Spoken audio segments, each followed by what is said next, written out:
This is Audible. This is the unabridged recording of JFK to Dublin, Shower and Shelter Artist Collective, Book 1 by Brooke St. James, narrated by Kate Rudd. Chapter 1. I assumed I wasn't supposed to hear the guy behind me when he whispered obscenities to his friend, regarding what he wanted to do to me and some other girl who was standing next to me. Or maybe I was supposed to hear. Either way, I ignored them. I just stared straight ahead, inching closer to the curb as I waited for the light to change. They were being completely inappropriate. My heart raced and blood rose to my cheeks as I felt myself becoming angrier and angrier by the second. It was that feeling you get when you're just about to have a confrontation, and I had to take a second to remind myself that there didn't have to be a confrontation if I simply continued to ignore them.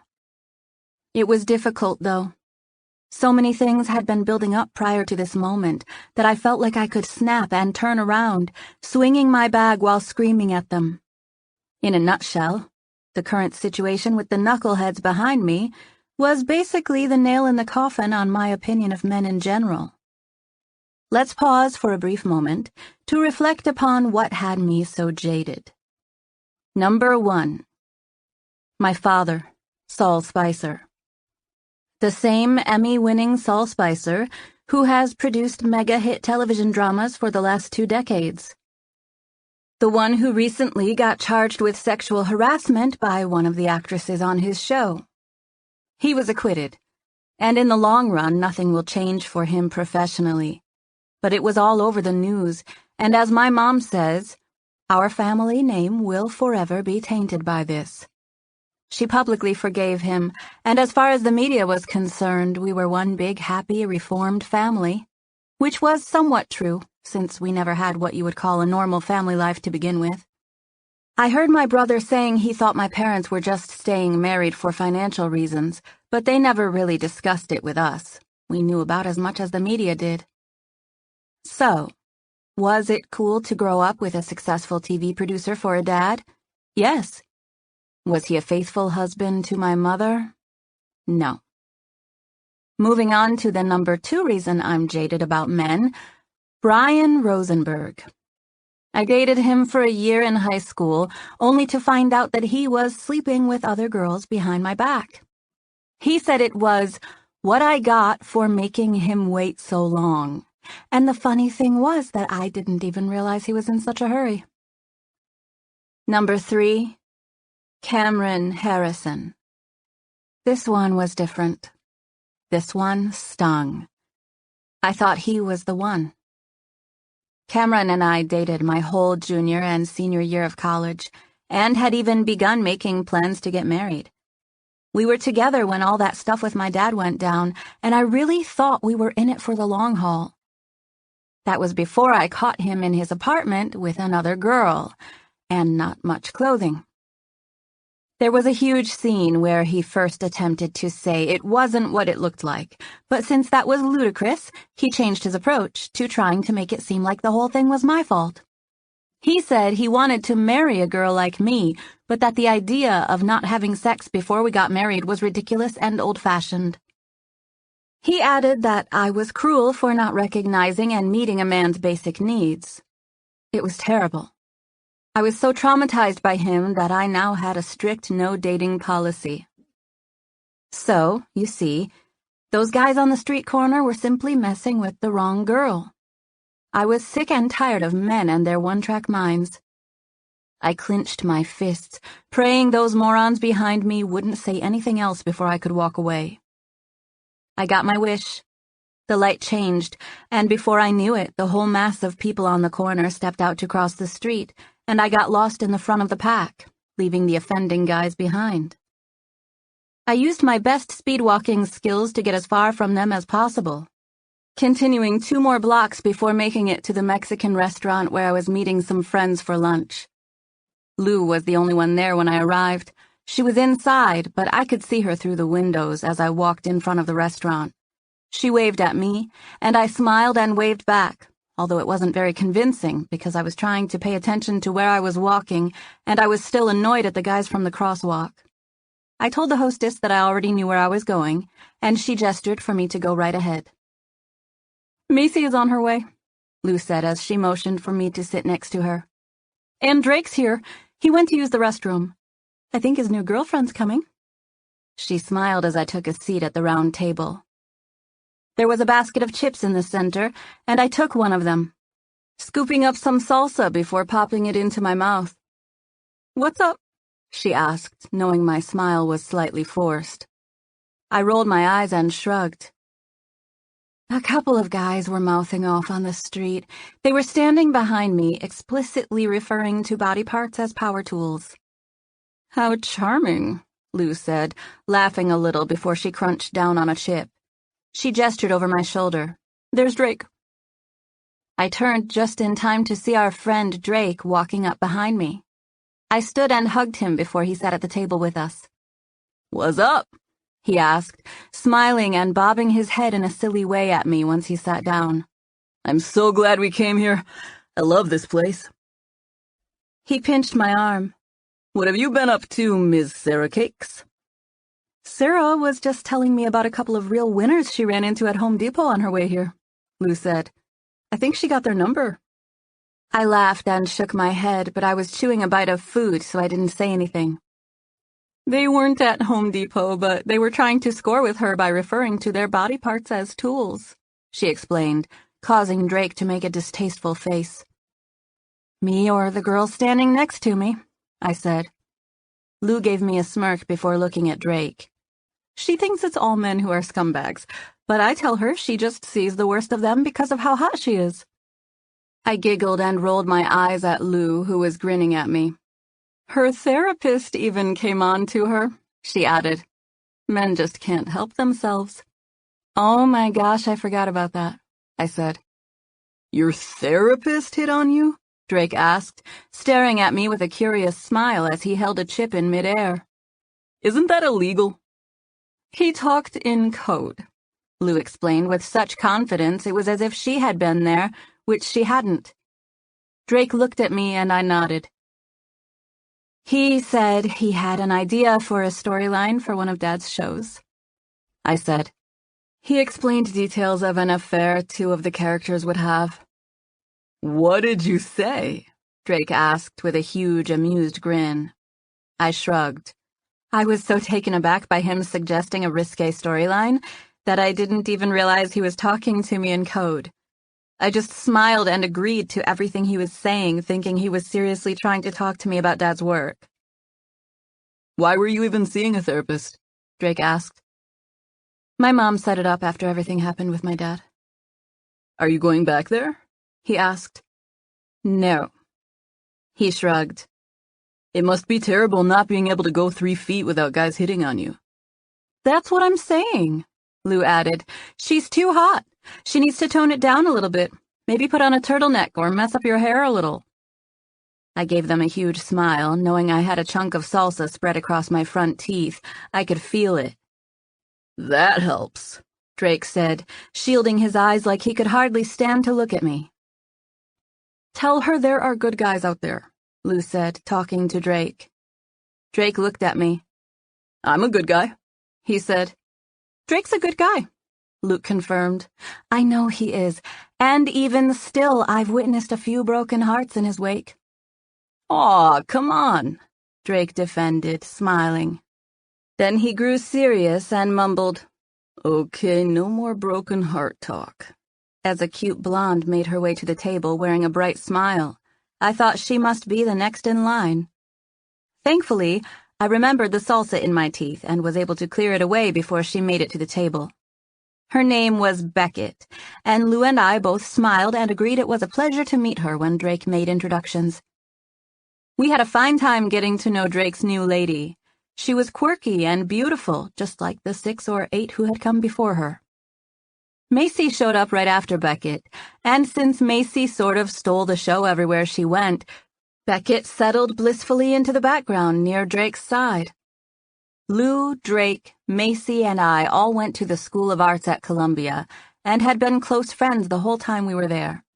Lou moved in with me after we graduated, so she and I still saw each other all the time. But it had been a while since I had seen Macy or Drake, and it was great to catch up with them. Macy wore her hair in a huge mass of curls that appeared to stand on end in a circular shape around her head, and she had a big, vibrant personality to go with her appearance. Everyone loved Macy.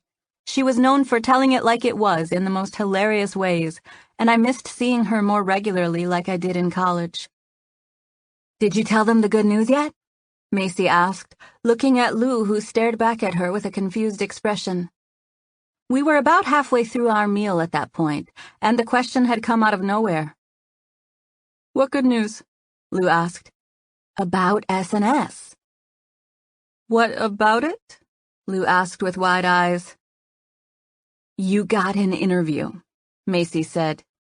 Lou's face lit up. "I texted you about it this morning." "I didn't get it," Lou said, digging in her purse for her phone. "Is it a job interview?" Beckett asked, having no idea what S&S was. "Shower and shelter," Macy explained. Beckett smiled and nodded as if she recognized the name. "Art gallery, right? I think I've seen that." "There's a gallery," Macy said, "but that's only half of it." Beckett raised her eyebrows in a way that said she was intrigued. "That's why it's called Shower and Shelter," Macy said. "Do you know anything about it?" Beckett shook her head. "I live there. It's basically free housing for artists. The owner of it is an artist, but also an art collector and seller. That's how he made his millions. His name is Theo Duval. He speaks French and English. He grew up in Montreal, but he came to New York when he was 16. His parents died in a car accident, and he took a bus to New York with the cash payout of what they left him, which was $4,000 after their debts were paid. He felt inspired by the city and driven to create art, but it was impossible for him to devote time to creating when he had to work a full-time job and could barely make ends meet. He often thought that if only he had access to a shower and a shelter, he could devote himself to honing his skills as an artist. It was something he desired so fervently that he set a goal to be the one to provide exactly that to other people in his position. Macy paused and put her straw to her lips, taking a sip of her soda, but we were all eating and all of us wanted her to continue. "He started making a little money on his art, which he turned into more money by learning how to buy and sell other people's art. He's one of those industrious, workaholic types. He's probably a billionaire by now. Anyway, last year he made good on that promise he made years before. He bought a whole building in the Upper East Side, and now he houses 30 artists." "You mean the one with the gallery?" Beckett asked. Macy nodded. "So here's what he did. He left floors 3 through 16 alone," she said, gesturing with her hand to a block of space in front of her. "They were apartments, and he just left them like they were when he bought the building. He gutted the first and second stories, though." "For the gallery?" Beckett assumed. "The gallery's on the first. The second floor is artist housing. There used to be 20 apartments on that floor, and he had it gutted and completely redesigned. The entire second floor is set up to house 30 artists at any given time, and everybody loves it there, so it's almost impossible to get an opening. We all have our own individual loft, and there's a huge shared studio space. It's called the Shower and Shelter Artist Collective. It was what Mr. Duval set out to do. The gallery part of it was actually an afterthought." "And they have an opening for Lou?" I asked Macy. She smiled and nodded. "To live there?" Beckett asked. Macy nodded again. "I was wondering why she hadn't told you guys." "I didn't see the text," Lou said, staring down at her phone. "I saw Lane this morning," Macy said. "He said they had an opening coming up and they were planning on calling you with the group of people they're interviewing."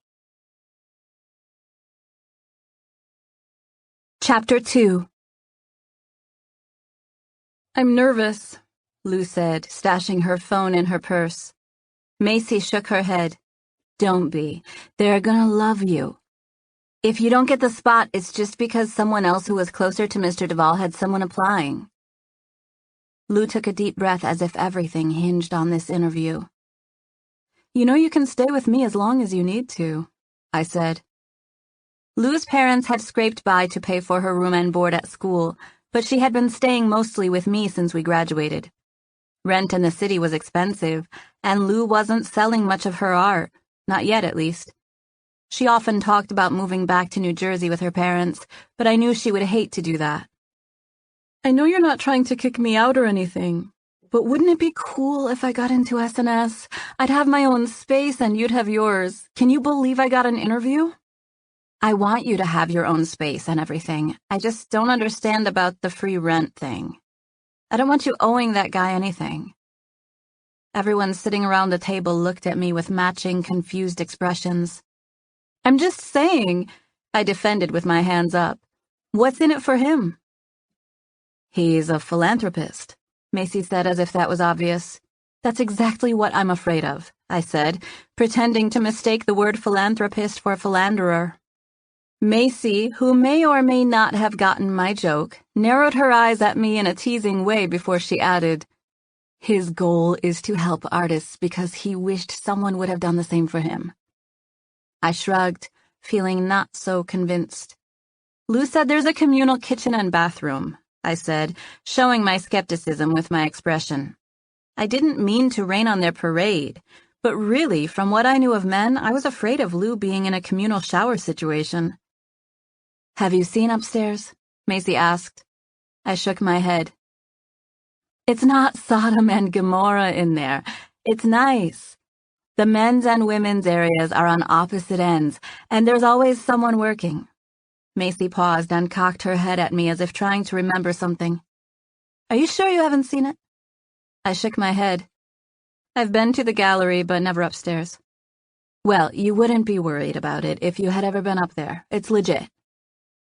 I smiled and nodded, but I still wasn't quite convinced, and my friends could see it. She thinks guys only have one thing on their mind, Lou explained. No offense, Drake. Just then, a man walked up to our table. I turned to stare at him, noticing right away that he was sharply dressed and wearing a confident grin. Can I take that for you? He asked, reaching out for Drake's empty plate. I was full, so I went ahead and handed him my plate as well. We made eye contact as he took it from me, and I marveled at how polished a table busser he was. What are you thinking when you look at Sarah here? Macy asked, obviously talking to the guy. I glanced at her with a terrified expression, even though I had no idea where she was headed with the question. She had asked it loudly enough that we all turned to look at her, and she stared straight at the ruggedly handsome busboy who was now holding our used dishes. He smiled curiously at her, and she reached out to pat my back, causing him to glance at me. This is Sarah, she said, horrifying me. Would you mind telling us what you were thinking just now when you were staring at her? Macy, I whispered. She smiled at me and gestured toward the guy. I just wanted to know what he had on his mind when you two were looking at each other. She turned to face him. I was trying to see if she was right about guys, that's all. Oh my goodness, you need to leave that poor man alone, Macy. I shook my head as I lowered my gaze, putting my fingertips and thumb on my eyebrows and waiting for him to walk away. He did not do as I hoped. Instead, he stood there. I don't mind telling you what I was thinking, but if something's awkward... He trailed off, and I knew he was looking at me. I could feel it. Nothing's awkward, Macy assured him. She nudged me with her elbow, and I glanced up to smile at the guy, feeling red-faced and horrified. He wore a curious half-smile as he stared at me, letting his light eyes roam all over my face. I blinked and stared down shyly. I was thinking she looked like sunshine, actually.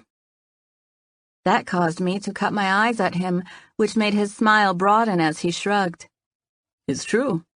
You look like sunshine to me. It was the very first thing that crossed my mind when I was standing here just now. I was trying to think of something better to say, but you really do strike me as sunshine. In a fat way? I asked, wrinkling my nose at him and hoping my off-the-wall comment would serve as distraction to my pounding heart. No, he said with an amused grin. In a sunny way. I can totally see what you're saying, Lou said. Me too, Macy added. I looked at all of them as if they had gone mad. You all think I'm fat, I said with a fake pouty face. My weight had fluctuated a little over the years, but I had never been self-conscious about it. I was totally kidding, and they all knew it. "Were you thinking about hooking up with her?" Macy asked. "Macy!" I scolded again, with wide eyes. "I'm pretty sure that's a trick question," the guy said. I glanced at him with an apologetic stare. "Yes, please don't answer that. They're just giving me a hard time today." He smiled at me and let our eyes stay connected for several seconds before shifting to arrange the empty dishes in his hands. Within seconds, they were balanced, and he glanced at everyone at the table.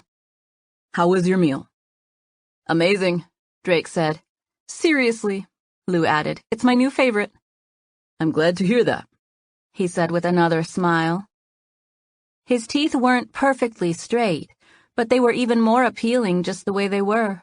There was a little bit of sharpness to his canines that gave his smile a dangerous edge. I swallowed hard and glanced away when I caught myself staring at his mouth. "Can I take anyone else's plate?" he asked. Beckett handed hers over, and he took it. "I'll eat that," Drake said, reaching out to intercept the plate, which still had about half of her portion remaining. "I was going to ask if you wanted me to box it," the busser said. "I'll eat it," Drake said, looking at Beckett, who smiled and nodded as if she was fine with him finishing it off.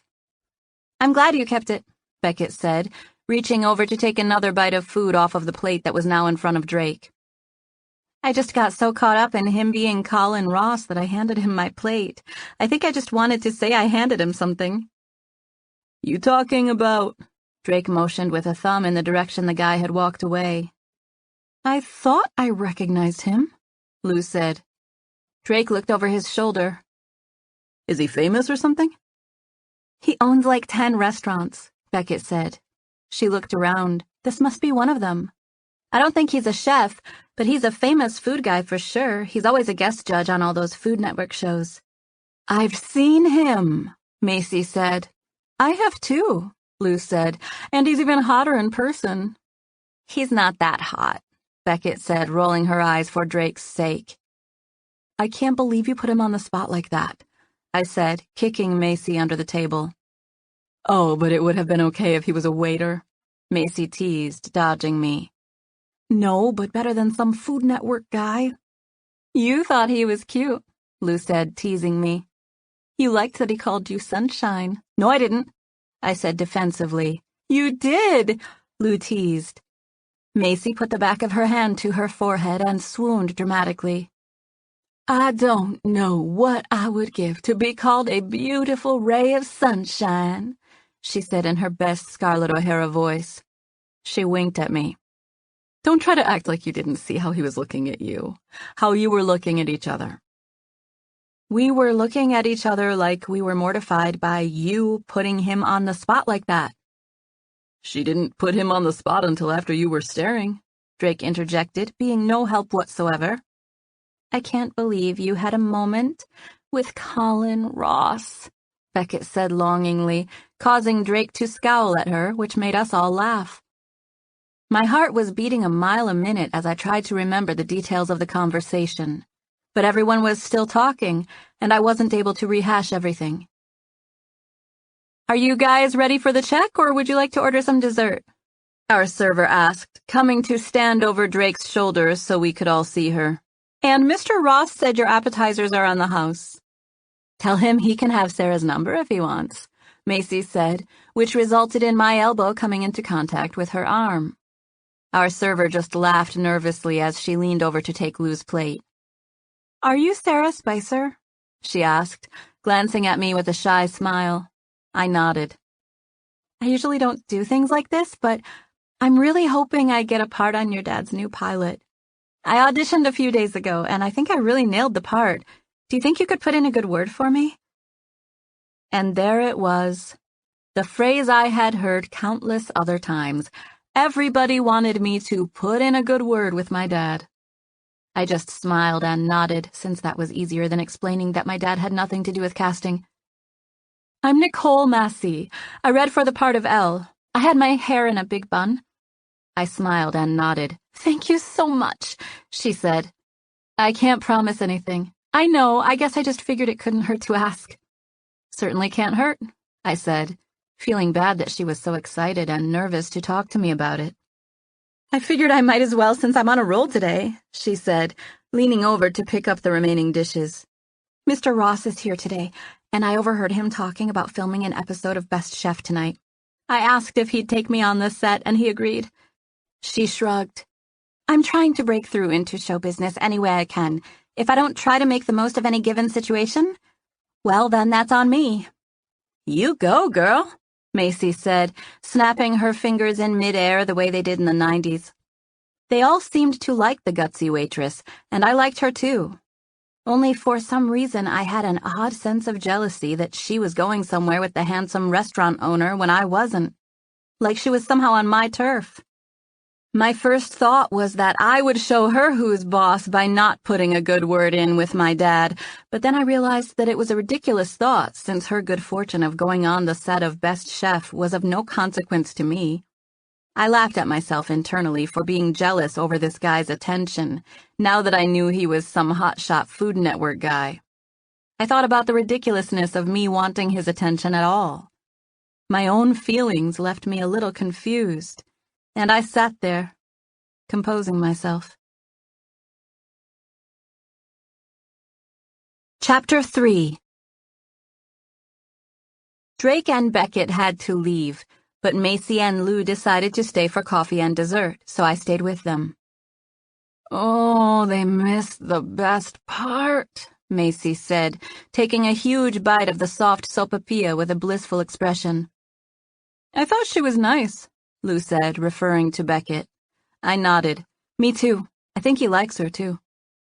Macy dipped a second sopapilla in honey and stared longingly at it, like she hadn't eaten a day in her life. I can't believe you're still hungry, I said, since I was stuffed from lunch. It's the cinnamon, she said. I have a thing for cinnamon. I reached out to touch the top of the small French press that was sitting in front of me. Will you push this down in like 2 minutes? I asked. I need to go use the restroom. Lou nodded and waved me off as she chewed. I saw Colin Ross standing in the dining room as I made my way through the restaurant in search of the ladies' room. He was talking to 3 people who were sitting at a table, but he glanced in my direction when my movement caught his eye. He smiled and lifted his chin at me before focusing again on the people who were talking to him. I was only in the restroom for a minute, so I was a bit surprised to see Colin standing in a completely different spot when I was on the way back to my table. He was again speaking with people at a table, but this time he was much closer to the main walking path that led through the center of the dining room. I would have to pass right by him to get to my table, and this idea left me feeling unnerved. I told myself to breathe and put one foot in front of the other. I thought I might make it past Colin without incident, but I was mistaken. He asked the customers sitting around the table to excuse him, and he stepped in front of me just before I made it past them. Hey, he said. I'm sorry if it was weird back there. I wanted to say the right thing for you in front of your friends, but all I could see was the sun. I put a hand to my chest, feeling altogether breathless after having him stand there, smiling and talking to me like that. What, me? You mean what you said at the table? I cleared my throat in an effort to stop stuttering. I'm the one who should be sorry about that. Colin put a hand on my arm to usher me to the side. I'm sorry I called you Sunshine, he said.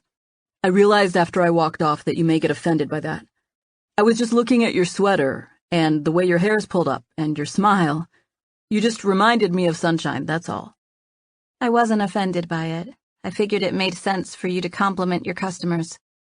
I don't subscribe to flattery, he said with a subtle shake of his head.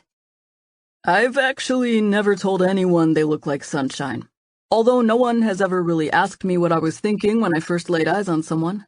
Sorry about that, I said. Let me buy you dinner to make it up to you, he said. I smiled, but I'm the one apologizing. Then you can buy me dinner, he said, carefully inspecting every inch of my face in spite of the busy restaurant. I'm not sure if you're asking me on a date right now, but if so, the answer is no because I don't date. I could have been really tempted to go out with him, but I was so scared of falling in love and getting hurt that I made the statement without even thinking about it. Why not? Are you married? No. I just don't want to. I have trust issues. I'm afraid it'd be a waste of your time. I pulled back, staring at him skeptically. Why are you asking? Do you know my dad or something? He threw his hands up like he had no idea what I was talking about and smiled. Can't a guy ask a girl on a date in his own restaurant? I giggled. I don't date, but thank you. I'm honored since I heard you're some big shot up-and-comer. Who you calling an up-and-comer? He asked, staring sideways at me and causing me to laugh again. I smiled as I turned to walk away. I really regretted mentioning my dad, and I was glad he hadn't asked me about it. I was so used to people being nice to me because of who my dad was that, by instinct, I had to go ahead and call him out on it. Who's your dad? He asked, reading my mind before I could walk away. He reached out to usher me to the side again as someone passed. You tell me, I said, turning to face him. Chuck Norris? He asked as if it were truly his best guess. I giggled. Never mind, I said, shaking my head shyly. Tell me, he said. No. Why? Because he's not nearly as cool as Chuck Norris. Charles Schwab? He guessed. I smiled, maybe a little cooler than Charles Schwab. He motioned with his hands for me to tell him. Saul Spicer, I said. The bad medicine guy?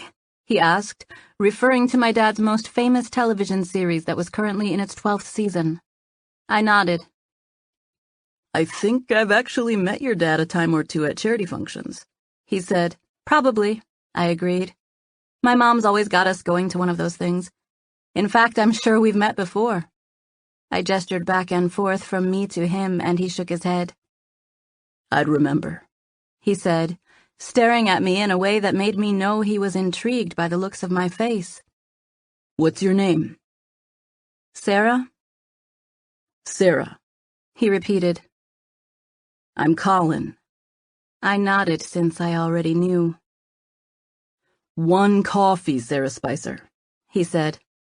I shook my head regretfully. I really don't date, I said. I'm flattered that you'd even ask.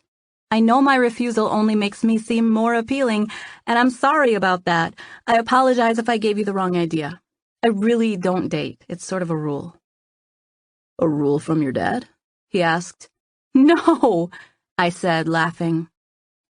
We had drifted to the side where we were no longer in anyone's way. I'm a grown woman. My dad didn't even care who I was dating, even when I lived at home, much less now that I have my own place. I had been living in my own apartment for the last 5 years, and there I was, sounding like a teenager who had just gotten my own place yesterday. I smiled and reminded myself there was no shame in being quiet, so I clamped my mouth shut and smiled at him. Am I to understand, Miss Spicer, that you can't have coffee with me because of a self-inflicted rule against dating? I smiled. Yes. He rubbed his jaw, which was lined with a week's worth of stubble, a short beard. I'm happy to tell you that the beauty of self-imposed rules is that you can break them, he said. I smiled because I just couldn't help it. He was so charming that I almost forgot all about my no-dating policy. I won't break it, I said, knowing it was the truth. After my dad and then Brian and Cameron, I had no desire to mess with men. I shook my head with a regretful smile. Why not? He asked. Because you're too ugly, I said. I delivered the statement with a straight face, but I knew he knew I was joking by the way he struggled not to smile.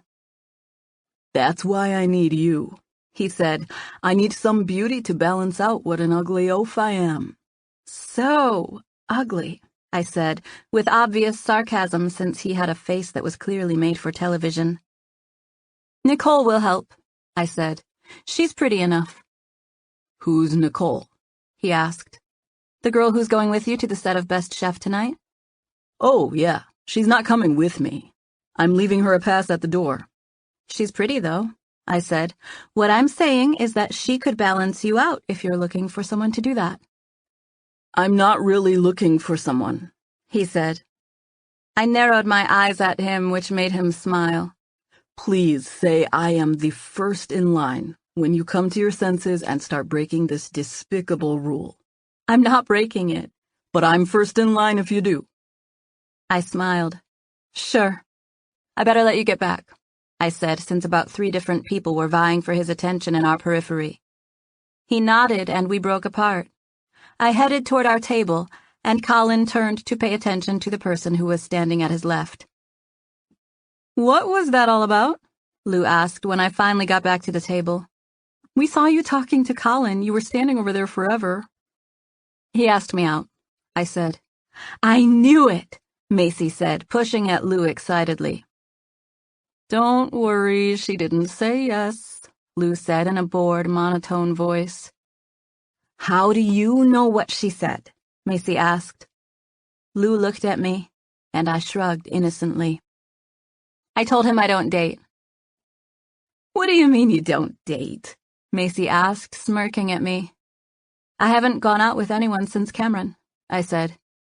And I don't have plans to. She doesn't trust men, Lou added. Not even famous ones? Macy asked. That's nothing, Lou said. She talks to famous people all the time. She's basically best friends with Ethan Prescott. We're not best friends, I said. They have each other's numbers, Lou said. Ethan was Dad's biggest name actor. He had been starring on Bad Medicine for the past 5 seasons and was a big hit with all the ladies. All the actors love her because she's hot and her dad's their boss, Macy said. It was a statement, but I knew she was testing to see if I would deny it. Mostly it's my dad, I said, putting away the last 2 bites of sopapillas they had saved for me.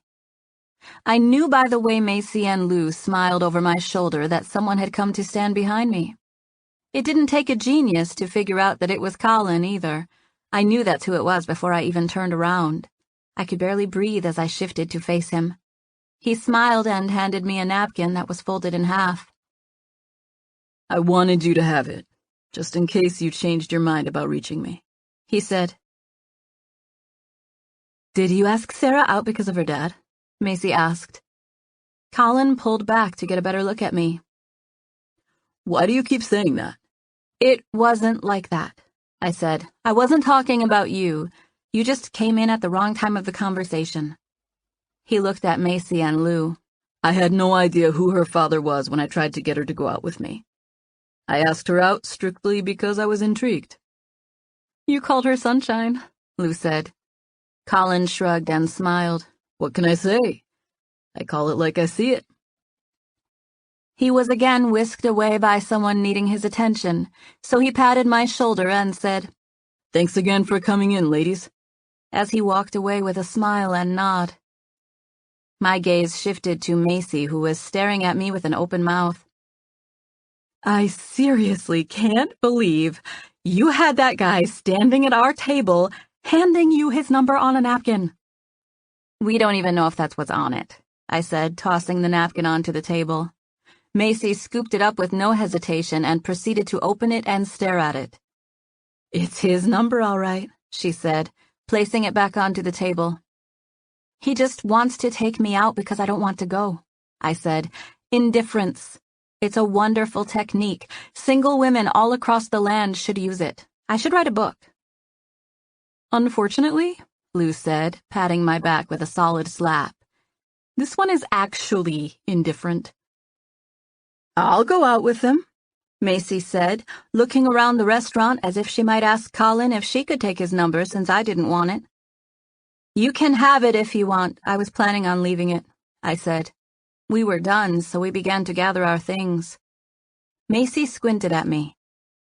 Oh, come on, you can't be serious. I am, I said. I shifted my focus to the napkin, considering taking it for a second before looking at her. I'm not trying to be a man-hater or anything. I love my brothers, and I have a lot of guy friends, but I am not trusting anyone anymore. Not like that. It's not that big of a deal. It is a big deal, Macy said as she stood, taking the napkin off the table and putting it into her purse. I shot her a curious glance, and she returned it with a shrug.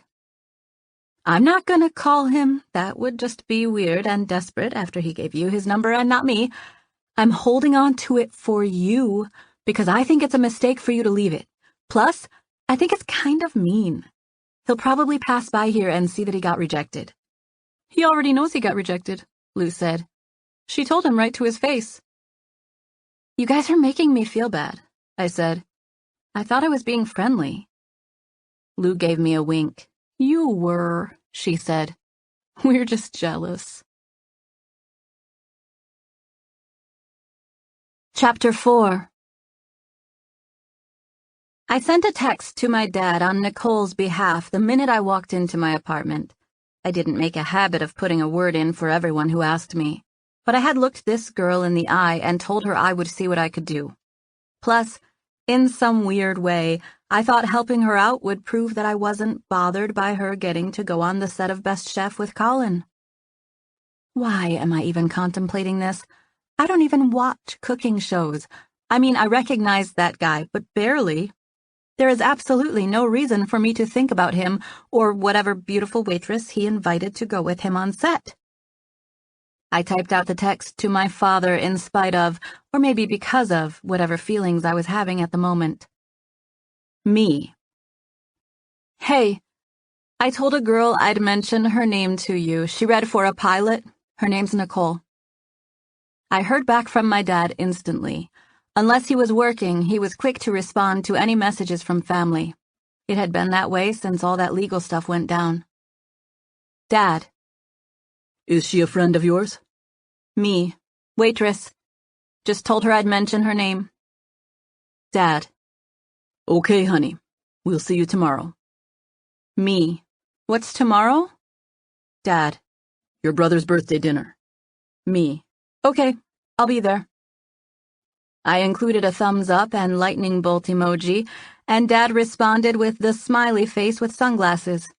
It reminded me of the beach, which sounded delightful considering it was the middle of winter in New York, and I had a particular aversion to being cold. I smiled, thinking about the beach as I threw my phone onto the kitchen counter. My phone slid and almost collided with the base of a bowl I had just made. I stared at the results of the brush technique I had done on it, thinking of what I would do differently the next time. I loved all art, but ceramics were my true passion. I was a better person when my hands were touching clay. The very nature of working with clay was capable of making my perspective shift, and I was thankful every day that I got to do something I loved. I sold pieces regularly through consignment, but I didn't make a ton of money at it. In fact, if it weren't for my dad's income, I'd probably be in the same starving artist situation that Lou, Macy, and Drake were all in. Although Drake had been increasingly more successful with his photography in recent months. I had been working on a project from the time I got home until 6 p.m. when Lou came in the door. She had officially heard from Lane at Shower and Shelter, and she was on cloud 9 about her interview, which would take place the following Tuesday. Lou knew her way around ceramics just from living with me, but her main medium was pen and charcoal on parchment. She worked with watercolor some, too, but most of her art was black and gray. She had a beautiful, whimsical style, and we discussed certain pieces she would take with her to the interview at SNS. We talked about that for a while before I showed her the pieces I had been working on while she was gone.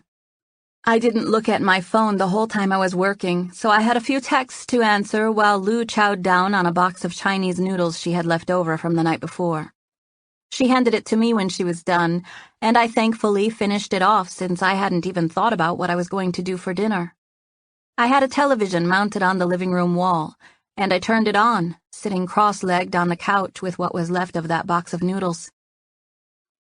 "What channel's Food Network?" I asked, looking over my shoulder at Lou, who was staring down at her phone at the edge of the kitchen. "I think it's like 200-something or 800-something, she said distractedly. I wrinkled my nose at her even though she wasn't looking at me. Being the industrious person I was, I visited the preview channel, where I figured out that Food Network was channel 68. The words Best Chef were written all the way across the area where the show titles appeared, indicating that we were in the middle of a Best Chef marathon. I got nervous and looked over my shoulder as I turned the television to channel 68. Part of me cared if Lou noticed what I was watching, but there was nothing I could do to stop myself from going to that channel. I was just too curious. "He's not the main guy, you know," Lou said from over my shoulder the instant I changed the channel. I cringed at getting caught. "He's not on every episode." There was a commercial playing, and I tried to hit the fast-forward button, but it didn't work. "You can't do that when it's live," she said. "I know, it's just habit." I tossed the remote onto the seat beside me as I continued to eat Lou's noodles. I glanced back at her, wondering if she would comment on the fact that I was leaving it on Food Network, but she didn't. She just stared at her phone again. I ended up watching 4 episodes of Best Chef in a row. I had never seen it before, and I got hooked. Colin was on the 3rd and 4th episode I watched, making it even more fun. Lou had gone out not long after I put it on, and she was surprised to find that I was still watching it when she got home. She sat on the couch and finished the last 5 minutes of the most recent episode with me. I pressed the power button before stretching my arms toward the ceiling. "Why are you turning it off?" she asked. "Because that's the last episode of the marathon," I said. "It was an all-new episode. They won't have another one for a week." "Since when are you a Best Chef expert?" she asked, looking sideways at me. I giggled and pushed at her. "I was watching it live, remember? All they did during the commercial breaks was pump up the new episode, and we just finished it." I sat back and sighed. I don't see how they handle all that pressure. There's no way I would want to do that type of thing with pottery, where you have a time limit, and people stand around and tell me what they did or didn't like about your work. "It's a good thing there's no cutthroat pottery competition shows out there," Lou said, causing us both to laugh. "The guy from the restaurant was on that one," Lou added. "I know," I said. I tried to say it casually, but the truth was I was painfully aware of that fact that Colin was on that episode. "He was on the one before it, too," I said. "How many did you watch?" 4. "Oh my gosh, have you been watching it the whole time I was gone?" "Yeah, why?" I asked, a little defensively because of her shocked tone. "Because you never watch TV." "I do sometimes." "Barely." "Sometimes I just feel like binge-watching," I said. "Are you sick?" "No." "Are you in love?" I cracked up laughing at that, but it was a little fake. While it was a completely ridiculous thing to say, her words did strike some sort of weird chord with me. Colin Ross seemed like such a decent person, both in his restaurant and on the television. I had been watching him intently for the past 2 hours, and was wholeheartedly convinced that he was the kindest, smartest man on the planet. He was easy on the eyes, too. I could see how he was so successful on cooking shows in spite of not being a chef. I was compelled to like him. I flopped over and to the side, burying my head into the couch pillows and moaning since I felt like a lazy bum for planting my butt in the same position for the past 4 hours. "I can't believe you're not denying it," Lou said. "Denying what?" "I said you were in love and you didn't deny it." I giggled and shook my head without even bothering to sit up or look at her. "I'm not denying it because it's ridiculous," I said. "I thought you were just being silly." "No, I wasn't," she said. "I know you are because of how you were glued to that show just now."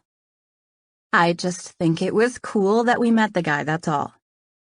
"You meet people who are on TV all the time, Sarah. You can probably run up the street and crash some movie set if you wanted to." She was right. Not that I ever did it, but I could visit sets of almost any television production I chose. My dad could, no doubt, set up a visit to Best Chef if I asked. I would never ask him to do so, but somewhere in the back of my mind it felt good knowing he could. "I know, but it's just cool that we met him today, and there happened to be a Best Chef marathon on."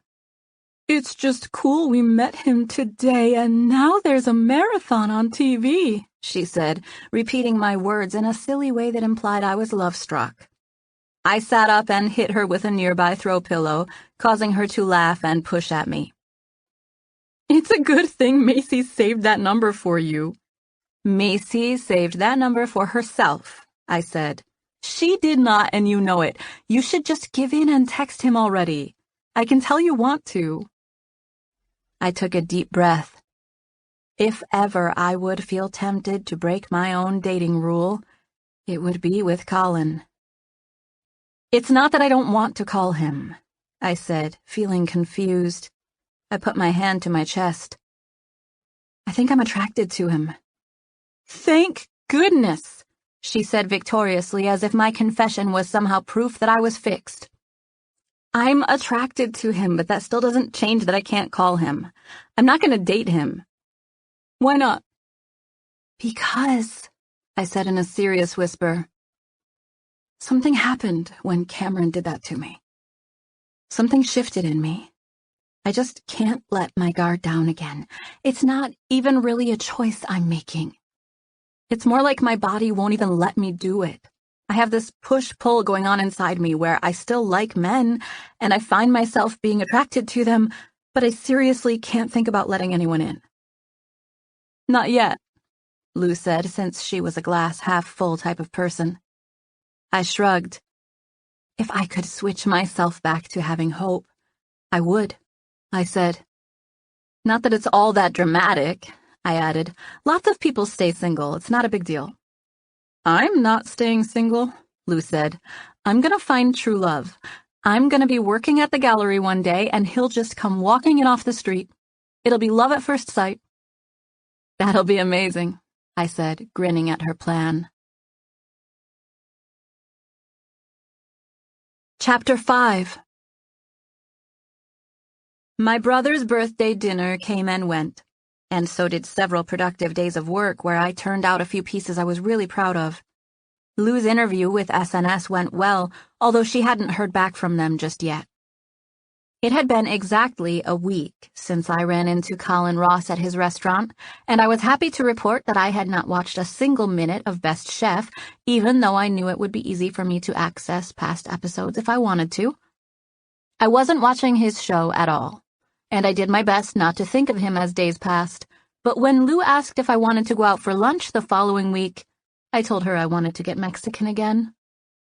She asked if I wanted to go to the same restaurant we went to the week before, and she didn't give me a hard time about wanting to see Colin when I told her I did, probably because she knew I would deny it and just say I liked the food. We didn't invite Macy or Drake this time since our plans were last minute. I figured there was only a slim chance Colin would be there, but I still took a little extra care with my hair and makeup just in case.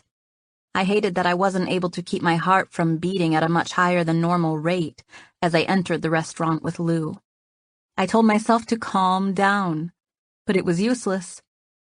They were packed, and we had forgotten to make reservations, but the hostess was able to make accommodations for us. She sat us at a small table on the back wall and told us that Mike would be right with us. I sighed and smiled at Lou from across the table, trying to act like I was excited about the food, and running into Colin was not what was on my mind. My name is Colin, and I'm going to be taking care of you ladies today, I heard someone say as he came up beside me. I must have looked at Lou with a panicked expression, because she began giggling as I turned to see who had spoken. Colin Ross was standing right beside me, in all his restaurant owner/food critic glory. He reached in front of me to set down a glass of ice water. I'll bring lemons if you like, he said. I looked around, half expecting for our real server to come walking up behind Colin any second. He snapped his fingers and made a regretful expression as he said, I forgot menus, I'll be right back.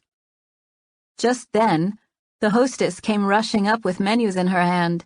She handed them to Colin, and they exchanged a smile before he turned to place the paper menus in front of us. Sorry about that, he said. What are you doing? I asked, looking around. It felt odd having him serve us, and I didn't know what to make of it. He smiled, and I stared at his teeth, which had my heart racing again. I'm taking care of you ladies for lunch, he said. He's filling in for Mike, Lou explained as she and Colin swapped smiles. Yeah, I'm filling in for Mike, Colin agreed. Do you have Mike's other tables? I asked. No, ma'am, I don't. Just this one particular table. I smiled and glanced down, my heart still pounding. I'll have some guacamole, I said, hoping my voice would come out steady. The chips, he said with another regretful expression. As if on cue, a male server, whom I assumed was Mike, walked up carrying chips and salsa. Colin took it from him. 2 orders of guacamole for the ladies, please, Colin said. Yes, sir, the guy said with a nod. He turned to walk away, and Colin placed the chips and salsa in the middle of our table. He was young and confident, and it was incredibly appealing to hear that well-dressed server call him sir. I'm so glad you're here, Miss Spicer. I'm glad you came back. I thought maybe I would have heard from you by now. I smiled back and forth from Lou to Colin, feeling the oddest mix of emotions. In the interest of full disclosure, our friend Macy has your number in the front pocket of her purse, Lou said. She's the keeper of the number. If Sarah ever comes out of her self-inflicted no-dating phase, we're pretty sure she'll want that napkin. Colin smiled at Lou and shook his head good-naturedly. What did you say your name was? He asked her. Lou. Lou, he said, tilting his head a little. Is it short for anything? Lulie. Lulie? She nodded. My parents were going to name me Julie. They called me that when my mom was pregnant with me, and my big sister, who was 2 at the time, called me Lulie because she couldn't say Julie right. My parents went with it. They named me Lulie, although most people just call me Lou. Lulie, Colin said, testing it out as he smiled at her. Was I jealous? I was jealous. I was flat out jealous. He smiled at her, and my heart sank. I wanted desperately to say something to make Colin look at me instead of my beautiful best friend. I clenched my fists under the table, chastising myself for being so physically swept away by him. I took a sip of water, moving quickly to mask my shaking hands. Take a second to look at the menu. I'll make sure your guacamole comes right out. Lunch is on me today, okay? Lou pressed her foot down onto mine with great force when he said he was buying us lunch, and this made me squirm. Colin turned to walk off, and Lou stared at me with wide eyes. Then she squinted and slapped a hand to her forehead. I can't believe how into you he is, she said as if it pained her to see it. I laughed and took a bite of a chip to hide how nervous I was. I can't believe I came here, I said. The owner is waiting on us, she said in an amazed voice. I bet restaurant owners wait on tables all the time. Not ones like him, she said. How does stuff like this happen to you? Because of my dad, I said. Not with him, she said, gesturing in the direction that Colin had gone. Your dad has nothing to do with that. Stop, I said, already feeling anxious and doubting my decision to eat there at all. You're the one who wanted to come here, she said, reading my thoughts. I know, but I didn't know he would be here. Don't pretend you came for the food, Lou said, since she knew me too well. I heard back from SNS, she added. They said I got the spot. You're kidding, I said with a huge smile. When did you find out? This morning. Oh, I'm so happy for you, I said. There's one catch, though. What? It's for a spot that opens up in August. They chose a guy to fill the one coming open next month. Why is that a catch? I asked. It means I'm going to be crashing at your place a little while longer. Lou, I really don't mind. I know, and I'm thankful, but I know it'll be nice for you to have your apartment back, especially with how my art takes up that whole corner. I seriously don't mind, I said. She smiled at me sincerely. Thank you for being awesome. You've never asked me for a thing. Because I don't want anything from you. Sarah, I've been at your place for too long, she said. I love you for not kicking me out. But it's time for me to kick myself out. I need to make it on my own. SNS is perfect. I'm too comfortable at your place. I've got to get out there and hustle. Make it for myself. I can appreciate that, I said. And I'm proud of you. I just want you to know you're always welcome. She stared straight at me, her brown eyes glazing over like she was holding back tears. You're awesome, she said. Just then, a beautiful dish of fresh guacamole landed on our table. I stared at it for a few seconds before looking up at Colin. "The way to a woman's heart," I said. He smiled. "I'm trying." We stared at each other, and I honestly began to feel my heartbeat in the side of my neck because the pounding was so out of control. Lou cleared her throat. "I'll have the crawfish nachos," she said. "Good choice." Colin smiled at her and took her menu. "And for you?" he asked, shifting to stare at me. I cleared my throat since I had heard Lou do it, and I was feeling completely unprepared to speak. "How did you even know what you wanted?" I asked, looking at Lou with a confused expression since we had been talking the whole time he was gone. She shrugged and smiled before taking a bite of chip with a huge pile of guacamole on the end. "It's what I had last time." "Whatever you think," I said, handing Colin the menu without even looking at it. His eyebrows drew together. "Anything?" he asked. "Yep." "Dietary restrictions?" "Nope." "Favorites?" "Surprises are my favorite." He was grinning as he turned to head for the kitchen.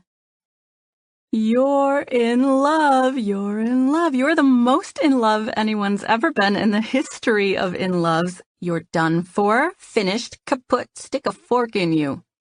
"You're trippin'," I said, giggling and taking a sip of water since I always got cotton mouth when I was nervous. "Surprise me?" she repeated, staring at me with wide eyes like it was the weirdest thing that could have ever come out of my mouth. "What?" "He's the owner. He knows a lot about food. I figured he knew what was good."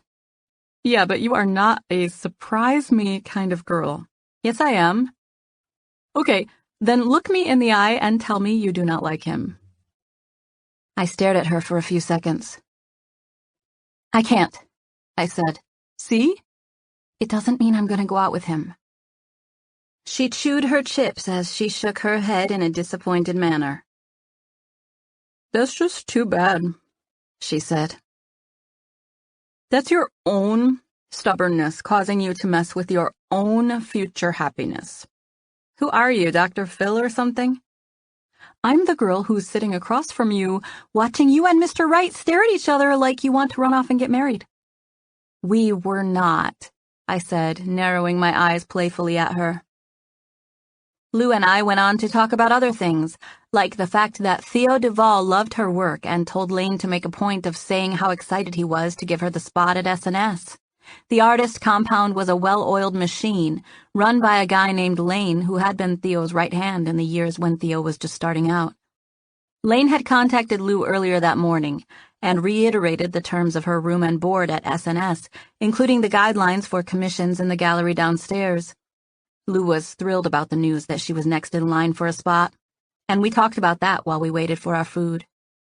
It was about 5 or 10 minutes later when someone else checked in with us. "Mr. Ross wanted me to let you know he had to leave and that I'll be taking care of you from here on out." The guy smiled. "My name's Mike. Mr. Ross has already put in your order, but can I get you anything else?" I shook my head, feeling disappointed. Mike smiled. "I'll be back with your food in just a minute. I wanted to introduce myself and let you know I'd be taking care of you. Mr. Ross had to see to an emergency at one of his other restaurants. He was planning on taking care of you, and he apologized for having to step out." "Oh, it's fine," I said, smiling and trying to seem unfazed.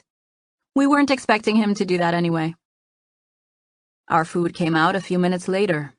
It was delicious, and Lou and I were both satisfied with our dining experience. But I was truly sorry that Colin had disappeared during our meal. I kept hoping he would show up before we left, but he didn't. Mike said lunch was on the house, and we thanked him by leaving a generous tip. We ran into Nicole on our way out. She had gotten a call from my dad's casting director and thanked me for whatever I had done to make that happen. I asked if she had fun on the set of Best Chef with Colin. At first, she seemed surprised that I remembered that, but she said she had an amazing time and even got to taste some of the food. Moments later, Lou and I headed out onto the crowded sidewalk. We stayed close to the building so neither of us would get trampled by foot traffic. "I'm headed to work," Lou said. She was a barista at a cool little coffee and gelato place. I was tempted to follow her there for some coffee before I went home to get some work done. We hesitated on the sidewalk while I considered my options. I was lost in thought when I heard my name being called from over my shoulder. Chapter 6. Sarah! A man's voice called from behind me. I turned and saw Colin Ross walking toward me with two other people, both men. He had a serious expression on his face, and I wondered what he was thinking and what the emergency must have been. It had taken every ounce of my will not to ask Mike about it when we were in the restaurant. Did you ladies enjoy your meal? He asked. He came to a stop near us on his way into the restaurant, but it was obvious that he didn't have time to stand there and talk. It was so good, Lou said. It really was, I agreed. Thank you so much for treating us. Colin smiled and gave us a curt nod as the hostess opened the door in anticipation of their arrival. I could see the underlying worry in his expression, as a result of whatever was going on with his restaurant, and I felt the urge to comfort him. I had to really fight against the desire to reach out and give him a tight hug, even though it would have been awkward and completely uncalled for. Maybe I'll see you next week, he said with one last smile and wave aimed at me as they headed into the restaurant. I wonder what happened, Lou said. I know. Me too. Are you coming with me? She asked. I was so thrown off by running into Colin that I forgot I had been considering going to get a cup of coffee. I ended up walking with her, since it was just a couple of blocks, but I didn't stick around because they were slammed and there wasn't even really a place for me to sit. It was cold outside, so I made quick work of hailing a cab to take me back to my apartment. We passed Colin's restaurant on our route, and of course I glanced in that direction. He happened to be standing in plain sight, and traffic was moving slowly, so I watched through the windows for several long seconds as he spoke to a group of people by the door. I stared out of the back window to see him as long as I could, but the traffic had begun to move, and my cab driver continued down the street. Soon, Colin was out of sight, and I turned to face forward again with a sigh. I worked for a few hours on some number crunching and invoices from the past week's online orders. Paperwork was my least favorite part of the job, so I always saved it up till I absolutely had to pay attention to it. Oh, how I wished I could just make pottery and not worry about selling it. But if that were the case, I'd just have a bunch of stuff sitting on a shelf, never getting used. My father had a trust set up for me, and technically I didn't have to work, but ultimately it made me feel good. So, I threw myself into dealing with the business aspect of my art all afternoon. It might have been in an effort to distract myself from Colin, but I was glad to have it done regardless. The bad part was that my work didn't succeed in making me forget about Colin. I thought about how sweet he had been for wanting to serve us lunch and how he took time to stop and talk to us at the door even though he was obviously in a hurry. I thought about him saying maybe he'd see me next week, and I experienced a longing feeling in my chest like next week was entirely too long. Before I knew what was happening, I had picked up my phone and pressed the buttons to call Macy. I held the phone to my ear, realizing how weird it was for me to call her when texting was all we ever did. "This is Macy," her recording said. "Leave a message after the beep." "Hey." I paused to clear my throat. "Hey, I was, wondering if you still maybe had that napkin from the other day. This is Sarah. Let me know. Okay, bye." I cringed as I disconnected the call. I got a text from Macy a minute later. Macy. "Sorry, I lost it." I blinked at the screen, feeling incredibly frustrated at myself for letting her have it in the first place. Me. "No biggie." I included a smiley face emoji even though I was annoyed. I reminded myself that me not having it was nobody's fault but my own. Seconds later, a text came through from Macy that said, "JK," along with a clear picture of the napkin. The level of relief I felt from that text was comical. I might as well have been standing on the edge of a volcano, being made to jump in, and doomed for certain death when someone came up and said, "Stop! Don't make her jump!" That's how relieved I felt. A sense of giddiness washed over me as I stared down at the photo of the napkin with Colin's number written in perfectly legible, plain English. There was no name, but next to the number there was a simple circle with lines coming off of it in what was clearly the shape of a sun. I literally let out a giggle. I knew there was humor in the 180-degree shift that had happened with my emotions as a result of Macy's conflicting texts. I text her back with a few emojis, including a praying hand, a thumbs up, and a heart, and she responded with a couple of her own. I took the phone number in the picture and typed it into a contact that I appropriately named Colin. I got to the screen to compose a text to him, but I hesitated since I wasn't sure what I wanted to say. Me. Thanks again for lunch today. I just wanted to make sure you were okay. I stared at my text and ended up deleting the second sentence, the one about making sure he was okay. I left it at, "Thanks again for lunch today," and out of nerves, I pressed send. I instantly regretted it, since I had neglected to tell him who was texting. I typed, "It's Sarah Spicer, BTW," and pressed send again, feeling like the biggest dork in the whole world for sending 2 texts in a row like that. I tossed my phone onto the couch and flopped down beside it, dreading him texting back, almost as much as I dreaded him not texting back. Nothing. When I still heard nothing from Colin after 5 minutes of sitting there waiting for him to reply, I decided to take a shower and get out of the house.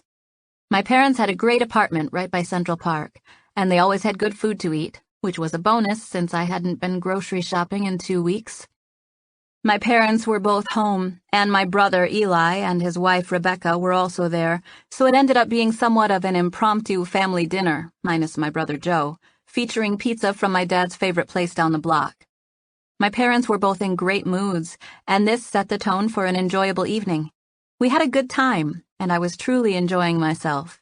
This was why I was completely thrown off when my dad randomly said, "Who's this Colin character?" I was on the couch, and he was standing near the kitchen counter talking to my brother. My head whipped around at the sound of that name, and my dad held up my telephone. "Why are you digging in my phone?" I asked with a warning glare aimed at him. "I'm not," he defended. "It just flashed across the screen." He continued by repeating the question, "Who's this Colin character?" But I barely heard him because I sprang up and over the back of the couch so quickly that it caused my mom, who was sitting next to me, to yelp. "What did it say?" I asked, sliding across the kitchen floor with my slippery socks and almost crashing into my dad as I reached for my phone. He let out a rumbling laugh, holding my phone just out of my grasp, as if he were intrigued by my excitement. "Who's Colin?" he asked, smiling with raised eyebrows. "Please," I said. "I thought you were off men," Eli said, teasing me. "I am," I said, crossing my arms at my father for seriously not giving me the phone. "He's my friend." My dad handed me the phone with a skeptical grin, and I wrinkled my nose at him. I wanted to act cool and not look at my phone right away, but that was impossible. I pressed the home button as soon as it was in my hand, and here's what I read. Colin. "You're welcome. My pleasure." I stared at the screen, feeling the heaviness of disappointment at the brevity of his text. "Why are you blushing?" Eli asked. "I'm not," I defended, even though I clearly was. I crossed the kitchen so that my dad and brother would stop looking at me, and I stared at my phone, deciding what, if anything, I should say back. Before I could text back, I got another text from Colin. "Colin. Sorry I had to leave." I smiled, feeling so grateful for the open door to ask about his restaurant. Me. "Don't be sorry. Mike took excellent care of us. I hope you got things worked out." Colin. "Glad you enjoyed it. It's been a day for the books. We had a kitchen fire. Things are squared away now. I'll be able to head home soon." Me. I'm sorry to hear that. I bet you're tired. Colin. I'm always tired. If I'm rested, I'm not working hard enough. Me. How about Sunday? Colin. Are you asking me on a date? Me. Smiley face with a tongue sticking out. I meant you don't rest on Sundays? Colin. Maybe a little. I stared at the screen, wondering what I should say next. Sure, I had all sorts of confusing emotions swirling around, but the fact of the matter was that I wanted to see him. Forget rules or trust issues. I took a deep breath, staring at the keypad. My heart was beating 1,000 miles an hour as I tapped out a response. Me. How about Sunday? I bit my lip and cringed as I waited for his response. Colin. Are you repeating your question, or are you asking me on a date? I giggled, which made my whole family look at me. Me. I try not to repeat questions. Bam, bam, bam, went my heart as I pressed send. Colin. Sunday's out. I'll be out of town. How about Thursday? Me. Tomorrow? Colin. Yes. Me. Yes. My eyes burned with tears from straight excitement. Colin. Send your address and I'll pick you up at 7. Me. Dinner? Colin. Yes. I responded with my address, and he replied back, saying he'd see me the following evening. Chapter 7. I had seldom experienced the nerves I felt in the hours leading up to my date with Colin. I was at my parents' house when we set up the date, and I got a hard time from my entire family because I couldn't wipe a huge grin off my face for the rest of the evening. It was now almost time for Colin to pick me up, and I was fit to be tied. I had so much nervous energy that I had cleaned my apartment from top to bottom, shaved my legs, whitened my teeth, and given myself a manicure and pedicure. I had done my very best to prepare myself for Colin's arrival. My apartment was clean, and I was having a good hair day. What could go wrong, right? Here's what. At about 5 minutes till 7, I put on my shoes. I was wearing a pair of black pants, and I wanted to make sure they looked okay together. The shoes had a heel of only a couple inches, and I never had a problem walking in any height heel, but tonight was different. I stepped into the shoes, and somehow, in the 3 feet of space between myself and the full-length mirror that was hanging in my closet, I managed to roll my ankle painfully to the side. The fall happened in what seemed like slow motion. I thought I could catch myself at first, and I let out a yell as I tried in vain to maintain my balance. This was of no use, because the sharp shooting pain that happened in my ankle made it too difficult for me to bear my own weight. I fell to the side, taking about 10 of my dresses along with me and hitting the side of my head on a nearby dresser. I had never in my life done something so clumsy. What just happened to me? Had I been in that big of a hurry when I was on my way to the mirror? I made a series of awkward moaning noises as I fell, and before I knew it, I was lying on my closet floor wondering how in the world I ever ended up like that. I had so much adrenaline going that I stood up without really feeling much pain, but it only took a few seconds with weight on my right ankle to realize I was injured. Oh my gosh, you have got to be kidding me, I whispered to myself as I hobbled out of my shoes, testing to see if it was any easier to stand without them on. Pain shot through my right ankle and partially up my leg. I tried to put weight on it, but it felt wobbly, causing me to balance on the other foot.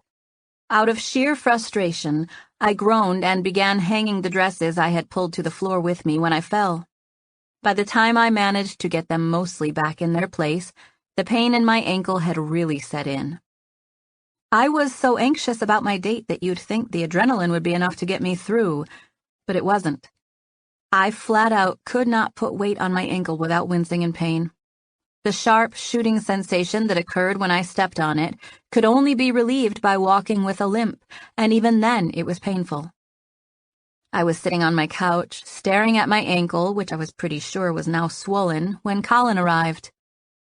He rang when he was downstairs, and I hobbled to the door so that I could be there to open it when he arrived.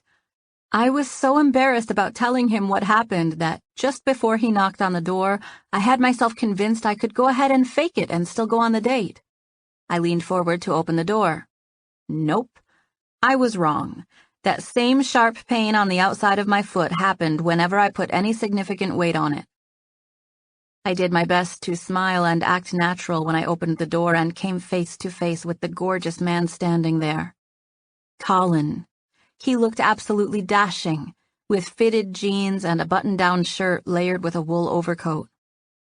I hadn't meant for it to be this way, but my expression must have been regretful because the first words out of his mouth were, "You okay?"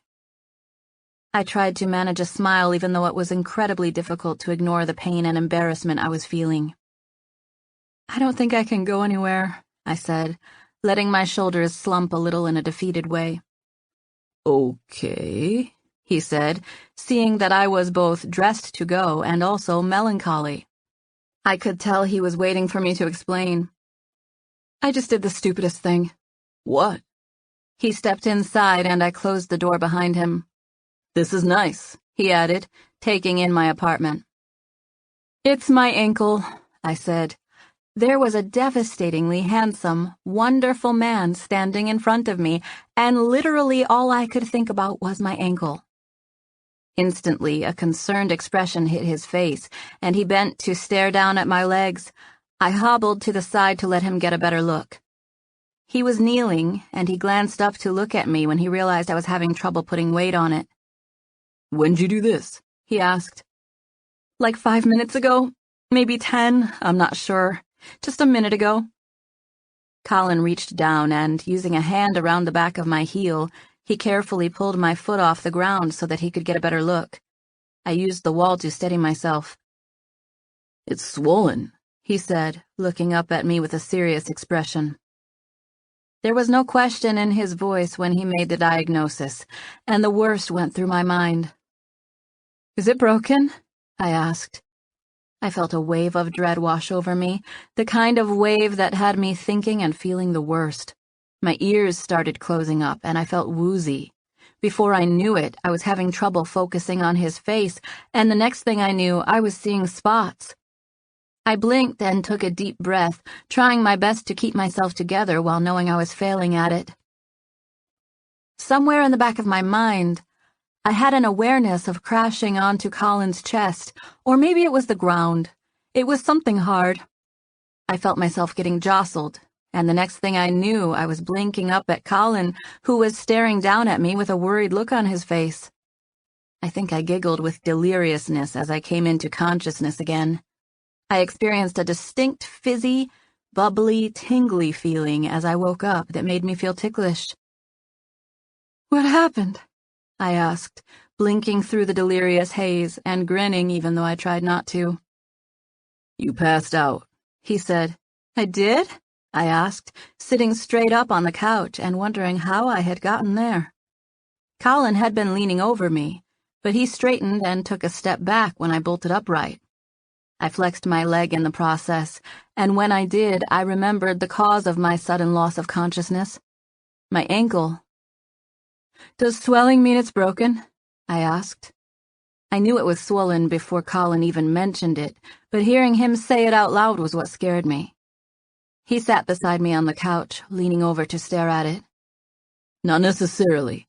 You can have swelling with a sprain. Did you fall from something?" I shook my head. I just rolled it to the side in some shoes. It just happened a minute ago in the apartment. I feel like the biggest nerd ever. I can't believe I'm having trouble walking on it.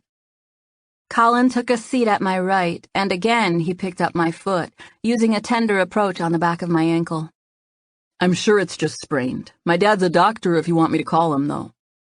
His parents lived in New Hampshire, but within minutes we were on FaceTime with his dad, who was in his robe. He was the sweetest, most down-to-earth man, and after a few questions where he made me stand up and perform certain maneuvers on my foot, he diagnosed me with a sprained ankle. He said it would most likely bruise, and that I should ice it and rest it as much as possible. He mentioned an elastic brace and endorsed a natural product called arnica. He asked me if I had either of those, and when I said I didn't, he told Colin to run out to the drugstore and buy them. I watched as Colin said goodbye to his dad, and then looked at me with a smile. I was all dressed up to go out, but I was clearly stuck on the couch. Doctor's orders. I let out a long sigh, which made Colin smile. "I'm gonna go get takeout," he said. "I'll pick up arnica when I'm out. Do you have some ice packs?" "I have some ice," I said. "But you're not doing all that. I'm fine. I'm just sorry you came all this way and now I can't go anywhere." "Don't be silly," he said. "I wanted to get takeout anyway. If you want to know the truth, I'm still exhausted from yesterday. This'll be fun." I stared at him, knowing I should say something to let him off the hook again, but I wanted too badly for him to stay. "Let me at least call for delivery so you don't have to get out," I said. He smiled. "I'll go. I can get everything we need within a few blocks. Do you have ice packs?" he asked again. I shook my head. "Not the official packs. I have ice, though." He gave me another amused grin, one that had me feeling breathless. "I'll go by the drugstore," he said. "What do you want to eat?" "Anything?" He promised he'd be right back, and I apologized again for our evening not going as planned. Lou came by while Colin was gone. She knew I was going out, so she was surprised to see me there. She had plans for the evening and was just coming by to freshen up, so she was gone before Colin ever made it back. I was glad she came home. She helped me hobble to my bedroom so that I could change out of my date clothes and into something more appropriate for being stuck on the couch with a big club foot. Colin rang for me to let him in, and I met him at the door wearing my favorite pair of leggings and an oversized sweatshirt that had a big Indian with feathers on the front. It was my brother's. I think the Indian was some sort of sports logo, but I wore it because I liked the looks of it and it was comfortable and oh so broken in. I figured if takeout and ice packs were involved, I ought to just go ahead and get comfortable. Colin was carrying 2 bags, one paper and one plastic, and he grinned at me as he took in my altered appearance. "I changed," I said. His smile widened. "I see that." "I just didn't want to be stuck on the couch wearing—" "You look adorable," he said. He stepped past me, kicking his shoes off by the door before heading into the kitchen to set down the bags. "I went for burgers," he said. "Burgers are perfect." I limped behind him, heading for the kitchen, but Colin told me to stay behind and park myself on the couch. He made himself at home in my kitchen, cutting our burgers in half and serving them up with French fries and what looked, from where I was sitting, like a salad. "I got a couple of those gel ice packs, but they're not cold yet, so I also picked up a few bags of peas." "Peas?"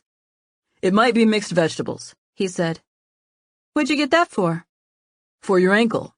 I bought the peas since the gel packs would take a while to freeze." "I'm totally lost," I said, causing him to stop what he was doing and smile at me. He held up the bag of frozen vegetables that were sitting on the counter. "I'm gonna put this on your ankle," he explained. "The gel packs are great, but these will get you by until they have a chance to freeze." "I'm putting peas on my ankle?" I asked. He grinned. "We're not cooking them first," he said, teasing me. "We're not mashing them up and spreading them on there. You just put the bag on your ankle. The little frozen bits will help it feel better." I smiled. "Peas, huh?" "And corn, it looks like." He crossed the living room and presented me with a perfect plate, which included a side of some specialty dipping sauce. As if that weren't enough, he didn't sit down with his own meal until he had carefully administered arnica gel and the bag of frozen vegetables to my ankle. We sat there and ate, talking about sprained ankles and other random injuries we had both endured over the years. He had fallen from a tree when he was a boy and had suffered a broken arm, which left him in a full arm cast for most of the 5th grade. We laughed as he told the story of how difficult it was to take a bath or go swimming with that huge, cumbersome cast on his arm. "Tell me something else," I said after we ate. Colin had just taken our plates to the kitchen and was on his way back to the living room with a white box in his hands. "Tell you what?" he asked.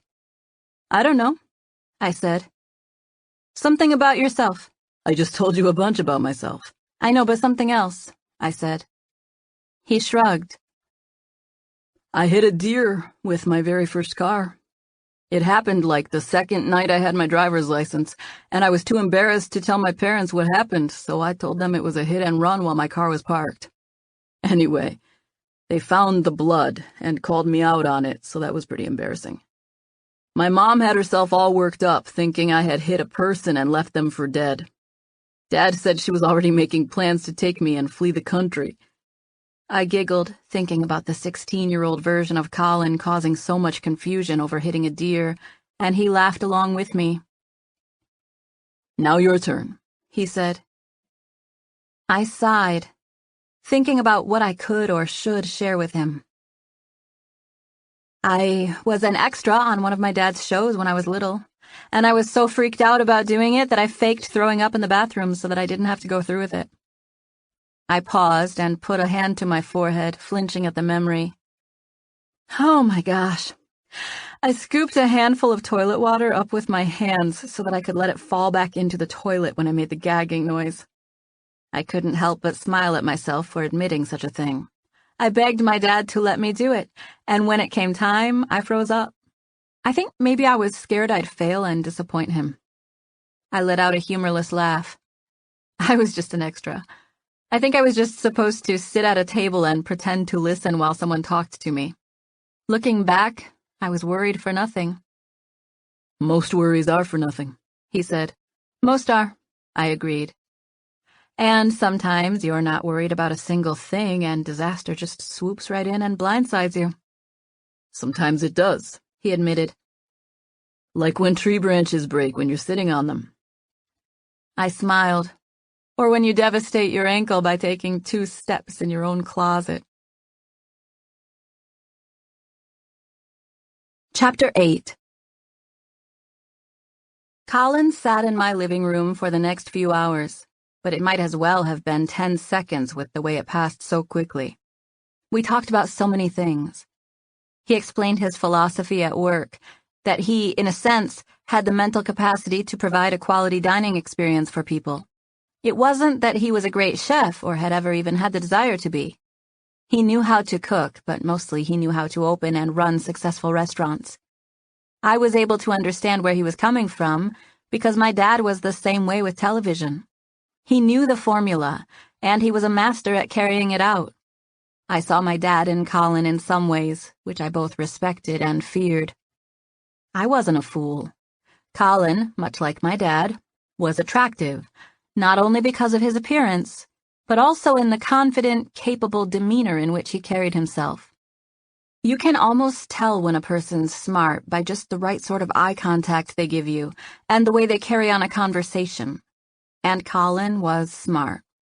His humor was quick and dry, and he had the ability to impersonate people in hilarious ways. We were laughing at a story he told about having to eat something outrageously gross and pretend to like it so that he wouldn't offend his host when he said, "I better go. I have to be at the airport at 5 in the morning." "Oh, I didn't realize your flight was that early," I said, shifting to the edge of the couch so that I could stand up. Between my new brace and the ibuprofen, I was feeling like I could easily limp to the door to tell him goodbye. "You don't have to get up," he said, seeing me move. "In fact, I could help you to your bed if you want me to." My pervometer was so sensitive that I gave him a skeptical glance when he said bed, even though he didn't mean anything by it. I had been pretty candid with Colin during the last few hours. I had shared my experiences with men, and I could tell he noticed me take his offer the wrong way. He shifted on the couch so that our knees were almost touching, and we were mostly facing each other. We hadn't had any physical contact other than him touching my ankle, but at this point, he reached out and put his hand on my knee. I stared at it for a second before making eye contact with him, my heart feeling like it might go beating right out of my chest. His hand was warm. I could easily feel the temperature of it through the thin fabric of my leggings. I had to remind myself to breathe. And yet, Somehow, in the midst of all that, I knew something had shut down inside of me. In spite of my crazy physical reaction to Colin, I still knew I wasn't capable of fully trusting anyone. What? He asked, taking his hand from my knee, only to run his fingertips along the side of my face. Nothing, I said, smiling at him and feeling, for some reason, like I wanted to cry. He dropped his hand, resting it again on my knee. Listen, Sarah.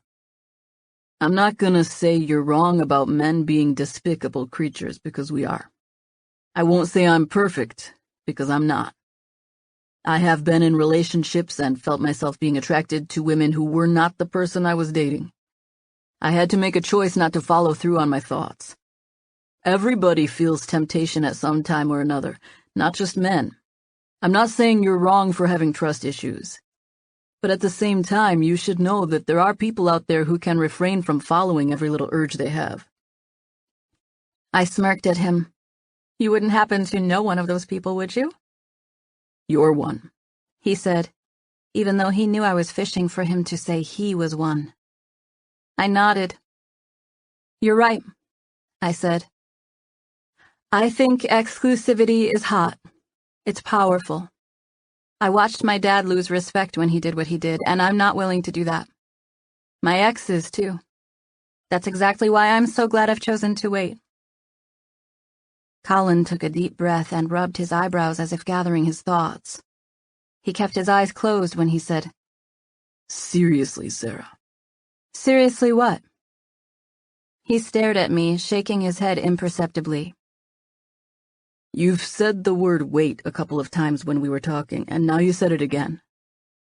Are you referring to waiting till you get married? Is that what you're talking about? I felt blood rush to my face at his words.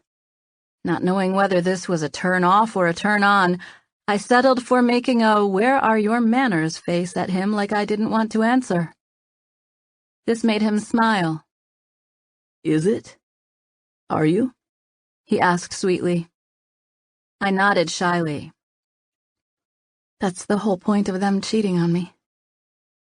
He reached out to take my hand. Sarah, he said. I was staring down, but I glanced at him when he said my name. He just sat there and stared at me for a few seconds in silence. He took a deep breath, wearing an expression that said he was carefully trying to consider his words. I don't even know where to begin to tell you how that makes me feel. I don't think I even know how it makes me feel. He glanced down again, searching for the right words. I feel like I should hoist you over my shoulder and drag you off to the wilderness and marry you or something. I giggled, since I had not, by any stretch of the imagination, expected him to say that. The wilderness? I asked, laughing. He scooted toward me till our knees were pressed against each other. This put us in such close proximity that I could smell him, feel his energy. My eyes roamed over his face, noticing the way the shadow from a nearby lamp fell on the hollow of his cheek. Sarah, I really am sorry for what those other men have chosen to do in your life. He paused.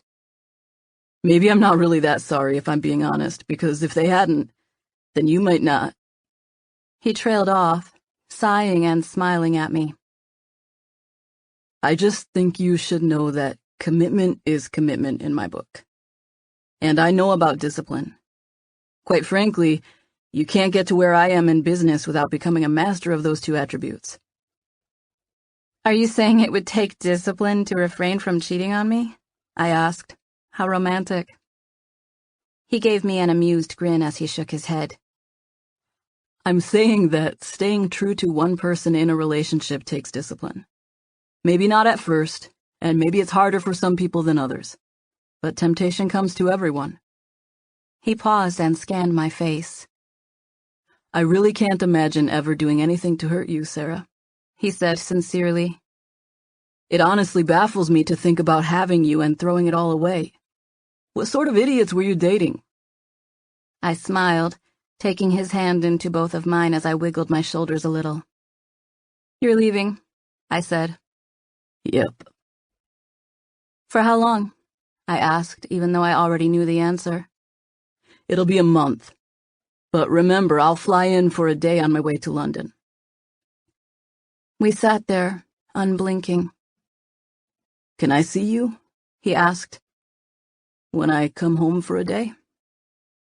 I nodded, which was an understatement to the intensity of my agreement. How was it that a week ago he was barely on my mind, and now I felt desperate for the next time I'd get to see him?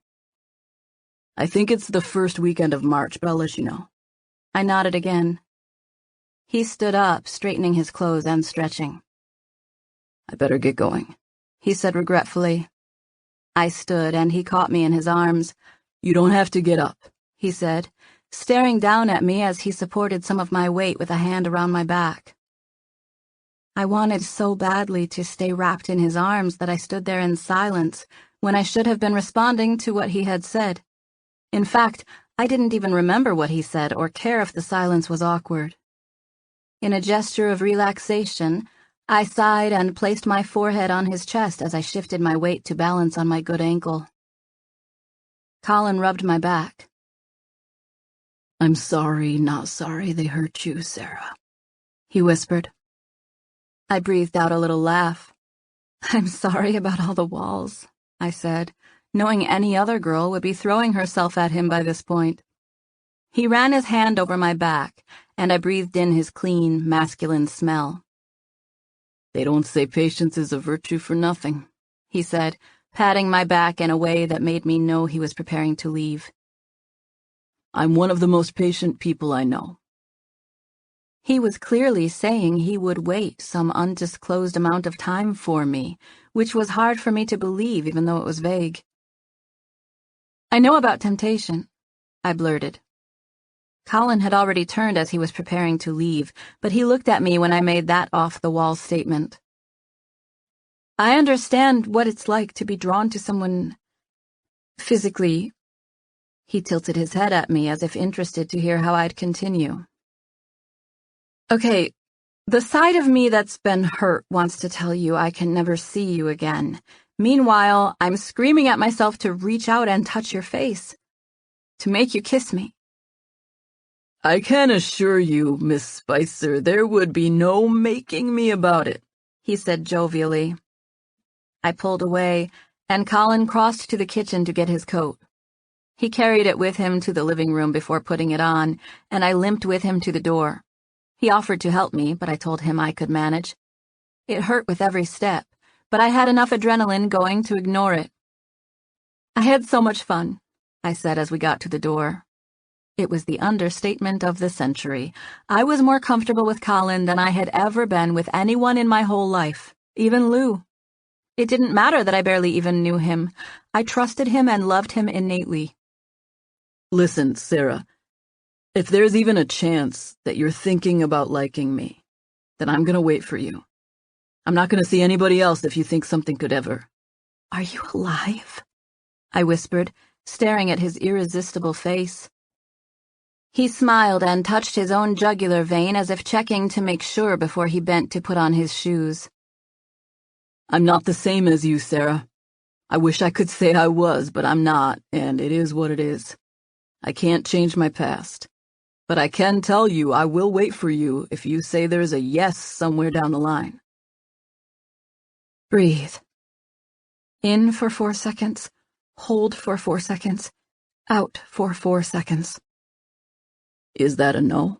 He asked. No, I said defensively. Why do you say that? Because you're not saying anything. Because I'm trying to say the right thing, I said honestly. He smiled. I pretty much know you like me, he said confidently. I just wanted to hear you say it, I guess. I do like you, I said, knowing I shouldn't deny it even though the thought to do so had crossed my mind. Okay, so I'm going to Chicago, and then home for a day, and then to London, and I'm not looking at other girls because there's one back here at home who'll be waiting for me, right? His words sent jolts of electricity shooting through my abdomen, but he just stared at me with a deadpan, no-nonsense expression. I smiled and covered my face with my hands, feeling shy, like he might somehow see how much I liked him just by the look on my face. "I thought we get to say hi between Chicago and London," I said, avoiding his actual question, which had me feeling breathless. "We will," he said, waiting patiently for me to say more. "And I think I would like it very much if you didn't worry about checking out other girls while you're gone," I added in little more than a whisper. I bit at the inside of my mouth and flinched as I listened to hear what he'd say. He stepped closer to me, invading my space to the point where our bodies were almost touching, and he leaned down to speak near my ear. "That guy you've been saving yourself for?" "Uh-huh," I asked, wanting so badly for him to continue. "That's me." Chapter 9. Colin Ross did not, I repeat, did not kiss me that night. We had done a lot of talking about my trust issues, and he was obviously being respectful. I could tell he wanted to do it, and it was difficult to keep myself from encouraging him, but I knew it was best to take our foot off the gas a little bit. He wasn't chipping away at my carefully constructed walls. He came at me like a wrecking ball. I could feel my inhibitions crumbling to bits when he looked at me, and I knew I could easily get swept away and wind up hurt again. I was relieved in some ways that he had a trip planned, so that I could take a step back and figure out how I was feeling. Colin called me the first night he was gone, and we ended up talking on the phone for about an hour. This continued for the next 8 days until he flew home to regroup for his trip to London. We had talked about so much in our phone conversations that I felt like the Colin I would see tonight was an entirely different person from the one I had been with a week before. I knew so much about him now. I respected his hustle and determination. I knew his likes and dislikes. I knew what inspired him and what his goals were. I even knew what to get him for his birthday, which would take place while he was still in London. I decided I'd give it to him early since he would be gone for the occasion. I knew where he'd be staying in London, and I could have easily shipped it to him, but I simply wanted to give it to him early. It was something I knew would look good on him, and part of me wanted to give it to him for selfish reasons so that I could see him wearing it. Colin's flight was to land in New York at 1 p.m., and he said he needed the afternoon to see to a few matters with his restaurants. I was to meet him for dinner at one of his restaurants named the Blue Inn. He would send a driver, who would be at my house at 6. I had been to this particular restaurant and really enjoyed it, not knowing it was Colin's at the time. My ankle was still slightly unstable, but it had come a long way since it first happened. What an ordeal that was. I could barely walk on it for the first 3 days. Thankfully, I was much better now and was finally back into my normal shoes. It was a Saturday evening, and the streets and restaurant were packed. The hostess introduced herself as Danielle and took my coat before showing me to a table for 2 in the back of the dining room. "Mr. Ross is just finishing up in the kitchen," she said with a smile. "He'll be out in just a moment. Your server will be right over to take care of you. Can I get you anything until then?" I shook my head and smiled at her as I settled into my chair, and she was off without another word. Colin came out of the kitchen before the server got to me. I saw him right when he came around the corner, and I could hardly remember to breathe. He was clean-shaven, and his hair was combed away from his face.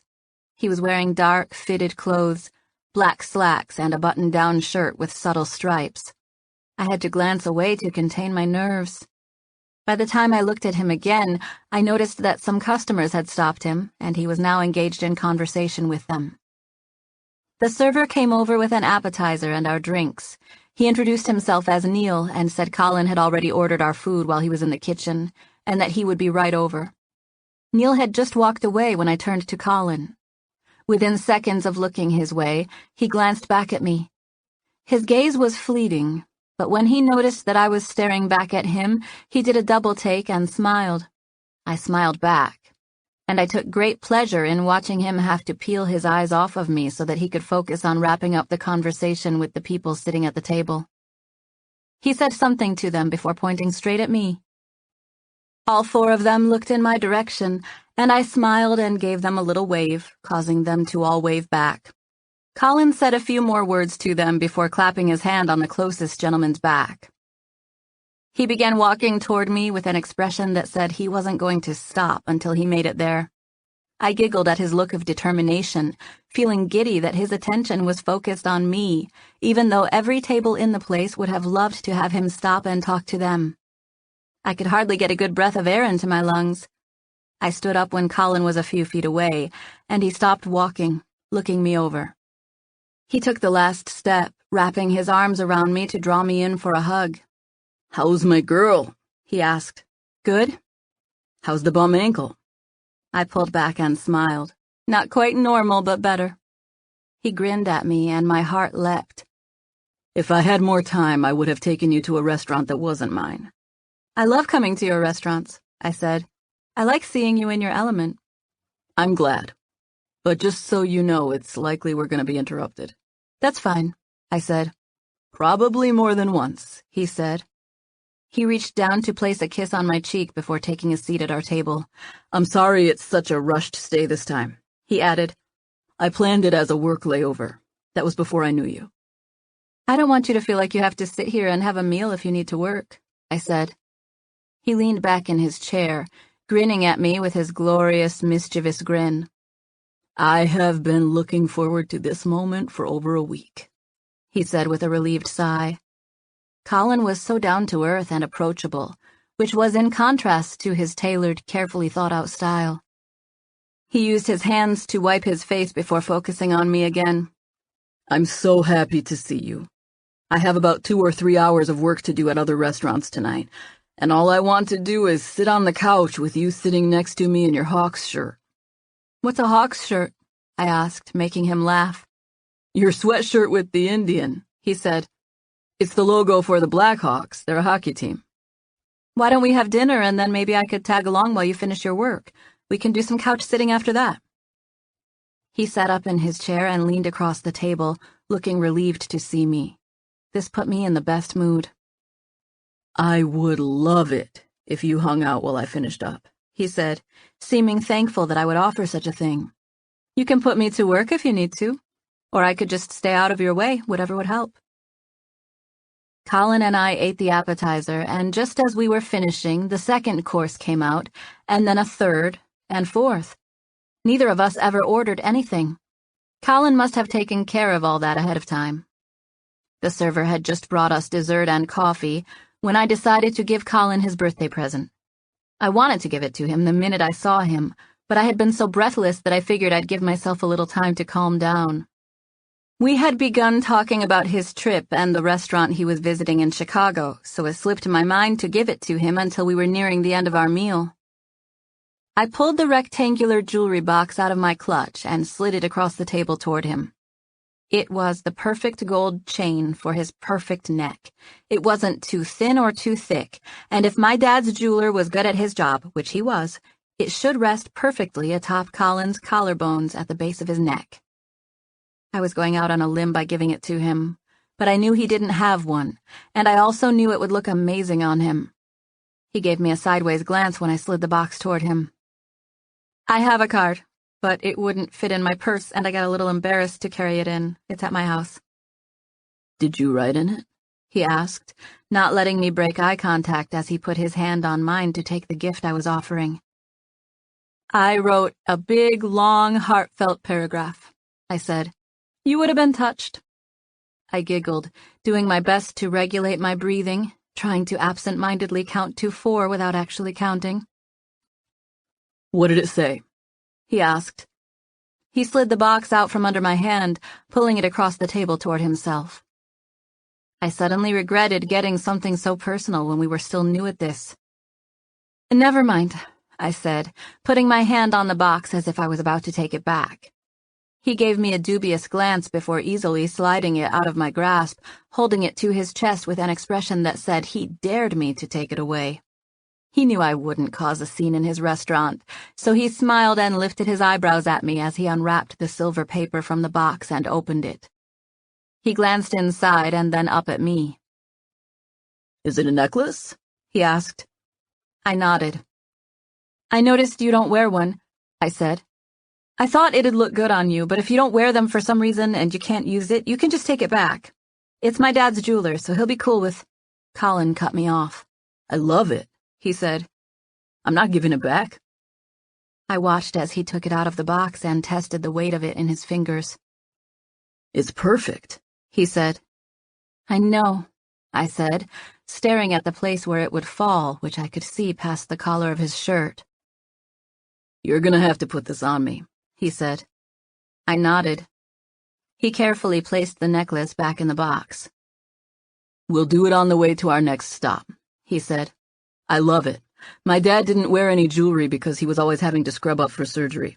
I've never been much of a jewelry guy. I really didn't know I would like something like that, but I'm stoked to try it on. Seriously, thank you. Colin and I wrapped up our dinner, and before I knew it, we were headed to another restaurant a few miles away. It would take us about 30 minutes to get there, and the best part of it all was that I got to ride with Colin in the back seat. One of the first things we did was put on his necklace. He handed me the box and turned away from me so that I could fasten it for him. I easily handled the clasp, dropping it onto his collar once it was secure. He turned to face me as he reached up to adjust it. Dad's jeweler was a genius. The gold chain I bought him peeked out of his dark shirt, falling at the perfect place just below that indentation in his neck. I sighed blissfully as I stared at it. He laughed and touched it as he relaxed into his seat. It's heavy, he said as a compliment. I smiled and wiggled my eyebrows. How does it look? He asked.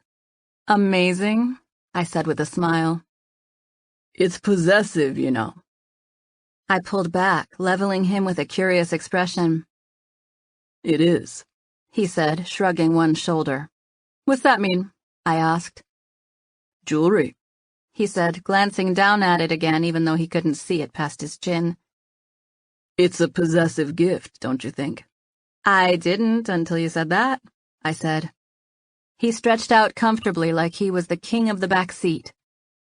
I think it means you're into me, he said. Oh, yeah? Yeah, I'm pretty sure of it. Are you going to enjoy knowing I'm wearing it while I'm in London? He asked. I thought about being vague, but I went for honesty. Yes, actually, I said. I hope you do wear it. I leaned forward so that I could get a good look at the necklace, and before I could stop myself, I reached out to touch it. I let my fingertips fall on it, trying not to be affected by the warmth of Colin's neck. Is that possessive of me? I asked. I hope it is, he said. What are you going to say if someone asks you where you got it? I asked. They won't. What if they do? What did you tell the jeweler? He asked, turning my question around. Who'd you say you were getting it for? I was speechless for a few seconds because I had actually mentioned that it was for my boyfriend, since I figured it'd be weird to buy a nice piece of jewelry for anyone else. What? I asked, avoiding his question. Who'd you say it was for? He asked. You, I said. Chapter 10. I'm sorry it's such a quick trip, Colin said, glancing out the window of the car. We were fairly close to his restaurant, but traffic was terrible, a fact for which I was grateful since it kept me cooped up in the car with him these last extra minutes. He flopped his head onto the headrest with a tired sigh. His eyes were closed, but he smiled sweetly since he knew I was looking at him. Tired? I asked. So tired, he moaned, still smiling a little. I sat there and stared at his cheekbone. How the lights fell on it. Feeling like I wanted to comfort him in some way, I leaned forward and placed a kiss right on the spot I'd been staring at. His smile broadened, although he still didn't open his eyes. I leaned forward and did it again, this time allowing my lips to remain on his cheek for 2, 3, 4 seconds. A warm sensation washed over me, causing me to curl my toes and clench my fists. I broke contact, and this time, instead of keeping his eyes closed, he peeked at me with one eye. I giggled. I'm gonna try this again, he said. Again, he rested his head on the seat back and stared upward, closing his eyes and not paying attention to me at all. I stared at the side of his face for a few seconds before falling into his trap. I leaned over and placed my mouth on his cheek again. This time, I went for the soft spot, right in the center of his cheek, closer to his mouth. I barely had the chance to touch his cheek when he turned, forcing our mouths to make contact. I was so looking forward to this moment. I loved his whole face, but especially his mouth. I had been checking him out on reruns of Best Chef, and I just loved the way he looked. I had imagined kissing his perfectly curved mouth, and now, at this very moment, it was happening. Without taking his lips from mine, Colin shifted so that we were facing each other more fully. Our lips connected with such a delicate touch that subtle movements from the car would make us lose contact for a split second. He leaned in and kissed me more firmly once, and then again before pulling back to stare at me. His light eyes roamed over my face. I had no idea what he was thinking. He smiled before kissing me again. 3 times he let his lips touch mine, and just like that, we were pulling to a stop in front of his restaurant. I was so shaken up by his kiss that it felt like I was dreaming when Colin withdrew and whispered, "We're here." I smiled and glanced out of the corner of my eye before staring at him again. "We're here," I repeated, since my thinking skills had turned to goo the second he kissed me. "I have a couple hours of stuff to do in here," he said as we walked into the restaurant. This was another Mexican restaurant, although it was even more upscale than the one where I first met him. "I'll just stay out of your way unless you can find something for me to do," I said. "I think I'll start with a visit to the ladies' room, though." He smiled and pointed toward a hallway on the far side of the dining room. "The restrooms are back there," he said. "I have some stuff to deal with in the kitchen, and then I'm meeting with my executive chef." "Go," I said. "Do what you need to do. I'll keep myself busy. I might go for a walk or something." Colin smiled and squeezed my arm as if saying thanks for understanding, as he took off for what I assumed was the kitchen. I glanced at his neck as he turned and smiled, loving the sight of my necklace on him. I heard someone say my name when I was on my way to the ladies' room. "Sarah Spicer?" A woman's voice came from my right, and I turned to find an actress from one of my dad's shows named Barbara Long. She was with about 8 people at a booth along the wall, and I walked over there to greet them. "Sarah is Saul Spicer's daughter," she explained as I got closer. "I know Sarah," a guy said. I turned to find her assistant, who I recognized from the set. I waved at him. "Sarah went to Columbia for pottery," he said proudly to the others at the table. I didn't correct him, even though that wasn't entirely true, since what I earned was more of a general art degree. "I've seen her stuff," Barbara said. "Her dad has a few of her things in his office." She cocked her head at me and stared at me seriously as if something had just dawned on her.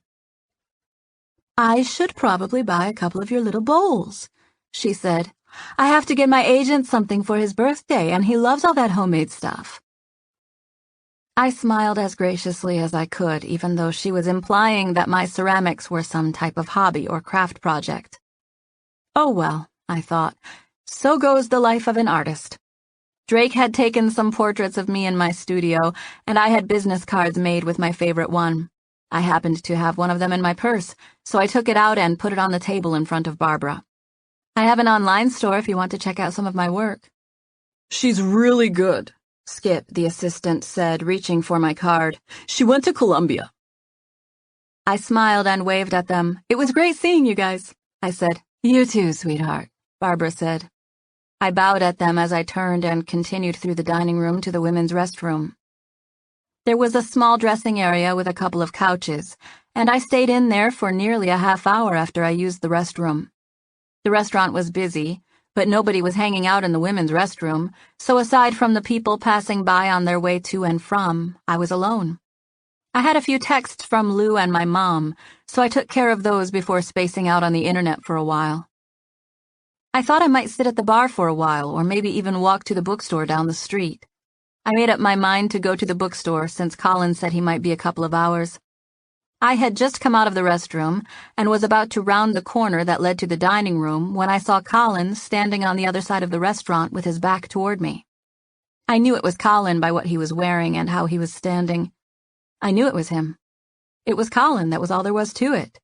That fact wouldn't have been so hard for me to believe had there not been a blonde standing beside him with her arms wrapped around his waist like she was a freaking koala bear. I mean, seriously. She was holding on to him with an unashamed grip around his middle. Just then, someone came into the hallway, and not seeing I was standing there, they almost bumped into me. We both gasped and giggled at the awkward encounter, but soon she was off to the ladies' room, and I was once again staring at Colin's backside. The girl's dad-blasted arms were still wrapped around his middle. I stepped to the side so that I could see Colin without being in anyone's way. I knew I should walk away and not watch what was happening, but when you're in a position like that, it's literally impossible. I stood there and watched them like a little kid playing spies. The woman had obviously been at one of the tables and stood up to hug him when he went to talk to them. A hug was one thing, but she just kept her arms wrapped around him while he talked to the others at the table. I thought about how long I had been in the ladies' room, and it came to me that Colin probably thought I had gone on a walk, like I said. He apparently had no idea I was still in the building, or he would clearly not be doing this. My heart felt heavy and out of joint, like the center of my chest had hiccuped, and my heart was now slightly out of place. I closed my eyes and let out a hopeless sigh. I blinked, hoping against hope that I had been dreaming and the blonde by his side would be gone when I looked up, but I had no such luck. They stood there, continuing to talk and laugh.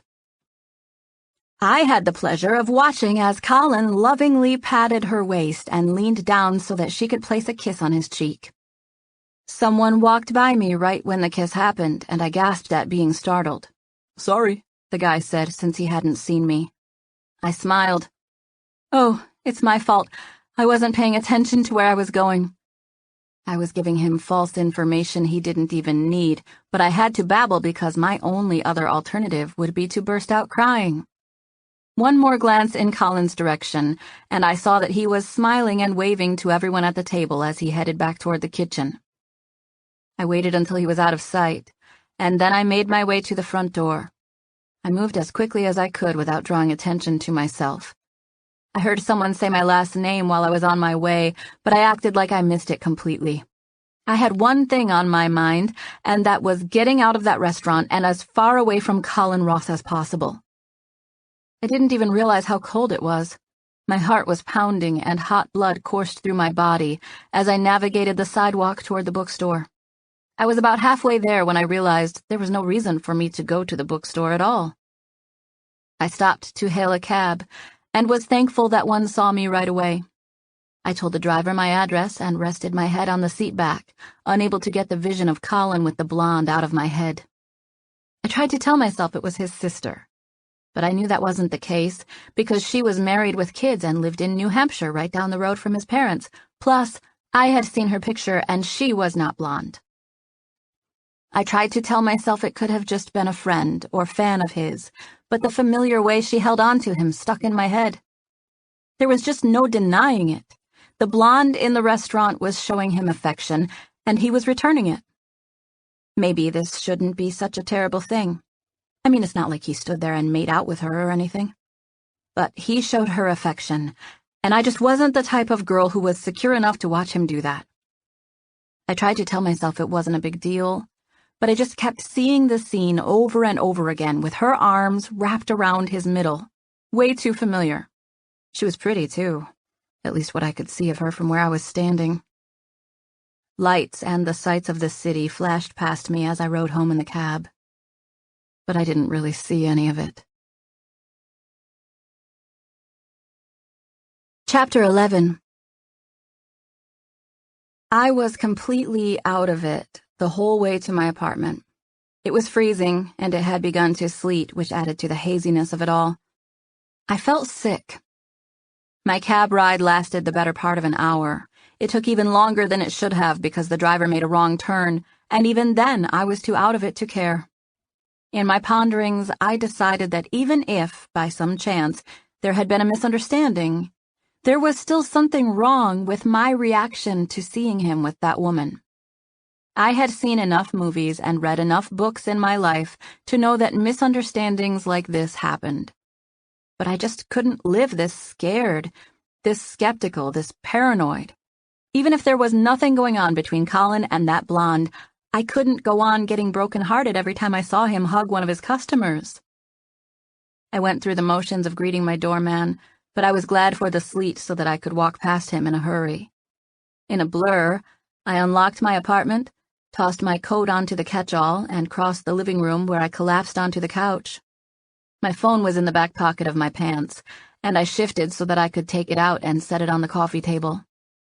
I knew I had to contact Colin, but I was still undecided as to what I'd say. It took me a few minutes of grasping for as much logic and reason as I could to decide to be as vague and gracious as possible. I made a specific effort to be unemotional as I typed out a text to him. Me. Hey, I went ahead and came home. I'm not feeling my best, and I know you have a lot to do. We'll hook up when you get back from London. You'll be missed. Thanks again for dinner. I had fun. It was a long text, but I didn't want to take any of it out. I thought it was necessary to put things about missing him and hooking up again later because we had already grown too close for me not to acknowledge that I'd miss him. My heart fluttered as I pressed send, and I sat there reading the text I had just written 2 or 3 more times. I watched my phone for about a minute, but when he didn't text me back within that time, I went into my bedroom. I turned on the television for background noise and took a shower. I was almost certain Lou wouldn't be home soon, but either way I kept my bedroom door closed so I wouldn't be disturbed. I had just gotten out of the shower and was channel surfing when my phone rang. I gasped before I leaned over to grab my phone. I stared at the screen, which clearly told me there was an incoming call from Colin. I sat there and held the phone in my hand, feeling like too much of a coward to pick it up.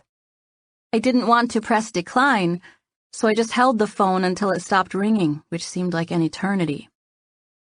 My heart raced as I waited to see if he'd leave a message.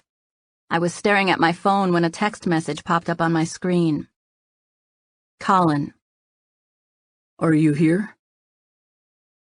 Obviously, he thought I was still waiting for him at his restaurant. I knew if I didn't text him back that I ran the risk of him coming over here, which I did not want. I had already wasted enough of Colin's time on a day that didn't have enough hours. Me. Did you get my text? I'm here at my apartment. Sorry I missed your call just now. I'm not feeling good and decided to come home. I pressed send, and within seconds I heard back from him. Colin. I'll be done in an hour. I'm sorry you're sick. Can I bring you something? I hope it wasn't the food. Me. No, it's not the food. I think it's allergies. It works out. I know you have to wake up early to catch your flight. Thanks again for tonight. I included a kissy face emoji because I knew it'd be suspicious if I quit cold turkey on little sentiments like that. Colin. I wish I could see you before I go. I'm almost done here. Me. I think I'm gonna hit the sack. Colin. Pick up your phone. Within seconds, my phone was vibrating. It all happened so fast that I let out a little screech and tossed my phone onto the bed next to me as if it were a hot potato, but I knew I had to answer the call. So just as quick as I tossed it down, I picked it up again, pressing the button to answer the call. Hey, I said, trying to sound groggy. You okay? He asked. Yeah, I knew you had a lot of work to do tonight, and it worked out because I was sort of tired and under the weather. I think it's the sleet making my allergies flare up. I clenched my fist and pinched my eyes shut, telling myself to be quiet and stop giving him too much information. I could hear the hustle and bustle of the restaurant around him, and I felt sick that he was taking time out of his night to worry about me. The thing that helps me when I get like this is sleep, so I'm gonna go ahead and hit the sack, I said groggily. Sarah, be straight with me, Colin said in an impassive tone. What's going on? I don't want to see you, I said honestly after a few seconds' hesitation. Did I do something? No, you didn't, I said. It's me. The old, it's not you, it's me thing? He asked. Is that what you're doing? Yeah, but it really is me, I said. So you just changed your mind about being with me? He asked. I wasn't with you, I said. We're not... I trailed off. We're not what, Sarah? We're not a thing. Colin breathed a humorless laugh. Seriously? He asked. My heart pounded and ached at the same time. My chest was a chaotic mess. It's my fault, I said. It's the trust stuff. I should be able to see some girl's arms around you and be cool and confident with that, but I can't. It's me, not you, just like I said. I started to hang up after I said that, but I caught myself and instead waited to see what he would say. What are you talking about? He asked. The blonde. My little cousin? He asked. At the table in the corner? Elena. She just turned 18 and she wants to start working at one of my restaurants. There was a short silence. I honestly knew in the back of my mind it was probably some kind of misunderstanding, I said. I had already considered that. But the point is that I'm still afraid, Colin. It's the trust thing. It's something I need to work on. Something I have to figure out for myself. I don't want to drag you into it. You have to forgive them, Sarah. All those men in your life who made wrong choices. All the women, too, for that matter. Everyone who wrongs you, you have to forgive them. I heard one time that unforgiveness is like drinking rat poison and waiting for the rat to die. You're wishing harm, or at least justice, on the person who wrongs you, but all that's happening is you're stuck remembering it. You're the one drinking the poison. I had never heard that before, and I did my best to let his analogy sink in, even though it all still felt a bit like I was in a dream and it didn't really apply. You have to forgive people, Sarah, or you'll never be able to trust. That's exactly what I'm telling you, I said, even though I was sure he was saying it much better than I was. I'm not able to trust, and I don't want to drag you into that. Too late. I'm already drugged, he said. Instantly, an ember of joy and hope began bubbling somewhere deep inside me. I have to go, he said. Please reconsider and let me come by on my way home, Sarah. I really want to see you before I leave for London. Okay, I said. Okay, he agreed. I'll be here for roughly another hour. I'll call when I'm on my way. Okay, I said. See you soon. See you in a bit, he said in a way that meant goodbye. He was already talking to someone else as he hung up the phone with me, and I heard them telling him something about a shipment of fish. I hung up the phone and held it to my chest, feeling overjoyed about learning the identity of the mystery blonde, and utterly gobsmacked at the fact that Colin was coming over when I seriously had myself convinced I would never see him again. I stared at the ceiling of my bedroom, thinking about that rat poison analogy, and wondering if I had truly forgiven the people in my life who had hurt me. I thought I had forgiven them, but maybe I hadn't. I squeezed my eyes closed and said a prayer, asking God to help me somehow supernaturally forgive them. Just after I did this, a whole sequence of thoughts occurred to me. They happened one by one, but the whole experience ended up feeling like a ton of bricks. One after another, I had flashes of things I had done and thought in the past, flashes of my own sins, if you will. Regretful things, embarrassing things, things I cringed while remembering. These things came to my memory one after another, like a slideshow of my most terrible side. Within those flashes and moments of conviction, I experienced a true awakening. I felt my anger and intolerance toward those who had wronged me slip away. I understood that I needed grace and forgiveness just as much as they did. Sure, it might be for other, less obvious reasons, but I needed it. I needed it something terrible. The memory collection of my failures made that crystal clear. I blinked at the ceiling, realizing that tears had been streaming down the sides of my face, and now there were pools of tears on each side of my head. "Oh my gosh," I whispered, wiping my face as I realized what had just happened. I had said a lot of prayers in my life, and if I'm being honest, most of them were when I was in a pinch or needed God's help. I had never, in all my prayers, got an immediate answer. But this time I did. I asked God to help me forgive others, and He did so by letting me flash back to my own sins. A collection of shortcomings. At first it was just the memories, but before long I realized that these thoughts were causing me to feel differently toward others. To forgive them. It was humbling and amazing, and I was in awe that my prayer had been answered on the spot like that, and that it was answered by the most unlikely means. I even flashed back to a few times when I had no idea I was doing something wrong, and my actions or words still hurt someone else. I glanced at the clock by my bedside to find that I had been lost in thought for the past hour. I sat up and found that the spots of tears that stained my blue comforter were about the size of baseballs. I took a deep breath, literally feeling like a weight had been lifted from my chest, and all because I realized that I was just as guilty as all of my offenders.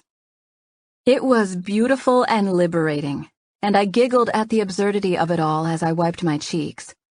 I was still smiling from the whole experience when Colin got to my apartment a little while later. "Have you been crying?" he asked as he came inside. "A little, but it was good."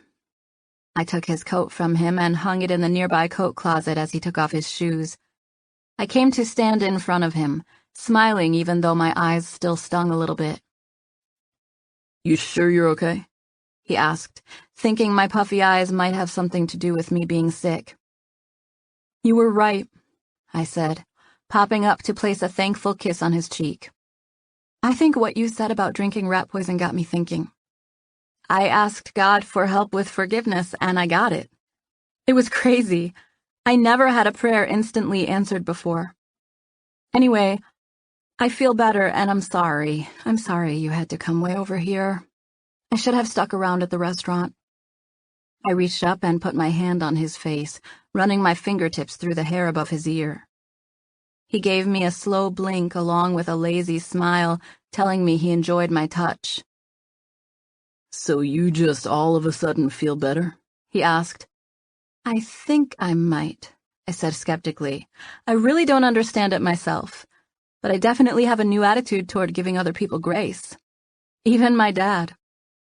I smiled, feeling relieved that I was no longer mad at him. "I told Elena you were jealous," he said with a sly but still sleepy grin. "She got a kick out of that." "No, you did not," I said with the type of shocked expression that made him smile.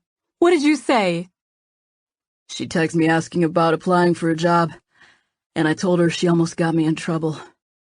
I shrugged. I knew I could take her, I just didn't want to start a fight in your restaurant, I teased. He smiled at me. "You think you could take her, huh?" I nodded and put up my dukes in the most confident boxer pose I knew. I had practiced my dukes up pose in the mirror lots of times in the past, and I could tell Colin appreciated it because his smile broadened. He took a deep breath, in through his nose, letting his chest rise as his back bowed, and then let it out again, going back to a relaxed stance. "I should have really booked a weekend at home. I don't know what I was thinking." He was so spent he could hardly keep his eyes open, but he was still wearing a groggy half-smile. I reached out and touched him on the shoulder. "Can I get you a glass of orange juice and a neck rub?" He peered out of one eye. "Am I dead?" he asked. "No. Why?" I asked, giggling. "Because those two things would be heaven right now." Chapter 12. I had no idea how multifaceted forgiveness could be. Before I had that experience, I thought forgiveness was just a word that described my feelings toward the event that happened and the person or persons who caused said event. But somewhere in the midst of those memories, my perspective shifted. I understood how much more there was to forgiveness. It was after I realized how needy of grace I was that I was able to truly have grace in my heart to forgive others. It was amazing to me that a revelation of my own flaws was what freed me from assuming the worst of others. I had no idea how it happened, but it did. Just like that, my burden was gone. Colin was still at my house. He had been there for a little over an hour that night. I no longer saw him through the filter of doubt, so it was like I was meeting him for the first time. I couldn't stop smiling. We were sitting on the couch together, but facing the television, which was turned off. His arm was wrapped around me, and I had my head on his shoulder. I should get home, he said. I could tell by his voice that he was reluctant to leave, but knew he had to. I know. I sat up, stretching before I turned to look at him with a lazy smile. Colin stayed in the same position, staring at me patiently. Come to London, he said. Ireland, actually. I have a little downtime when I'm there, and I'm going to Dublin for a few days. Why don't you meet me there? Dublin? Yeah. I don't know why I didn't think of it sooner. He paused and rubbed his eyebrows. I think I totally forgot I was even doing that. That's how busy I've been. Send me your itinerary sometime when you're thinking about it, I said. I'll see what your dates are, and if it'd even be possible to make something like that happen. And in the meantime, please let me know if there's anything I can do to help at any of your restaurants. He grinned at me. You better be careful or I'll put you to work. I will work, I said. I mean, I'd love to help out if you need anything. I'm right here. Right where? He asked, pulling me into his arms. I got off balance and fell into his lap with a squeal, looking up at him in this new and improved closer proximity. Right where? He asked again. This time, our faces were only a few inches apart, and I stared right into his eyes, which were a multifaceted gray-green in the dim light of my living room. Right here, I said breathlessly. Unless you come with me to Dublin, he said. Only, he said the words in a perfect Irish accent that had my eyes bulging. Can you say other stuff like that? I asked, thinking an accent sounded incredibly attractive on him. Aye. Otherwise, how would I get along in Ireland? He asked. His accent was perfect. I giggled at how good it was. Are you Irish? I asked. I'm just the bloody class clown who's got to be the center of attention all the time. His accent was so perfect that I assumed he must have spent an extended amount of time there. You're so great at that, I said sincerely as I stared at him with adoration. He smiled and said, You like that? In his normal American accent. I love it, I said. Can you do others? He nodded confidently. What can you do? Anything. Australian, Italian, Spanish. Do another one, I said. He shook his head. Nope. Why not? Because then you'd see the comedy in it. What is it you think I'm seeing now? I asked, scanning his face. It was only inches from mine. You tell me, he said in that same perfect Irish accent. What was the question? I asked after a few seconds of thinking about that accent and getting lost staring at his mouth. I was telling you why I'm not going to bust out my Nacho Libre imitation, he said in his normal voice. The Irish one's enough for now. I like how it makes you look at me. Plus, I want to leave you with that one so it can entice you to meet me in Dublin. And you can't show me all your cool tricks on the first night, I said. He smirked at me in that confident way all cool guys knew how to do. That's nothing, he said. I could show you all my accents tonight, and I'd still just go on impressing you for years. I've got way more than just accents. I knew enough about his personality to know that he was kidding around, but there was something to a man having confidence, even if it was in a tongue-in-cheek way. I can't wait for that, I said. For what? To be impressed, I said. I love being impressed. Just then we heard the sounds of Lou at the door. She fiddled with it for a second before it opened, and she looked at us with an apologetic expression. "I'm so sorry," she said. "I tried to text." "I was on my way out anyway," Colin said. He patted my thigh before getting to his feet, and I stood up as well since I was halfway on his lap and planning on walking him out anyway. No, I didn't mean to make you leave," Lou said with her hands up as she tiptoed reluctantly into the room. She pointed to the hallway. "I'm headed for the shower." "I was standing up to walk out anyway," Colin said. "Sarah showed me some of your art. I think it would be a good fit for one of my restaurants. Are you willing to take commissions if I give you the subject matter and dimensions for a few pieces?" "Definitely," Lou said with no hesitation whatsoever. "That'd be amazing." "It'll be another month or so before I can talk to you about it or make any plans, but I just wanted to see if it was something you'd be interested in." Lou beamed at him. "For sure, definitely. I'm ready when you are." Colin glanced at me with a smile that said he needed to go. "I'm gonna walk him to the elevator," I said, talking to Lou, but not taking my eyes off of Colin. "Okay," she said absent-mindedly as she walked away, trying to seem like she wasn't paying the slightest bit of attention to us. "Bye, Colin," she called from over her shoulder. "Bye, Lou." Colin texted his driver to tell him he was on his way downstairs. He slipped his coat and shoes on by the door. I helped him into his coat, which was big and heavy, and he shrugged into it, thanking me for the help. "I'm glad you let me come over," he said as we started out into the hallway. "I was sad to leave without seeing you."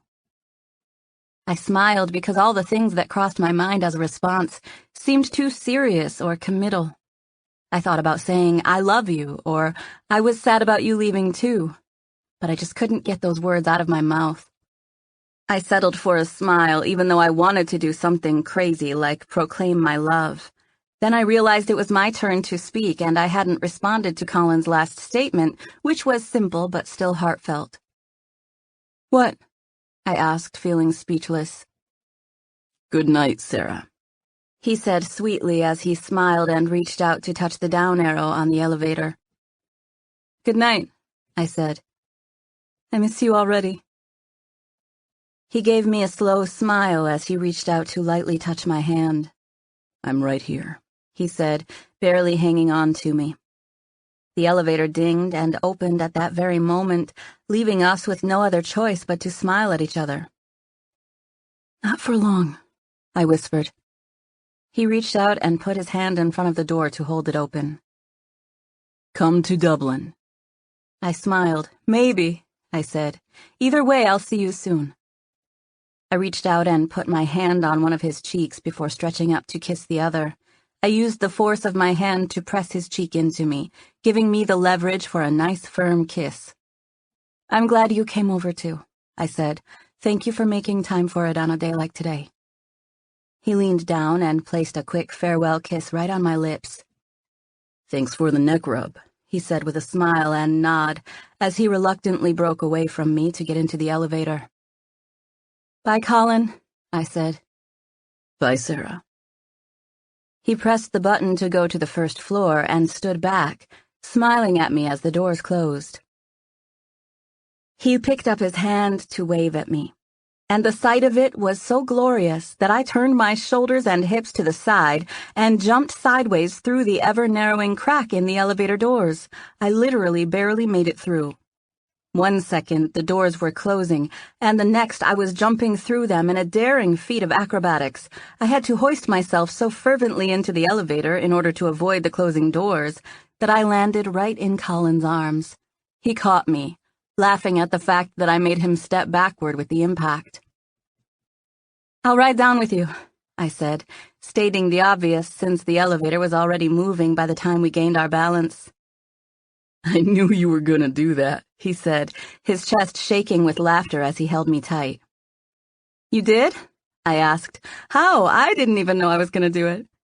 "I could see that faraway look in your eye right before you jumped," he said, still chuckling at me. I pulled back to stare at him, and he shifted so that he could peer down at me. I thought he would say something, but he didn't. He just leaned down and kissed me. I opened my mouth this time, and he let his tongue touch my bottom lip before he drew it into his mouth. It was so warm and comfortable that I wished I could stay there forever. I barely had time to think before the elevator dinged and came to a stop. I hated it for moving so quickly. "Come to Dublin, my love," he whispered in the Irish accent. I smiled and popped up to kiss his cheek as he reluctantly switched places with me so he could get out of the elevator. "You're not playing fair," I said. "That accent's making me have to go."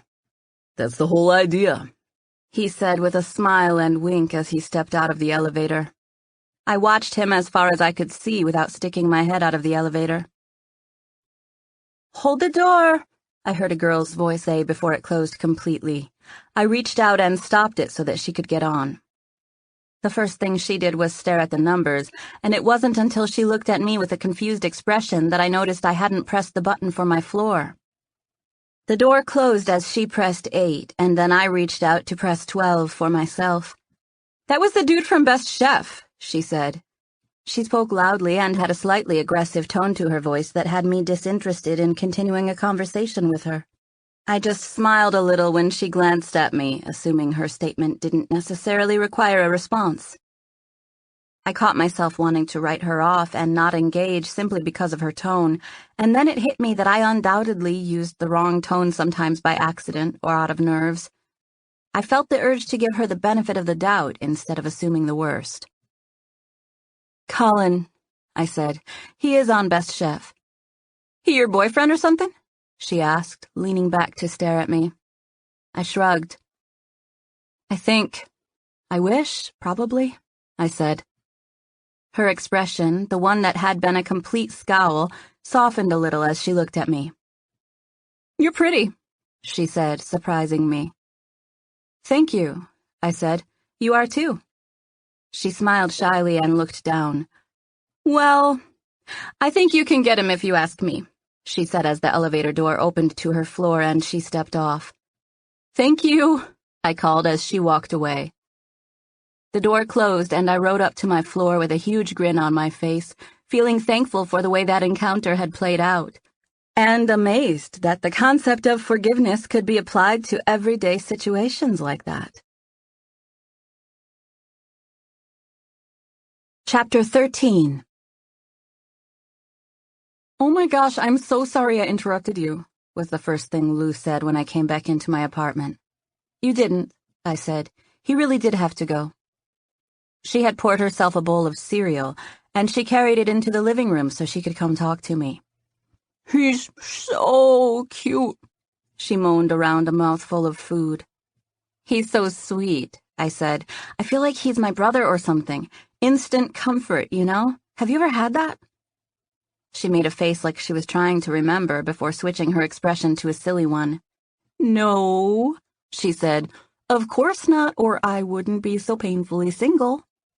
"Single's not so painful," I said. "It's having that attitude that gets you unsingle," she said. "Probably. I definitely wasn't looking for Colin." "It's the same with jobs," she said. "They're easier to find when you don't need one." "How was work?" I asked. "Same. Good. We had music tonight." "Did you make some good tips?" "Okay," she said, chewing and smiling. "Drake came by. He's still seeing that Beckett girl." "Was she with him?" I asked. Lou nodded. "She had a few of her friends with her. They knew the guy who was singing. Drake took some pictures of him." Lou scrolled through her phone and flashed the screen at me. "He got this one of me working the espresso machine," she said. "That's a great picture," I said, meaning it. It was beautiful. "I love your profile." "Aw, thanks," she said, taking another look at it. "He said he got some others of me, but he hasn't been able to go through them yet." "You should make him get some pictures of you drawing," I said. "You could use them for your social media. I loved the ones he did for me." "I can't believe Colin wants to buy some of my art," she said. "I've never had a commission before. I'm nervous. What if he doesn't like what I come up with?"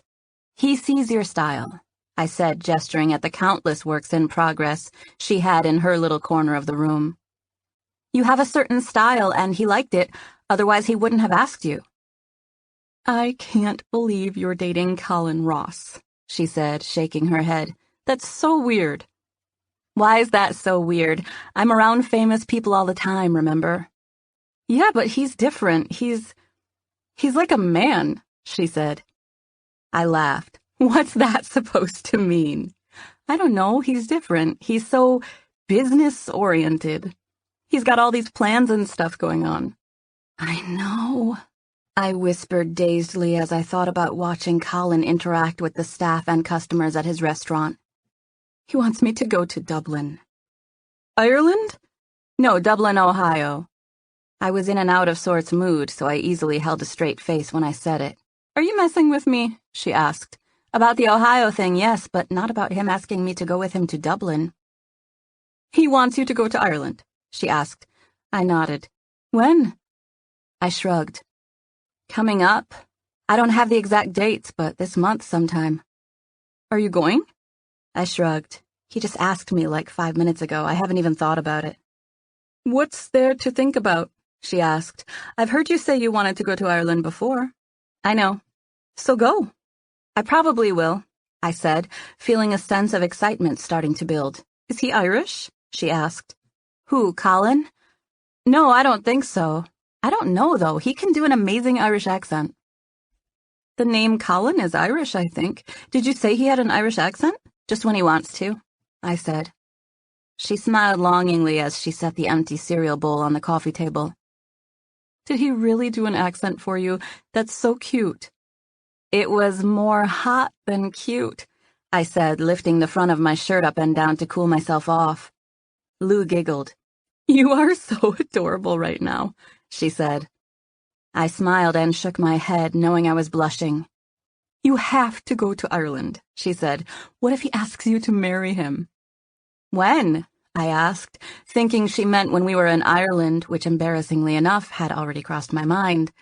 Lou shrugged. Whenever, she said. Like eventually. What if you two wind up getting married? I could say I was there when you met. I remember that day when he called you Sunshine. Yep, I remember. And I bet we will get married. Isn't that crazy? I can't believe you're acting like this, Sarah. She lifted her hands in surrender as if apologizing in advance for what she was about to say. I mean, I really thought I would have to move back in here after I finished my time at SNS, just to keep you from dying alone. We both laughed. Thanks a lot, I said. No, really, I'm so glad to see you like this. I shrugged. I was scared, I said. Even as recently as tonight, I was scared. I took a cab home behind his back and was planning on not seeing him again. Then all of a sudden, a pause to snap my fingers, I just got unscared. I know it seems crazy, but I prayed right before it happened, and I really think the two were related. What are you saying? You did a 180 just like that and went back to not having trust issues? Yes, I said with a little laugh. I can't quite explain it, but I did. I didn't bother telling Lou that it was deeper than that. I didn't tell her about the sequence of memories that led to my shift in perspective. 1, because it was a bunch of shameful stuff, and 2, because I thought I wasn't usually one for getting deep and discussing my feelings. How'd he like his necklace? She asked after taking a few seconds to think about everything I had said. He loved it, I said. He told me thank you about 10 times. I caught him touching it and turning it over in his fingers. I saw he was wearing it, she said. It looked good. She smiled and her eyes got wide. You think he's going to wear it on the show? She asked. I laughed at how giddy and impressed she was by the idea. Probably, I said. Speaking of show, she said, pushing at my leg. Macy heard a rumor that Theo Duvall was talking to Netflix about doing a documentary on Shower and Shelter. Seriously? Is it true? Lou shrugged. She said she heard it from Lane, and his word is pretty dependable, but Macy said not to say anything. They haven't made any official announcements or anything. What if they decide to do it when you're living there? I asked. I'm sure if they do it, it will be when I'm living there. I move in this August, and I can stay for up to 2 years as long as I don't get kicked out.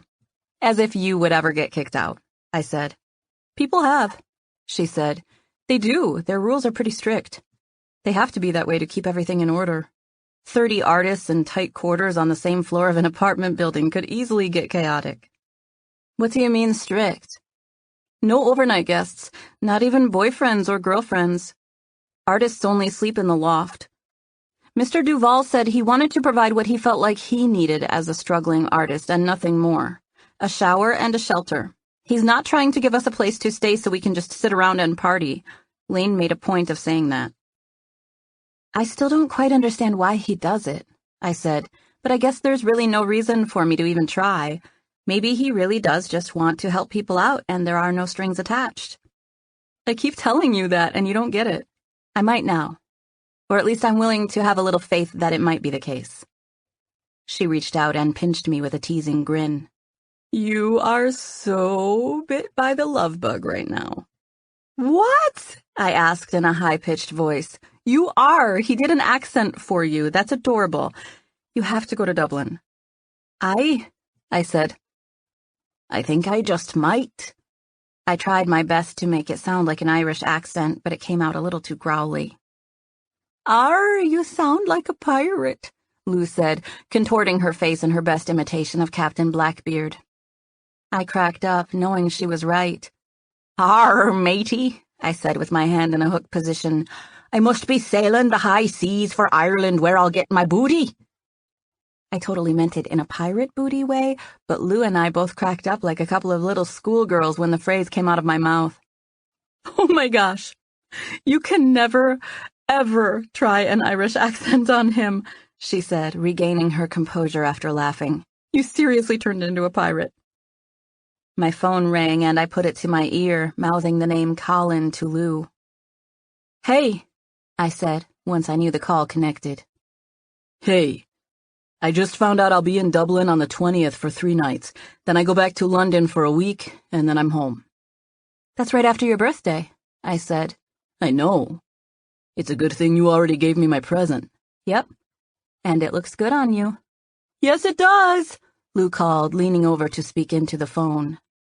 She knew I was talking about his necklace, and I was fine with her yelling at him. She and I smiled at each other. I tried to do an Irish accent for Lou, and it came out sounding like a pirate. Lou slapped a hand to her forehead at the fact that I was confessing. Irish is close to pirate, Colin said in a serious tone, like he was familiar with my hardships. They're in the same family for sure. I was trying to think of something dry and witty, but I couldn't hold back a giggle. Does that mean you're coming? Does what mean I'm coming? You were trying to do the accent for Lou. Oh, I said. I think so. You're coming? Yeah. Good. I'll set up your hotel and flight. Just let me know when you're ready to book it, and I'll have someone take care of it for you. I'm ready, I said, without even thinking about it. My heart started pounding the second I said it, and I made a wide-eyed expression at Lou, who returned it, but otherwise did her best not to seem too curious. I'll get you reservations, Colin said. I don't mind paying for it, I said. You're my guest, he said. I invited you. I've always wanted to go there. Lou pressed her knee into my thigh, even though we weren't looking at each other. It's the 20th, okay? Colin asked. Yep. You sure that's okay? He persisted as if he could tell I was slightly out of it and hadn't actually looked at a calendar. It's fine, I said, since I would literally move anything on my calendar to go to Ireland and be with him. I'm so glad you're coming, he said. I have 3 days completely off. I'm not doing anything with a restaurant while I'm in Dublin, other than eating at them. I can't wait. Good. I'll call you tomorrow. Okay, I said.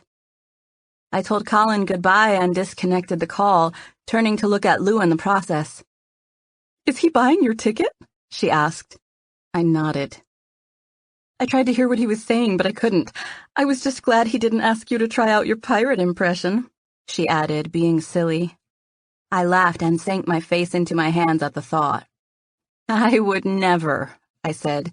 He was seriously hot when he did his. I just sounded like a big dork.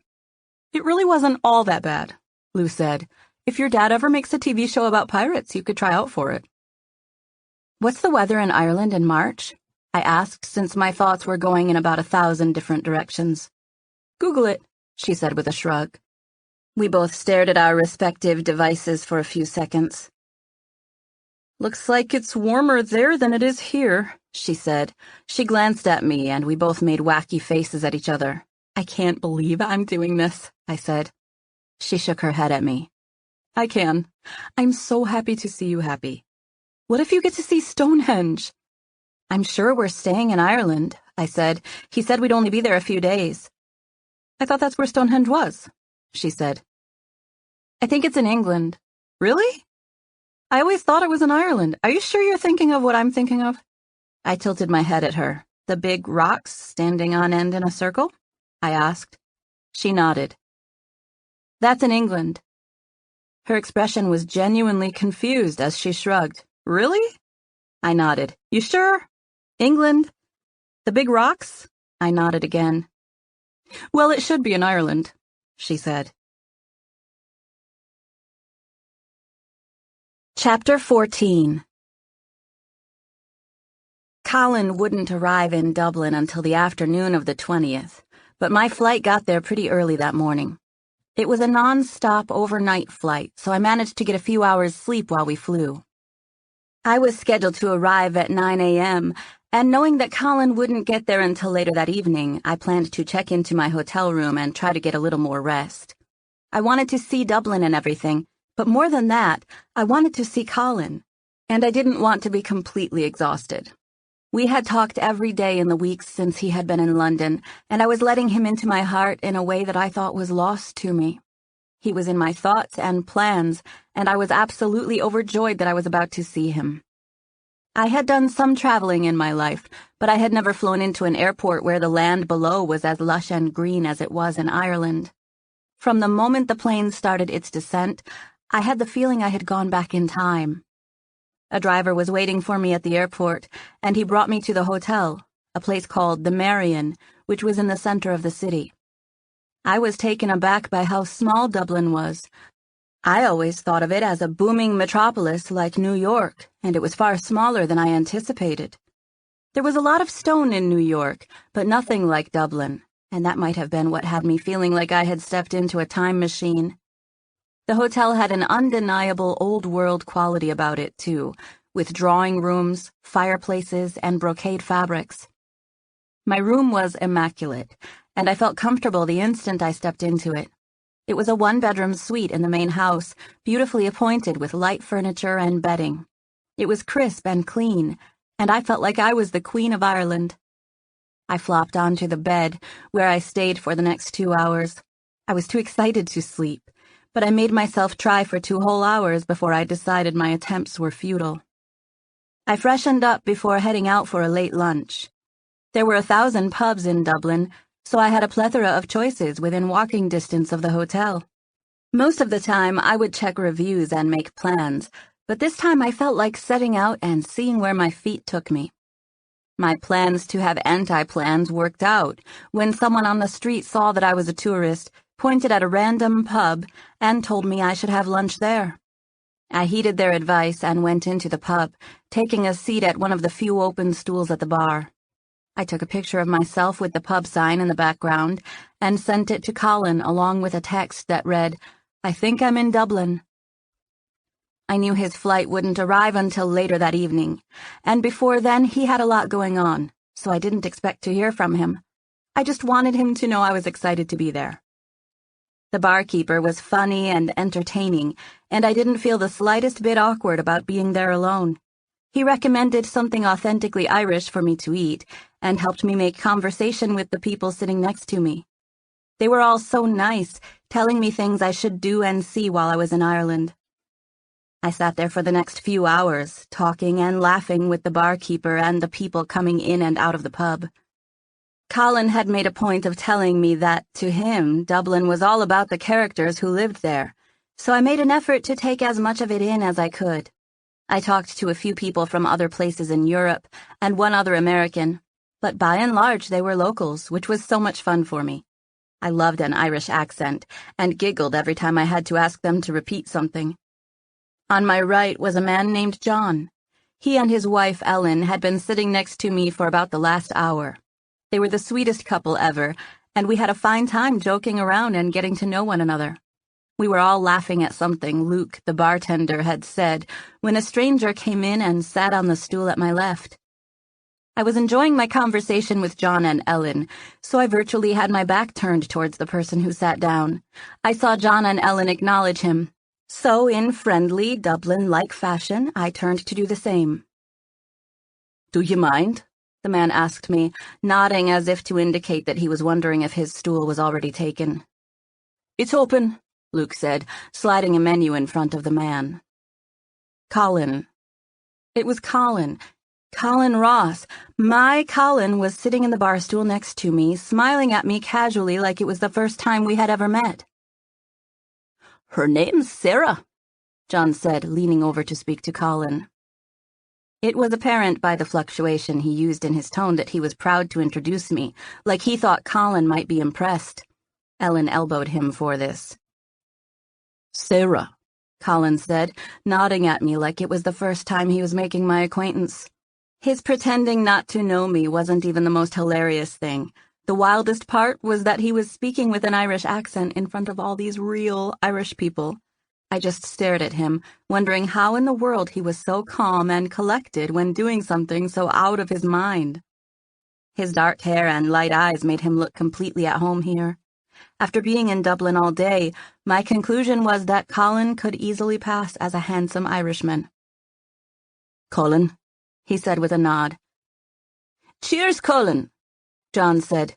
"Sarah here was just telling us she knows the people who bought the Banks estate." John continued with great pride. He had a Guinness with his lunch, and he had gotten chattier and chattier as the hour passed. "Aye, the Banks' place, eh?" Colin asked, acting like he knew what the guy was talking about. "Her da's a big Hollywood movie maker," Ellen explained proudly. I looked at Colin, who was pretending to give me an appraising stare. I wanted to throw myself at him, but I held back. "So you've got friends in Dublin?" Colin asked, since this was the first he had heard about me knowing someone there. "I found out my dad has an old friend who lives here," I explained in a voice that cracked with nerves. I wasn't planning on seeing them on my trip, though. "She's here to meet her boyfriend," Ellen announced, a little more loudly than she intended. "Your boyfriend, eh?" Colin said, pulling back to stare at me with an appraising grin. "Aye, and you better not get any big ideas," Ellen said, "because he's some big-time Hollywood actor, too." "I'm not scared of a Hollywood actor," Colin said contemptuously, continuing to use that perfect, thank goodness, Irish accent. I was terrified for him that he would break character and get caught, but he was completely, 100% in character, and no one seemed to know the difference. My heart raced at the silly deception of it all, and I had to work to contain the giddy grin that constantly wanted to break across my face. He was far and away the most handsome guy in the pub, the most handsome guy I'd ever seen, and I just sat there and blinked at him, feeling dazed and all shaken up. "He's not a Hollywood actor," Luke said, slipping a napkin and a glass of water in front of Colin. "He's a pub owner." "Restaurants," John said. "I could take some fancy pub owner any day," Colin said. He slapped his hand over his fist, indicating that he'd like to hit someone. "You two need to leave the girl alone," Ellen said. "She's all excited to see her man." "He's probably American," Colin said, rolling his eyes and causing everyone sitting around to laugh. "He is American," Ellen said protectively. "And you two better mind your own business because she's in love. She said she's going to marry him." Ellen smiled at me and nodded as if it was the least she could do to make that little announcement on my behalf. I just stared at her with my heart pounding, trying to remember what I had said and how much trouble she was about to get me into. "She's gonna marry him, eh?" Colin asked with wide eyes. My heart continued to pound in those seconds when everyone was waiting for my response. Every second felt like an eternity. "He is an American," I said, trying to maintain my composure in the midst of all the nerves and chaos happening in my thoughts. "Yes, but do you love him?" Colin asked, hanging his coat on the back of his bar stool. "I do," I said, heart pounding, "even though it's none of your business." My voice was trembling for two reasons. One, because I would never in real life tell a stranger it was none of their business, and two, because it was his business. It was very much his business. Then why isn't the fool here with you right now? He asked, still staring at me as he continued the Irish charade. Because he has to work, I said. He scoffed. If you were mine, I would never leave you in this pub to talk to the likes of me and this bunch. Oh yeah? I asked. What would you do? I'd drag you off and marry you, he said. My heart raced even faster as a result of him saying those words. What's more was that he stared at me as if he was completely serious. I wanted to throw myself into his arms, shout, "Yes, yes, yes," and call that our official proposal. It was with great difficulty that I refrained from doing so. Colin and I sat there for nearly an hour, talking to the people at the pub while he ate. We mostly kept at the act, although there was nothing I could do to stop myself from flirting with him a little bit since he was so irresistible. Just before I left, Ellen asked if I would go with her to the restroom. I agreed, and she followed me in there, making an intense expression as if she wanted to talk about some matters that were life or death. "Well, you've got to consider him at least," she said in a pleading tone. I cocked my head to the side, having no idea what she was talking about. "Colin," she whispered, gesturing into the pub. "I know you're here to meet your boyfriend and everything, but Sarah, dear, sometimes you have to throw caution to the wind, sweetheart. Sometimes you have to recognize a connection when you have one." I had to work hard to contain a nervous giggle at the sight of her intense expression. She had been watching me interact with Colin, and really thought we had a chance. It was the sweetest thing ever, and even though I wanted to tell her the truth, I wouldn't for Colin's sake, since I didn't want him to get caught using a fake accent. "You mean me and him?" I asked, pointing toward the bar. "Yes," she insisted in a whisper. "He's such a nice young man, and he likes you. Don't tell me you don't see it." "He did offer to walk me back to my hotel," I said. She smiled and nodded like she thought that would be a great idea. "You should do it," she said. "Give him a chance, lass. You only live once." "YOLO," I said with a little grin. Ellen furrowed her eyebrows and cocked her head at me curiously, which made me smile. "YOLO," I repeated. "You only live once." "Ah, yes," she said triumphantly when she understood. "YOLO, Sarah. YOLO, dear." Chapter 15. Ellen and I came out of the ladies' room together and found our place at the bar, which had grown more and more crowded as the afternoon passed. "I need to get back to my hotel," I said as soon as we arrived at our seats. I still had to settle my tab, so I sat on the edge of my bar stool. "I guess I'll walk you," Colin said, motioning for Luke to bring the check. "I'll take mine too," he called to the barkeeper. I started to dig in my purse, but Colin put his hand out to stop me. I glanced at him, and he gave me a narrow-eyed smile that broke character a little bit, telling me I was crazy if I thought I was paying. I smiled back at him as Luke slid our tickets onto the bar. "I'll get the ladies," Colin said, sliding the tickets and his credit card back toward Luke. "YOLO," Ellen said, although it was disguised in a cough. This struck me as so funny and cute that I widened my eyes at Colin and gave him a pleading expression, saying I had to get out of there before I blew our cover. Knowing we had to wait on Luke to bring the ticket, he answered with an easy, patient smile that had my insides feeling warm and melty. "Yep, Sarah was saying she might need help getting back to her hotel," Ellen said. "Ellen," John said, scolding his wife for overstepping her bounds. She made an injured expression. "What? She already said she wouldn't mind the company." "I wouldn't," I said with a shy shrug. "See?" Ellen said. "She said she wouldn't mind." "Are we off then?" Colin asked with a nod at me as he stood. "Sure," I said. We said goodbye to John, Ellen, Luke, and the others sitting around us at the bar, and headed for the door. Colin opened the door and I walked past him. I was so anxious to see him that it was almost impossible to refrain from latching onto him. "Wait for it," he said through clenched teeth as I walked past him with a hungry expression on my face. I made sure we were past the pub windows when I finally let myself grab him. "Oh my gosh, I can't believe we did that just now," I said. "I can't believe that just happened. I'm so nervous it feels like I robbed a bank or something."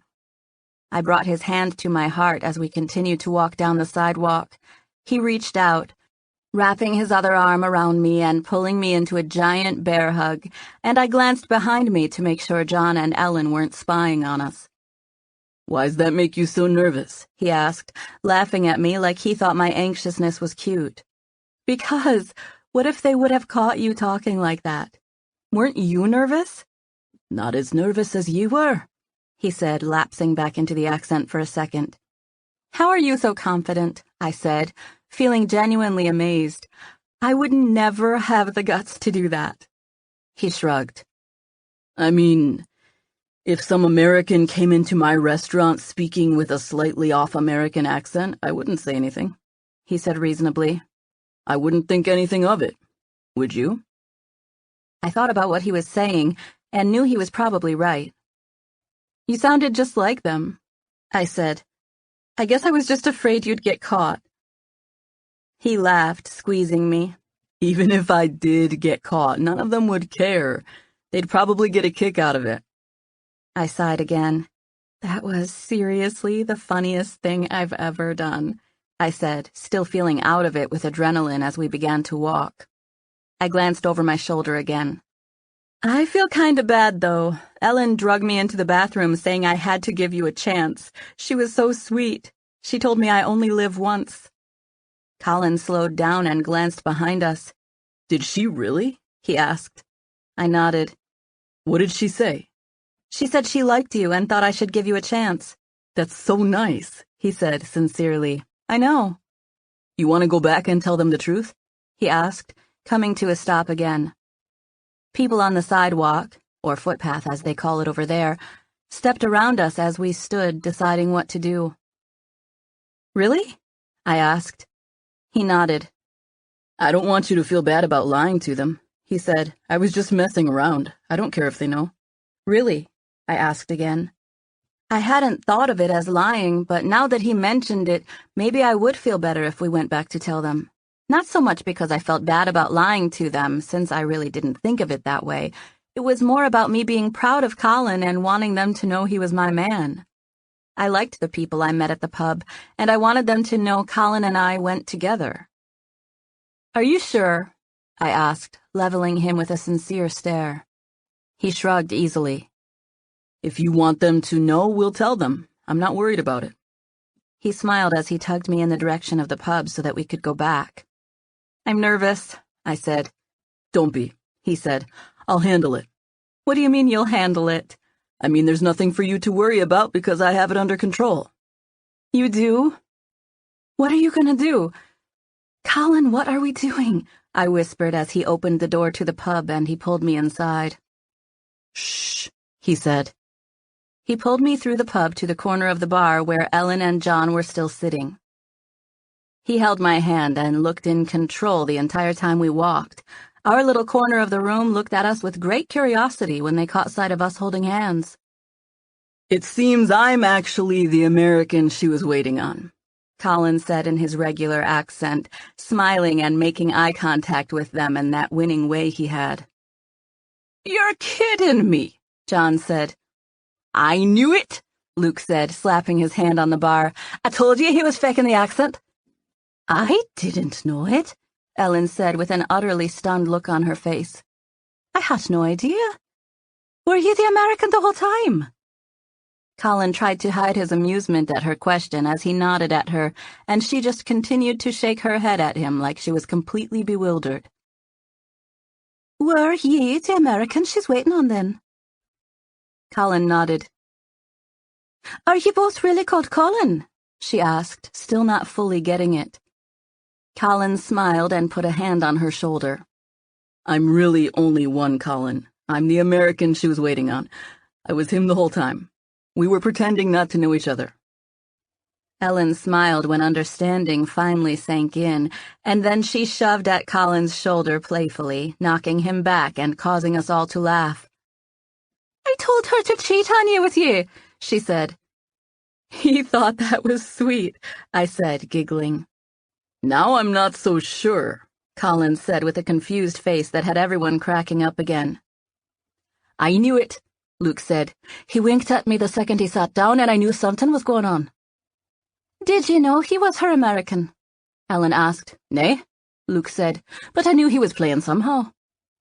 "Well, I, for one, am amazed," Ellen said. "Me too," John said. He motioned to his own mouth. "I just thought she had a little speech problem." We were all laughing at that when Ellen said, "I knew you two were meant to be something. I knew it from the time you sat down. Sarah's smile was lovely from the start, but it changed when this one came in." Again she poked at Colin, who smiled at her. "She's funny," Ellen added. "Not just her face, but on the inside, too." "Aye," John agreed. "She's funny indeed." He turned on his stool, trying to get a better look at Colin now that he knew who he was.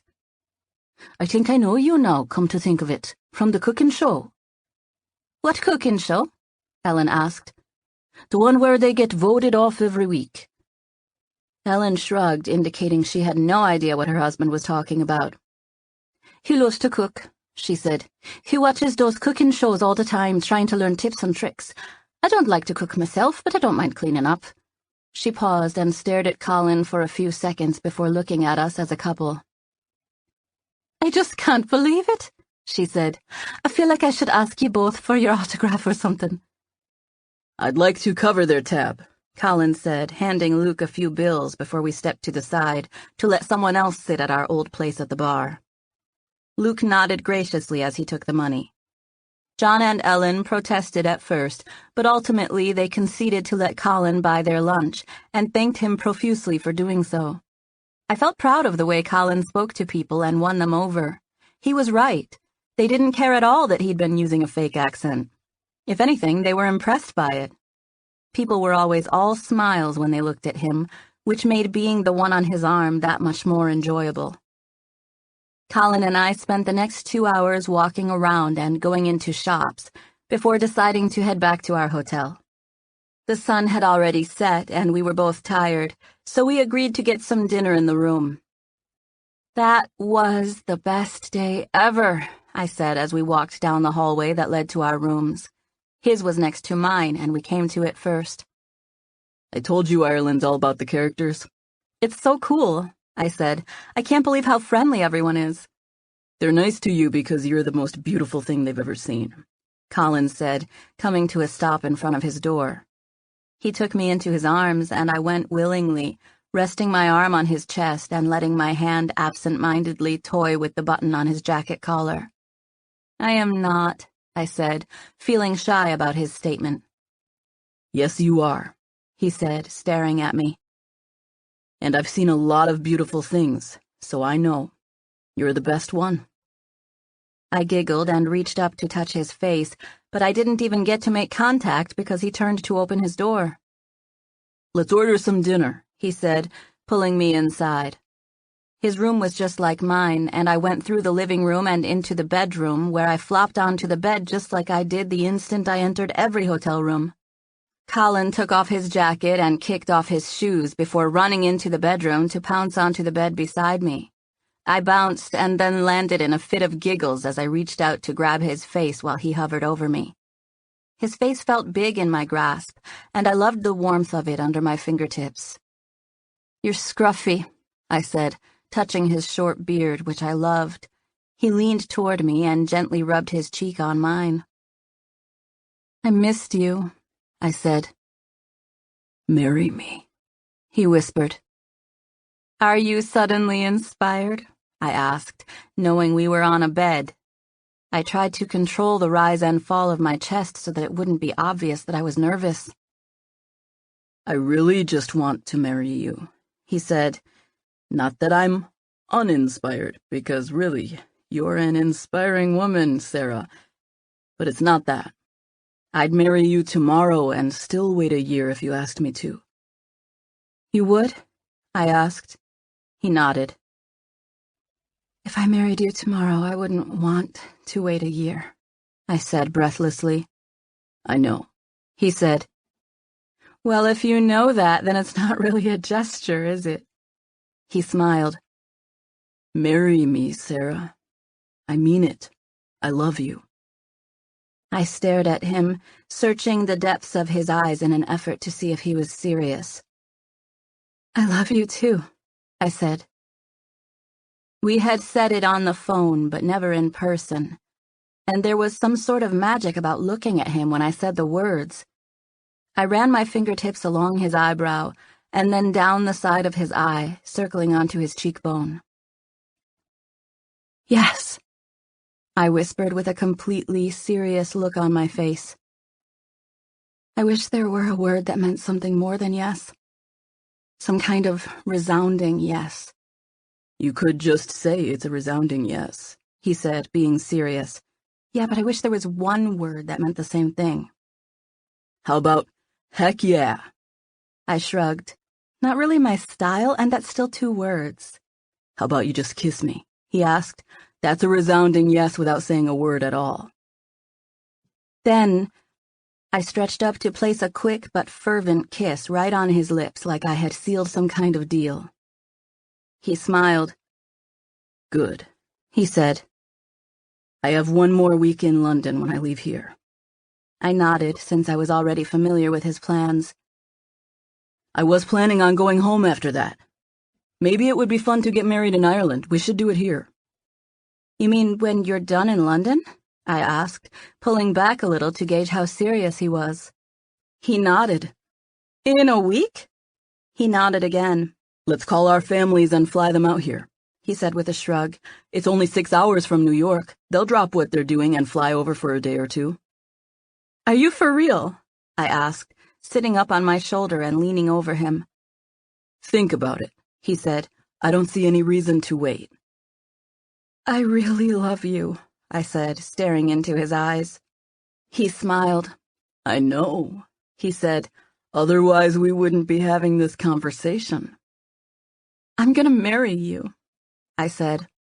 He gave me an almost imperceptible nod. In about 10 days, he said, causing my stomach to tie into 1,000 knots. Are you serious? I asked. If you want to. I do, I whispered. Okay. Okay, so we're doing it? I asked. Not till we're married, he said, pretending to misunderstand me. I thought you said we were going to wait a year even after that, I said, teasing him. I did. I would. I could do a year standing on my head. I'm going to marry you, Colin, soon. And we're not waiting for anything after that. Uh-huh, he moaned, pulling me in and nestling his head comfortably into the crook of my neck. This is the best day ever, I whispered. Chapter 16. It was almost midnight by the time I forced myself to get off the couch in Colin's room and head to my own. It was only 7 p.m. in New York, so I shouldn't have been tired, but I hadn't had much sleep the night before, so my eyes were getting heavy. I was so tired that I forgot for a second that somewhere in the last few hours, Colin and I had agreed to get married. My stomach clenched just thinking about it. Here I was, about to leave his room and go to mine, and somehow feeling incomplete or unsettled about it.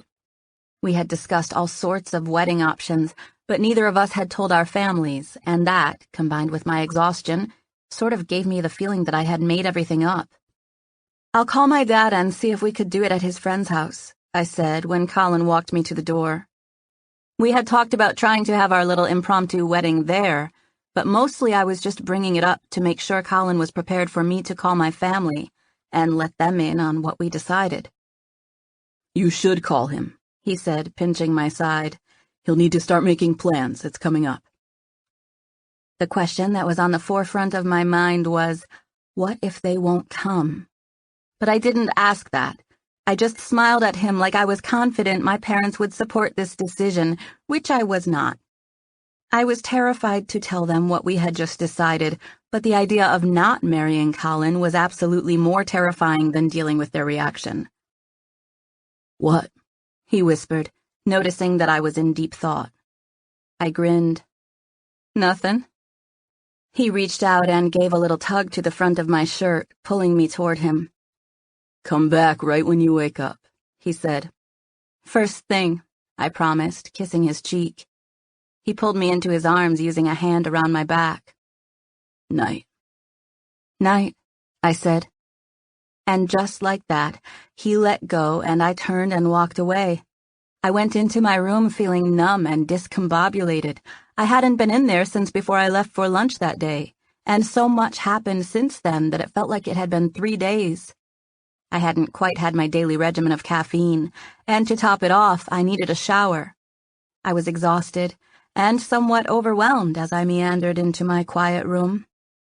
I turned on the television so that I wouldn't feel so alone. I took a shower and climbed into bed, hoping and assuming that I would fall asleep as soon as my head hit the pillow. It didn't happen that way. I lay there till 2 a.m., feeling unable to turn off my brain. It was only 9 o'clock in New York, so I decided to call my parents, hoping that telling them my big news would help me sleep. "Is everything okay?" were the first words out of my mom's mouth. "Fine," I said. "Dublin's awesome. It's so beautiful over here. So many stones." "I saw that picture you posted on your Facebook," she said. "Looks like that gentleman made it over there." "Colin," I said. "Uh-huh." "That's why I'm calling," I said. "Why?" "Because I decided to marry him. We're gonna get married. We're getting married." My mom stayed silent for a few seconds. "Soon," I added. She let out a sharp laugh like she thought I was clearly joking. "Really, Mom, that's why I'm calling you. I was gonna see if Dad could talk to those friends of his, the Steiners, to see if we could maybe do the wedding at their place. Something small. I met some people today who showed me pictures of it, and it's amazing." "Sarah Lynn!" My mom's voice pierced into my ear in a sharp and shrill tone. "What, Mom?" I asked, feeling injured at how frantic she sounded. "I do not appreciate you calling me like this, young lady. It's hard enough that you're all the way over there on the other side of the earth. The last thing I need is to worry about you getting drunk while you're traveling alone. What time is it there, young lady? People can take advantage of you." 1, I haven't been drinking, Mom. 2, I'm not traveling alone. I'm with Colin, the guy I'm marrying. That's why I called. "You can't be serious," she said after a short silence. "I am." Another pause. "Well, no," she said impassively. "No, what?" I asked. There was no yes or no question. "No, you're not doing that." "Don't be ridiculous, Sarah. You come from an important family." "What does that mean?" I asked, laughing. "Colin's dad's a doctor, and Colin's got a—" "He's successful, Mom. I don't even feel the need to defend that. He's extremely successful." "It doesn't matter how successful he is. I've never even met him, Sarah Lynn. And you've only known him for— We're doing it in like 10 or 12 days, I said, cutting her off. "I'm a grown woman, Mom, and I'm getting married. I would love your help and your blessing, and I'd love for you to be here, but I'm—" "Absolutely not, young lady," she said with utter scorn. "Your father told me that you were going to go get drunk in a pub and come home married, and I laughed. I laughed, Sarah. I laughed because it was a joke. Your father was joking, and we both had a good laugh." "Well, maybe he said it because he knows how much I like Colin. He doesn't know anything about Colin because he's never met him." I could not stop tears flowing out of my eyes. I was exhausted and prone to crying anyway, but my mother's relentless disapproval put me over the top. Hot tears ran down my cheeks. I was silent as they fell. I knew if I spoke, my voice would come out high-pitched and barely there, so I stayed quiet. "Get some rest, and call me in the morning when you come to your senses, Sarah." I don't want to hang up right now, Mom, because you don't think I'm serious about this, and I am. I can hear that you're serious, honey, but I also know that it is a mistake. She said the word mistake with contempt, pronouncing every syllable with emphasis. Are you saying you won't come? She scoffed. Won't come? She asked. Does it surprise you that I'm not going to just stop my life and run halfway across the world to witness my daughter go all haywire on me? Haywire? Really? What did you think I would say, Sarah? Sounds great. Why don't you go ahead and marry this guy I've never met before in my life? I was so upset that I found it difficult to breathe, like there was a stiff wall in my throat blocking me from sucking in or breathing out. Try as I might, I could not stop my face from contorting with tears, frustrated, angry, hurt tears. I held the phone in front of me and pressed the button to disconnect while my mother was still talking on the other end. I stared at the phone with my heart beating like crazy. How badly I wish I could erase that entire conversation and try it again. Maybe I had just brought it up the wrong way. Maybe a different approach would have helped. I was scared to tell them, but I really did think they would get over it and learn to see it my way. I honestly assumed our conversation would end with them narrowing down a date and asking about flight arrangements. I was intimidated, but I never expected my mom to be so impassive or rude about it. It hurt. I would be lying if I said I didn't want my parents' approval, and it hurt really bad that my mom was so against my plans. I wondered what my dad was thinking, and I briefly considered calling him before deciding that wouldn't be a good idea. My emotions were swirling around like crazy when a text came through from my mom. Mom, I think we got disconnected. Call me back if you need to, honey. But I think you just need some rest from all the jet lag. Everything's gonna be fine once you sleep it off. I almost texted her back, but I couldn't decide on anything to say. It was hard to think through the tears.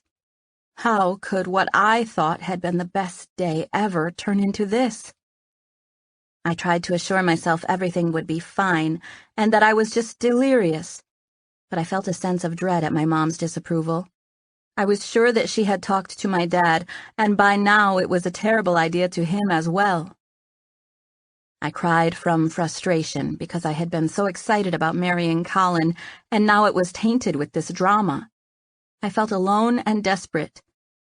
I had the key to get into Colin's room. It was sitting on the nightstand, and I stared at it. In that moment, I felt desperate for his touch. I just wanted to feel his arms around me. I used the bed sheets to wipe the tears from my face before grabbing a few of my things to head for the door. It was only after I had his door open that it hit me that I should probably feel bad about going into his room unannounced. I closed the door quietly behind me, but stayed still and quiet as I pulled my phone out to text him from his own living room. I was typing a text to him that told him I was coming to his room when I heard his deep voice pierce through the darkness. I gasped and took a step back, trying to focus on him. You okay? He asked for the second time. Yeah, I was just texting to tell you I was coming over. I spoke in a soft voice. I'm fine, it's fine, I just wanted to come over here to talk to you for a minute. I felt overwhelmed, so I looked down, putting my fingertips to my forehead in an effort to shield my face. Colin came forward and took me into his arms with no hesitation at all. It was exactly what I wanted to happen. He had on pajama pants, but he was shirtless, and I felt the warmth of his body surrounding me. He had thick, muscular arms and a broad chest, and when I was in proximity with it like that, it was easy not to give a flying flip what my parents said. The thought of my parents made a wave of anxiousness hit me, and I let out a helpless sigh. Colin held me tightly, running a comforting hand down my back. What happened? I paused for a second. My mom refused to take me seriously about getting married in Ireland, I said. I probably shouldn't have called her at 2 a.m, but I did, and she said I was crazy. She thought I was drunk. We don't have to do it this fast, he said easily. It sounded so logical coming from him, but it sent a pain through my heart. Colin put his hands on the sides of my face, forcing me to look at him since I hadn't the whole time I'd been in there. I shyly made eye contact, and he smiled sweetly at me. Don't cry, he whispered, using a thumb to wipe at the top of my cheek. Don't, he repeated when another tear fell from my eyes. Listen, baby girl. The situation's still very much under control. He pulled me into his arms, and I let the side of my face fall onto his chest. He used a hand to hold me there. You have to forgive them, remember? He asked, his deep voice sounding even deeper since my ear was against his chest. I nodded that I knew I needed to forgive them. No, really, he said. She's just trying to be a good mom by telling you this isn't a good idea. Yeah, but she's wrong, I said, and now she's gonna miss out or cause drama or both. Forgiveness, Sarah. Not just for her, but for you. It'll help you think straight. Think about when we have a little girl, and one day she grows up. Wouldn't you feel a little weird if our little girl called you from Ireland and said she was marrying a guy you'd never even met?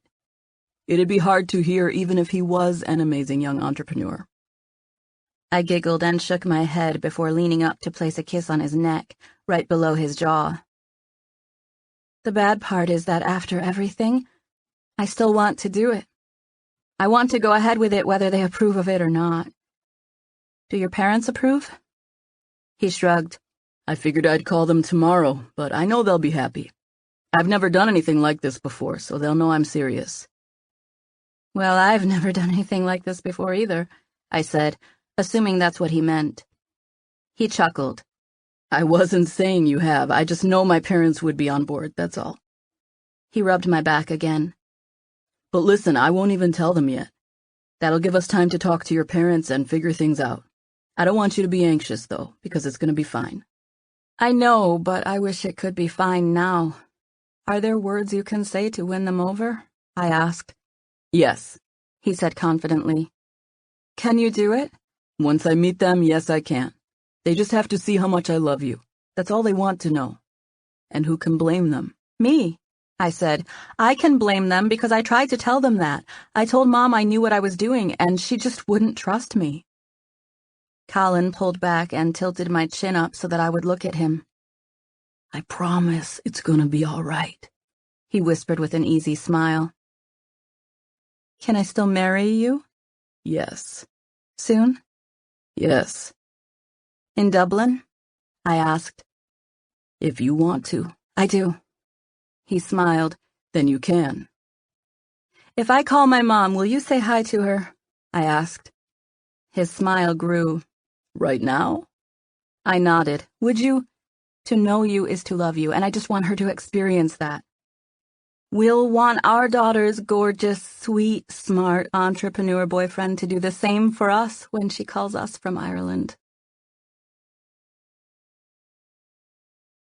Chapter 17.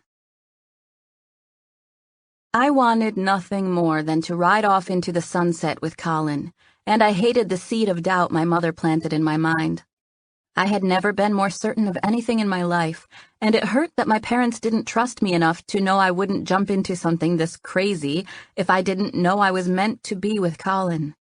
He was right when he said that I needed to forgive my mom and try to put myself in her shoes, but I still felt unsettled about the whole situation. Colin pulled me into his bedroom. There was a t-shirt on the edge of his bed, and I followed him in there, watching in awe as he put it on. I shamelessly gawked as he stretched it above his head and pulled it, first onto his arms and then over his head and chest. It was like watching an underwear ad, and I glanced away just to lessen the tensing reaction in my abdomen. I'm not promising a miracle, he said, referring to calling my mother, but I'll try my best. You don't have to do it if you don't want to, I said. I want you to, but I understand if it's weird. It's not weird. He flashed his perfectly white teeth at me. Anything? He asked, wondering if he had anything stuck between them. I smiled and shook my head and watched as he ran a hand through his hair. What are you doing? I thought we'd FaceTime, he said. You think she's up for it? He glanced at the clock, and I could see his wheels turning as he tried to remember what time it was in New York.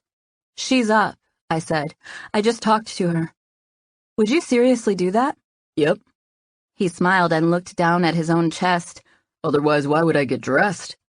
Because I came in, I said, checking him out and biting at my bottom lip.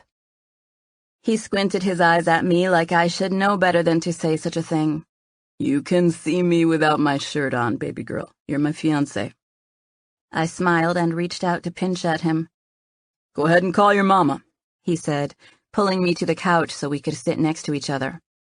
We flopped into our respective seats, and I felt so relieved and protected that I reached over and put a kiss on his cheek before dialing my mom's number. This better be good, Sarah Lynn, I heard her say when she picked up. Her camera was facing the ceiling fan in her bedroom instead of where I could see her. What are you doing? I asked, holding my end of the camera onto a random place on the wall instead of at my face. Two can play at that game. I was reading, and your father's watching an episode of his own show on television. Is he right there? I asked. My mom's end of the camera moved, and I watched as her face came into view. She followed herself as she leaned to her right, letting my father come into view as well. Hey, Dad, I said. I aimed my phone at myself, being careful not to include Colin in the picture just yet. Hey, sweetheart, Dad said. You've got your mother all nervous over here. Oh, yeah? Uh-huh, he said. She held the camera out, aiming it at both of them, and I watched as my dad turned down the television. Colin's right here, I said quietly.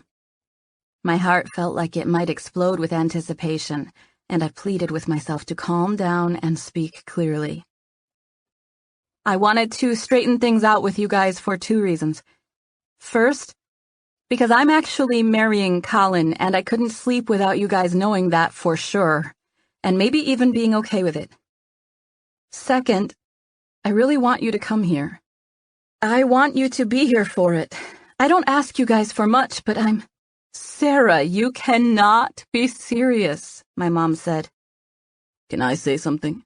Colin asked. His question was directed at me since the camera wasn't even aimed at him, but my parents heard him make the request. I could tell by my mom's stunned expression. I'm gonna put Colin on, okay? Mom huffed and began adjusting her hair as if Colin hadn't been able to see her the whole time, which he had. I aimed the camera at Colin, and my mother treated it like he was seeing her for the first time and not the other way around. I just sat there, a big bundle of nerves, waiting to hear what they would say. Hey, Mrs. Spicer, Mr. Spicer, Colin said with a genuine smile and wave. Hello there, my dad said, and at the same time my mom said, Hi, Colin, with a little more motherly enthusiasm. Colin took a deep breath as he regarded each of them on the screen. I wanted to jump in and say something to fill every little break in conversation, but I refrained from doing so, choosing instead to sit back and let them talk. I know it must seem hard to believe that we would want to get married this soon after we met each other, Colin said, skipping the small talk. Yes, it does, my dad agreed with a straight face. I know our circumstances aren't what you'd consider normal. That's an understatement, my dad interjected, drawing a patient smile from Colin. I truly love your daughter, Mr. Spicer. I know you guys only want what's best for her, and I'm thankful for that. I'm glad she has people in her life that have her best interest in mind. I respect you for assuming this is a bad idea. I really do appreciate where you're coming from. But I have to tell you, you're wrong this time. And what would be right? My dad asked, still scowling. Giving you two my blessing? Yes, sir, Colin said. I know it must not feel right, but it is. If I could somehow stare into this camera just the right way to tell you how much I love her, I would do it. If I could somehow let you see directly into my innermost feelings and intentions, I would do it. I would let you see that my #1 goal is to protect her and not harm her. But as it stands, all I can do is sit here and let you look at me on a computer screen and tell you thank you for raising such a precious daughter. Sarah would not be who she is today without you two, and I feel like I owe you something for that. I know how amazing she is, and I'm too smart and determined to let her go." Colin paused and gave them a sincere smile. "Both of us are patient people," he added. "We understand perfectly that we have options, that by all standards we should hold off a little while before we decide to get married." "Exactly," my mom said. "Thank you." Colin gave her a smile that was edged with regret. "That's the thing," he said with a little remorse. "We're not waiting. Neither of us cares about the status quo." He smiled sincerely at them. "I love your daughter. I want to take care of her and come home to her. I want to know you guys and have you know my family. It's going to be all good. And you'll just have to see that once we stay together." He paused to sigh and smile at me before he faced them again. "That being said, we've decided to get married, and that's what we're doing. We both like the idea of doing it here in Ireland, so that's how it's shaping up." My parents just sat there, staring at us with unreadable expressions. I had no idea what they were thinking. "This is all a bit hard to believe," my mom said finally. "It's crazy for me too, if you want to know the truth," Colin said. "If you had told me a month ago that I'd be saying something like this to a girl's parents, I wouldn't have believed you. But here we are. Life surprises you sometimes." He smiled at me and wrapped his arm around my shoulder before focusing on them again. "And when it does, you hop on a 6-hour flight from JFK to Dublin to celebrate with your daughter and the man who loves her." We all stared at each other for a few silent seconds. "I need to give this to my writers," my dad said with a serious expression. He looked down his nose through his reading glasses as if to check something on the device. "Did this thing record what he just said?" he asked my mom. "Ethan's character is going to get married, and he needs to say that speech to Sydney's family." He looked at Colin with an earnest expression. "Could you say it again? Have you ever thought about acting?" "Honey," my mom pleaded, "this isn't a TV show, it's real life. Do you understand? He's not acting. He's telling you he wants to marry our daughter." My dad and mom were looking at each other when he said, "Yes, I do realize what he's saying, honey. And I went from planning a way to rescue my daughter to feeling like I wanted to hug the man. I'm already making travel arrangements in my head." Dad paused and gestured toward the screen with an amazed expression. "I mean, I think he loves her. I'm convinced. That's why I'm trying to remember that whole speech. Do you think it recorded?" "He does love me," I said, holding the screen onto my face like I was hugging them before pulling back again. "That's why he convinced you, because he really does." I knew by their expressions that Colin had won them over, or at least softened them considerably, so I took advantage of that. "I know it's late. It's way later here. Thank you so much for being on board. I'm gonna sleep better tonight knowing you guys are coming. Love you. We'll talk tomorrow and figure everything out. Bye, love you." I waved and smiled as I reached for the button to disconnect, while still giving them enough time to interject if they had any major objections. They said nothing, just waved and smiled with matching stunned expressions, which I knew meant they were coming to Ireland. I was smirking at my dad's face when I pressed the button to disconnect.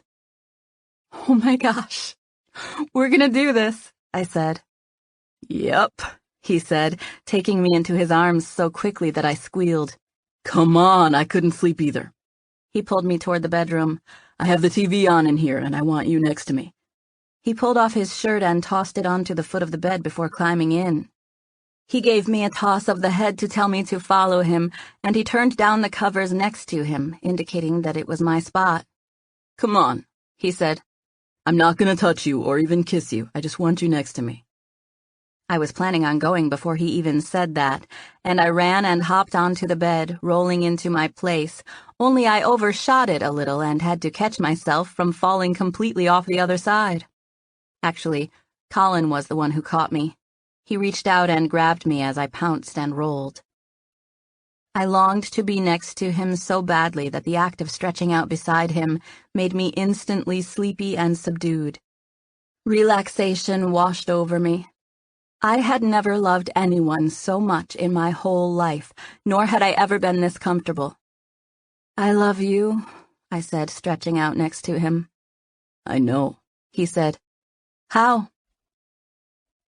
"Because I'm smart, and I can tell. I can see what people are into me for, and you're into me for me." He paused as if choosing his words. "You see past everything I have, right down to the inside of me, and you still love me. You forgive me for things I haven't even done yet, and that just makes me want to never do anything to disappoint you. I love you like a fat kid loves popsicles." I laughed. I love you like a love song, baby," I sang in my best sleepy Selena Gomez impression. Colin tickled me for that, which made me giggle and end up even closer to him. I fit myself next to him, lining up our curves just right. And when I glanced up to meet his gaze, our faces were almost touching. "I'm not gonna kiss you," he whispered. Our lips were only about 2 inches apart. I could feel his breath when he spoke. He smiled at my disappointed expression. "What? If I kiss you now while we're here in this comfortable bed, I'll end up trying to talk you into other things. Just lay beside me and help me not to ravish you before we get married." I leaned toward him, placing my mouth right next to his ear. "I want to be ravished so bad," I whispered. I pulled back to see that his eyes were closed. He pinched them closed more tightly before finally opening them to smile at me. "Here's what's gonna happen," he said. "There will be no more ear whispering tonight. You're gonna lay by me, and I'm gonna lay by you, and we'll watch TV until we both fall asleep, and tomorrow, and the next day, we're going to get up and be tourists in Ireland. I'm gonna buy you a ring to put on your finger, and introduce you as my soon-to-be wife. But I'm not going to kiss you again until you're all mine." "Seriously? That's so long." "It's really not," he said sweetly.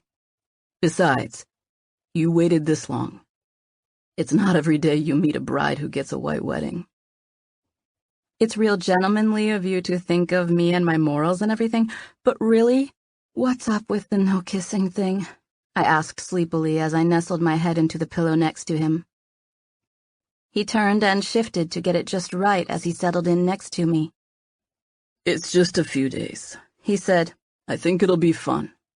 It'll give us something to look forward to."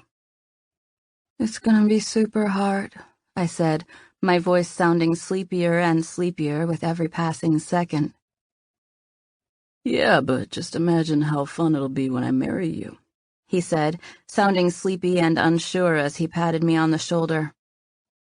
"I'm just gonna turn off the TV," he added, noticing that both of us were spent. "Uh-huh," I said.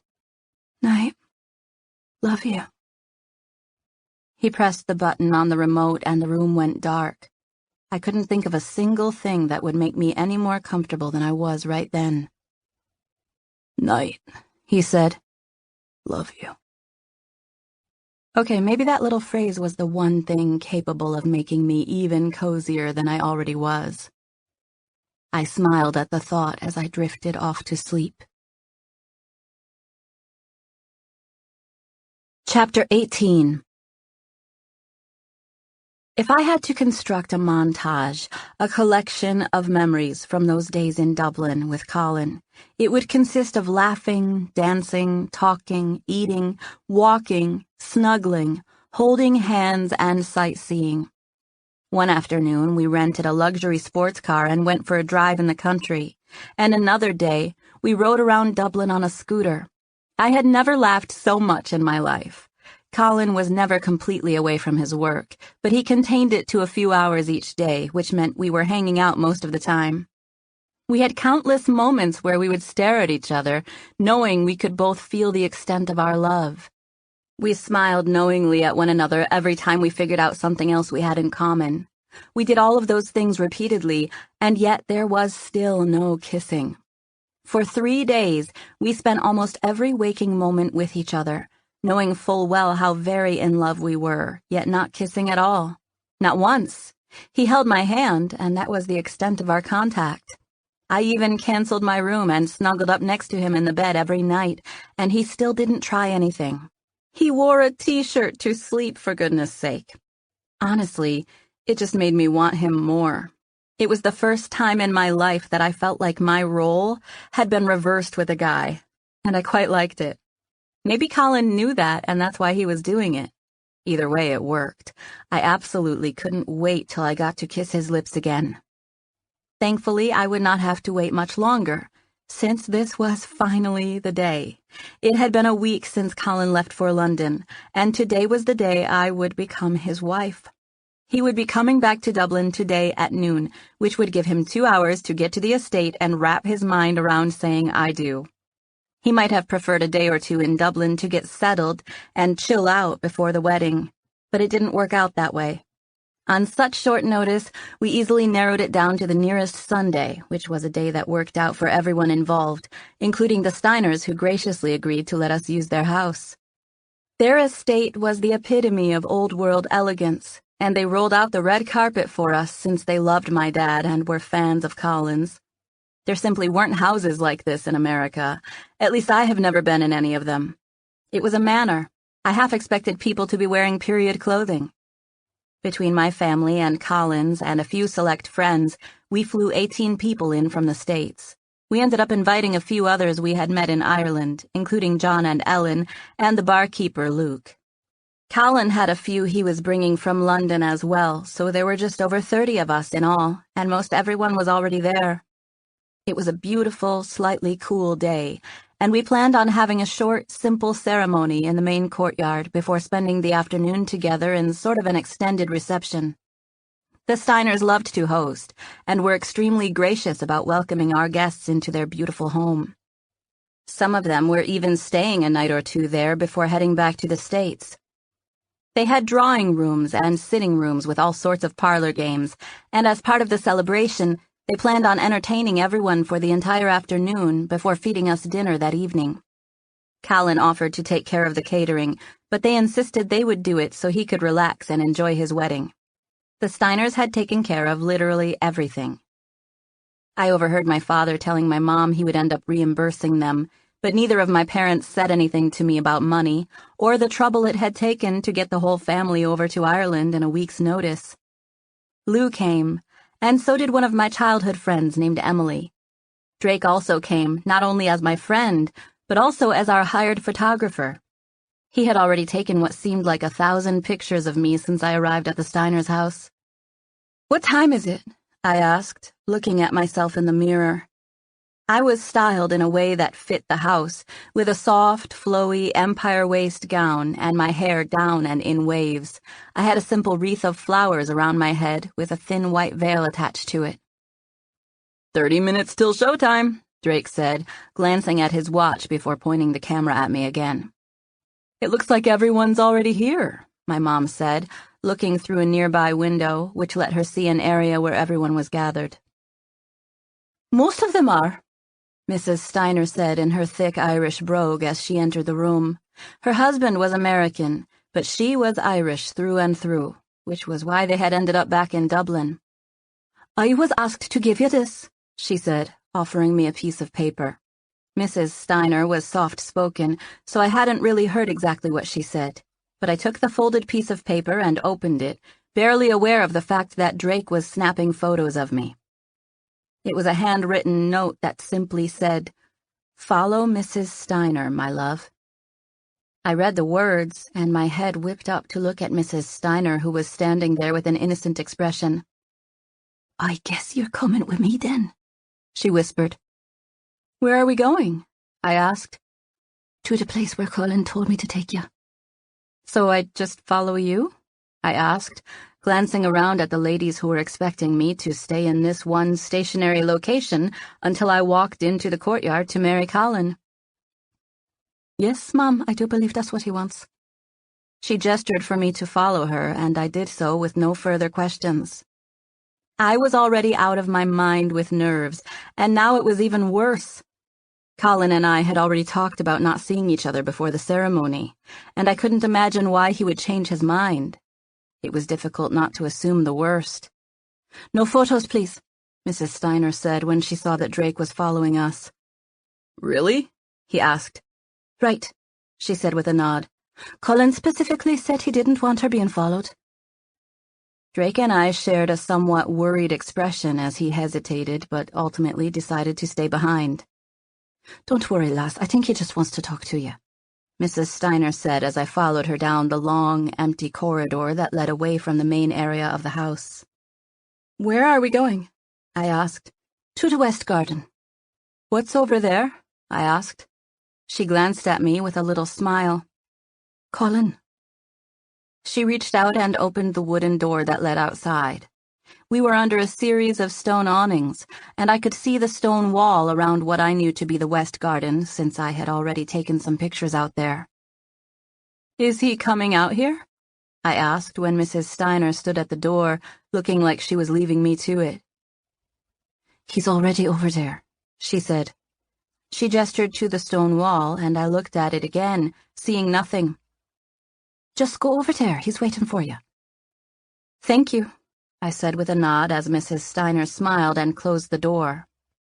I walked toward the wall, feeling more anxious than ever. I knew in my heart it wasn't the case, but I couldn't stop the thought from crossing my mind that Colin might be dragging me out there to dump me. My heart was singing and pounding and aching and breaking all at the same time. "Hello?" I said. "Psst," I heard. Just the playfulness of the sound made me smile. "Psst," I said back. "Come here," he said. I walked toward the sound of his voice, knowing it was coming from the other side of the wall. "I don't want you to see me," I said. I put my hands on the wall, knowing in my heart that I was close to the place where he was on the other side. "Psst," I heard him say again. The sound was coming from a nearby crack in the wall. There was a hole, letting in light from the other side, and I had just spotted it when 2 fingers came out, wiggling to catch my attention.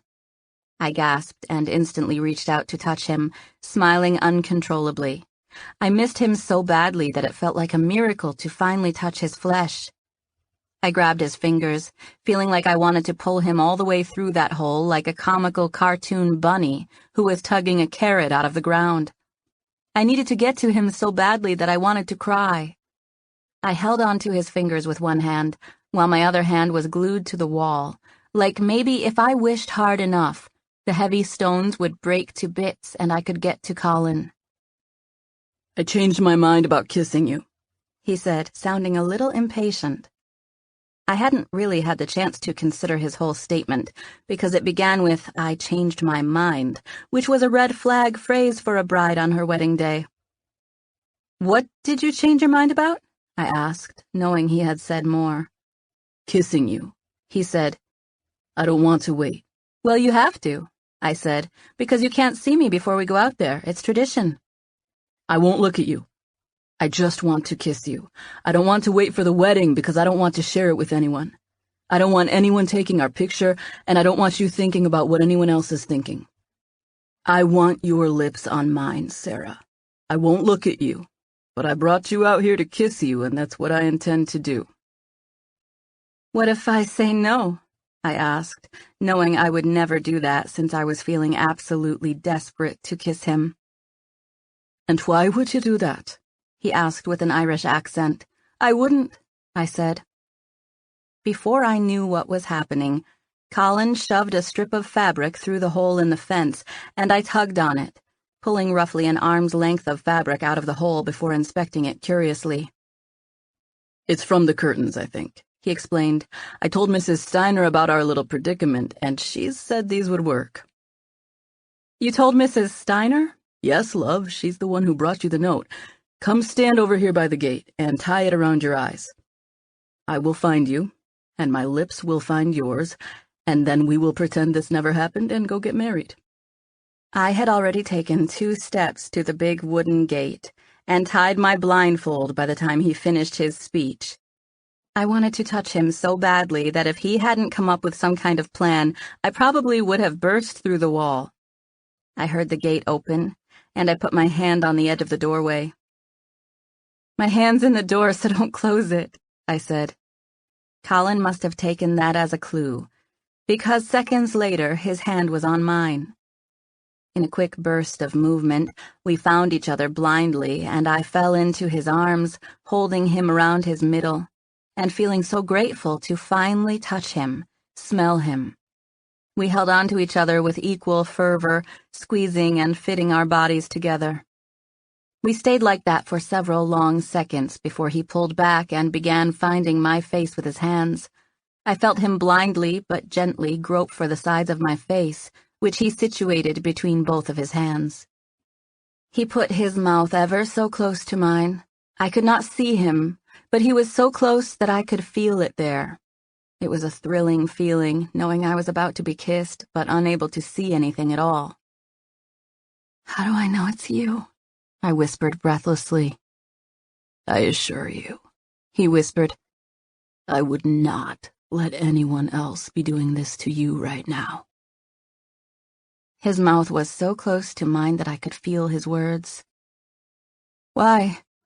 Because I'm yours?" I asked. "Uh-huh. In a minute I'm going to be Mrs. Ross," I said. "I know." "I love you, Colin." He leaned even closer, closing the gap completely. "I love Kiss. you." Longer, lingering kiss. He pulled back a little after those 3 kisses, and I gave a little whimper, letting him know I was sad to feel him go. "No one gets to share this one with us," he whispered. He put his lips on mine again, and I responded by stretching up to meet him. Colin turned my head in his hands and kissed me deeply. He kissed me like he had never kissed me before. He kissed me in a way that conveyed so much more than just physical attraction. He showed me I was his, and in those all too brief seconds, I gave myself over to the passion and emotion of it all. We were both breathless when he pulled away. I couldn't see him, of course, but I could hear us breathing, and could tell by our movements that we were both working to catch our breath. "Go," he said reluctantly. "Give me 5 seconds to get this gate closed before you take off your blindfold. I'll see you at our wedding." Chapter 19. While I wasn't sure I would ever in my life tell someone I'd been kissed silly, it was the only way to explain what Colin had just done to me in the garden. He kissed me silly, and I walked from the garden into the house, feeling stunned and delirious from it. I entered the house and made my way down the long hallway to the room, where I knew I'd find Lou and my mom, and perhaps even Drake. I was still holding the strip of fabric when I came in, and everyone spotted it right away. I must not have anticipated them noticing it, because it took me by surprise when they did. "What's that?" my mom asked. "Fabric," I said casually. "What did he want?" Drake asked, still looking curious about the whole no photograph thing.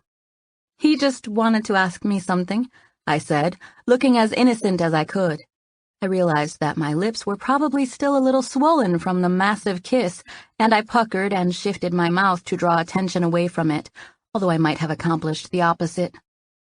Thinking about my puffy lips made me try to remember whether Colin was clean-shaven or not. My senses were on overload from kissing him blindfolded, and I could honestly not say whether I thought he was clean-shaven or not. The thought put a smile on my face.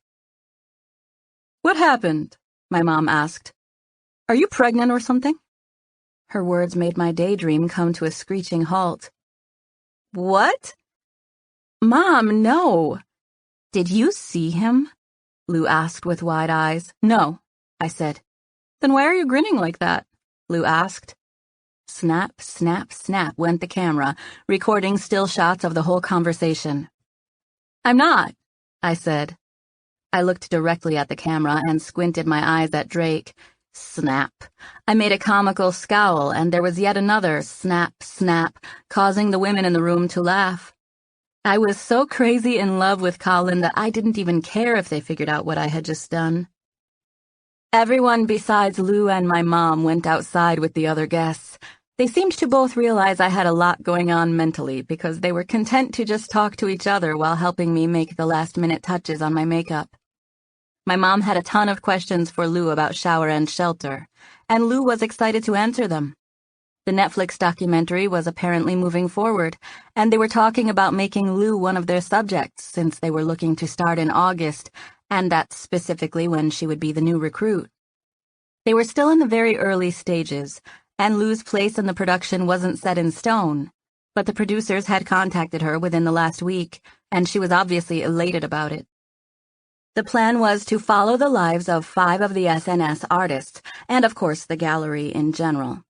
They would shoot the documentary over the period of roughly a year, checking in and spending time with each artist on a weekly basis. Lou was thrilled about the possibility, especially because it would come with a $20,000 paycheck for her trouble. I enjoyed hearing about it, and so did my mom, and it was a welcome distraction from how very over-the-moon nervous I was.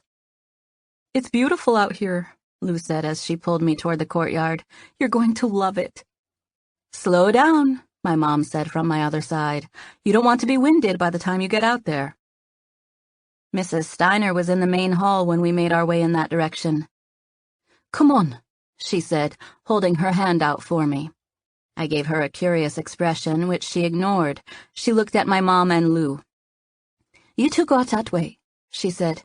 "You'll see where they saved you a spot." She looked at me. "You're coming with me." My mom and Lou took off, and Mrs. Steiner grabbed me by the hand. "Where are we going?" I asked. I was convinced that Colin was up to one last piece of mischief, and my heart started racing. "Where are we going?" I repeated. "Upstairs," she said. "Everyone's expecting you to enter from up there." I knew exactly what staircase she was talking about, but I had no idea I was using it. No one had told me this part when we rehearsed. She pulled me up a set of interior stairs, and we made our way down a huge second-story hallway before she stopped at a set of French doors. "Everyone's on the other side," she said. "You'll see them down below in the courtyard. I'm going to open the door for you, but I'm stepping out of the way as soon as I do." I glanced at her with a terrified expression, and she smiled sweetly at me.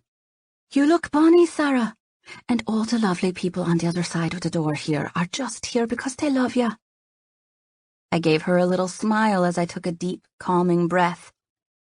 "Okay, now it's going to be bright when I open the door because the sun's coming down right here.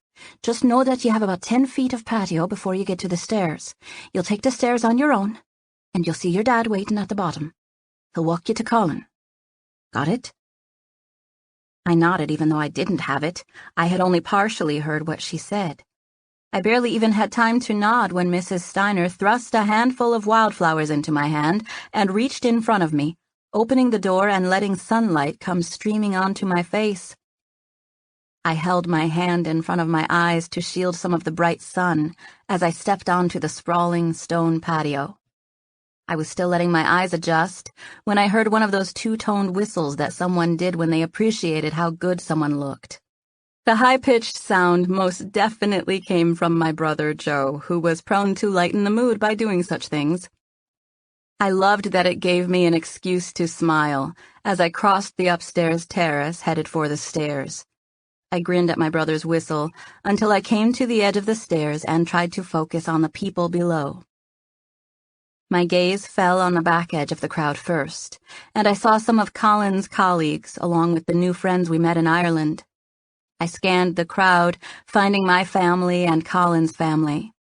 I stood at the edge of the staircase, taking it all in, the beautiful courtyard, and the 30 or so sharply dressed people who were all there because they loved me. It was the thought of being loved that made me remember to find Colin. Somehow, in the rush of it all, I thought he wasn't out there yet, but I searched for him the instant I remembered he was. My eyes shot to the center of the courtyard where I knew he'd be standing, and sure enough, there he was.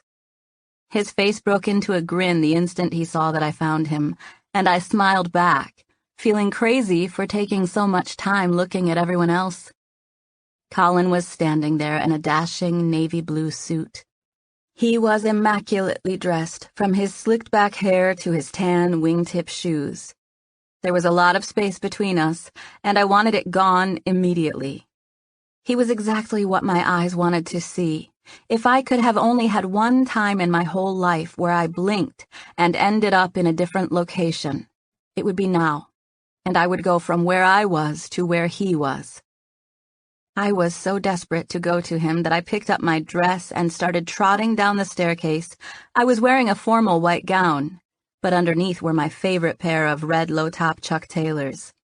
I vaguely heard the crowd responding to either the sight of them or the sight of me running down the stairs, but I only had one thing on my mind, and that was getting to Colin. I jogged as carefully as I could, praying I didn't do a faceplant in front of everyone. My dad was standing at the bottom of the stairs, and I stopped briefly to talk to him. I smiled and kissed him on the cheek, knowing he'd go along with whatever I said. "I love you, Daddy." But I got it from here. I'm running to him. He gave me a loving smile that meant I should go, and I didn't hesitate to do just that. I left my dad at the foot of those stairs and started out toward Colin at a much faster pace than I would have been going had I been walking with my dad. Colin didn't stay put either. Once he saw that I had left my dad in favor of running toward him, he started toward me as well. We met about 20 feet away from where we were supposed to wind up, but I didn't even give that a second thought because the next thing I knew, I was in Colin's arms. He caught me, spinning me around to carry my momentum before we came to a breathless stop right there in the aisle. We paid no attention to the people around us or the fact that we were standing in the wrong spot. He looked at me, and I looked at him, and we both knew what a relief it was to finally get to see each other. I smiled and shook my head absent-mindedly, thinking of how gorgeous he looked out there in the sunlight with his suit on. He smiled back at me, and without pausing to think better of it, I stretched up and kissed him right on the mouth. It wasn't a quick, accidental kiss either. I wrapped my hand around the back of his head and held him there, letting our mouths meet while we stared right into each other's eyes. My brother started with a whistle, and then the entire group burst into applause. Colin smiled and kissed me again, before taking me by the hand to lead me back to the spot where he had been standing before. Neither of us had anyone standing next to us. It was just Colin, the priest, and me, and all of our guests sat on stone benches and in extra chairs that had been placed nearby. We had a simple ceremony that only lasted about 10 minutes. The priest said a few things, and so did Colin. He spoke about the circumstances of how we met and how, from the first moment he saw me, he knew I was his sunshine. He told them how much he cared for me, and somehow, in the midst of it, he recited his vows. My part wasn't as eloquent as Colin's, and the priest led me through my vows, but I had written them from the heart, and I felt like everything I said went well with Colin's speech. Plus, I had already promised to just be comfortable, natural, and true to myself so that I didn't regret any part of this day. It didn't matter what everyone else thought of the ceremony. It just mattered that Colin and I were telling each other the truth, and we were. I could feel it. Colin kissed me again at the end of the ceremony, and this time it was different.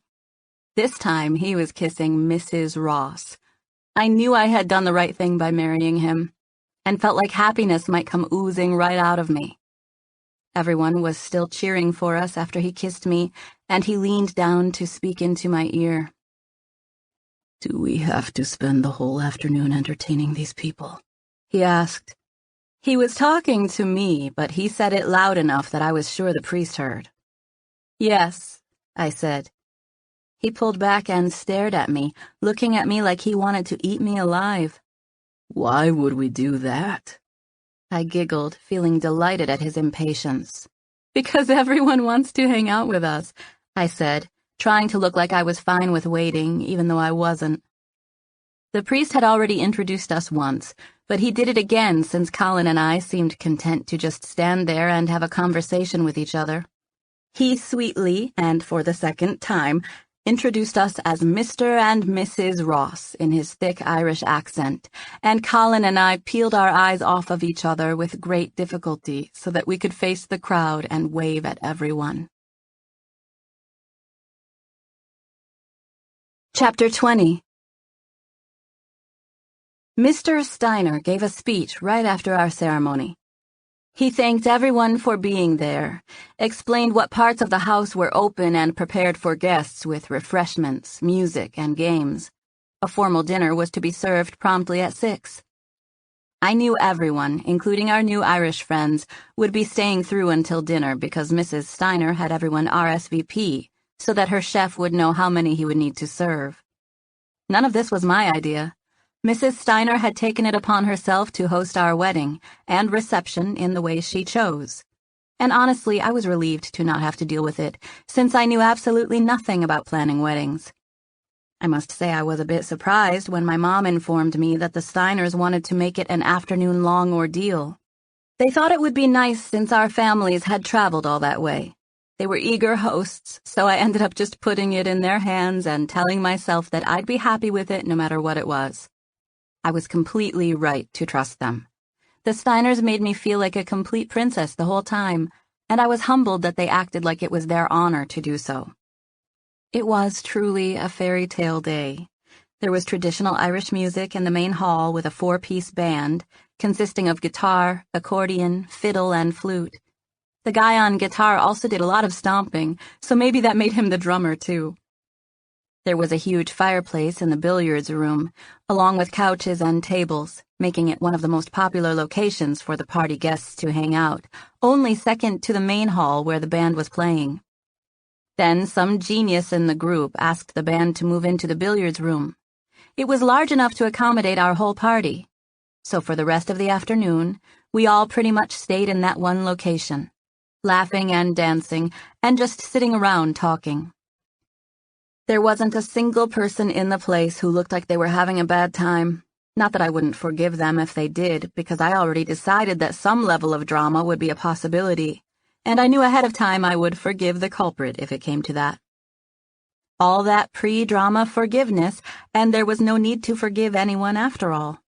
Everyone had the time of their lives, and if they didn't, then they were all great actors, because it sure seemed like they were pleased as punch about our marriage and thrilled to be in Dublin to celebrate it. The Steiners had a huge dining table, like the ones you'd imagine in medieval days. It was large enough to easily accommodate all of our guests. Mr. Steiner sat on one end of it, and Colin on the other, and we all took our designated places. Me, of course, positioned right next to Colin. The table was huge, and I felt far away from him, so I scooted my chair closer to the end so that I could hold his hand. We made conversation with those sitting right around us, but several times during the meal someone would clang a fork to their glass to get everyone's attention so that they could give a speech. My dad gave one, Colin's dad gave one, and my brothers shared one where Eli started to give his own, and Joe wound up interrupting in a sweet but jovial way that had everyone laughing. Colin said a few words after that. And before I knew it, there was an empty cup where my tea had been, and my mostly eaten dessert was sitting in front of me. I now heard talk of the evening being over. Everyone went on and on about what an amazing time they had, and helped us thank the Steiners for welcoming us into their home. We had begun to stir in a way that made it apparent the meal was over. I leaned over to speak to Colin. "This dinner took forever," I said. He smiled. "I know. At least it seems that way to us since we have other plans and everything." "I've definitely got other plans," I said. "You do?" I nodded. "You want to know what I'm doing in about 5 minutes?" I asked. "What?" he asked, still grinning at me. I put my mouth near his ear. "I'm taking my new husband to bed," I said. "I've got a new outfit for it and everything." I had gone over the words in my head at least 10 times before I said them to him. I knew the accent would sound good. I had been around Dubliners for almost 2 weeks now, and I was much better at making myself sound Irish and not like a pirate. What did you say? He asked, pulling back to stare at me. I smiled and repeated the whole phrase in his ear, not even flinching about delivering the accent. Colin stood up so quickly that it startled me. His chair screeched on the ground as he shot to his feet, pulling me up with him and clearing his throat to get everyone's attention. I thought about the speed in which he moved when I said those words, and it made me feel tickled. I giggled and sank my face into his chest, knowing everyone was now looking at us. I just want you all to know that we've had an amazing time spending the day with all of you. Colin paused, and my brother cut in. But see you later, Joe said. Exactly, Colin said, pointing at my brother with wide eyes, like he was thankful to have it said in those words. This caused everyone to laugh. Are you guys in a hurry? My mom asked in a disappointed tone from her place at the table. And in unison, every single one of the men at the table, save my dad, said, Yes. Colin waved and bowed as he began making his way toward the door, taking me with him.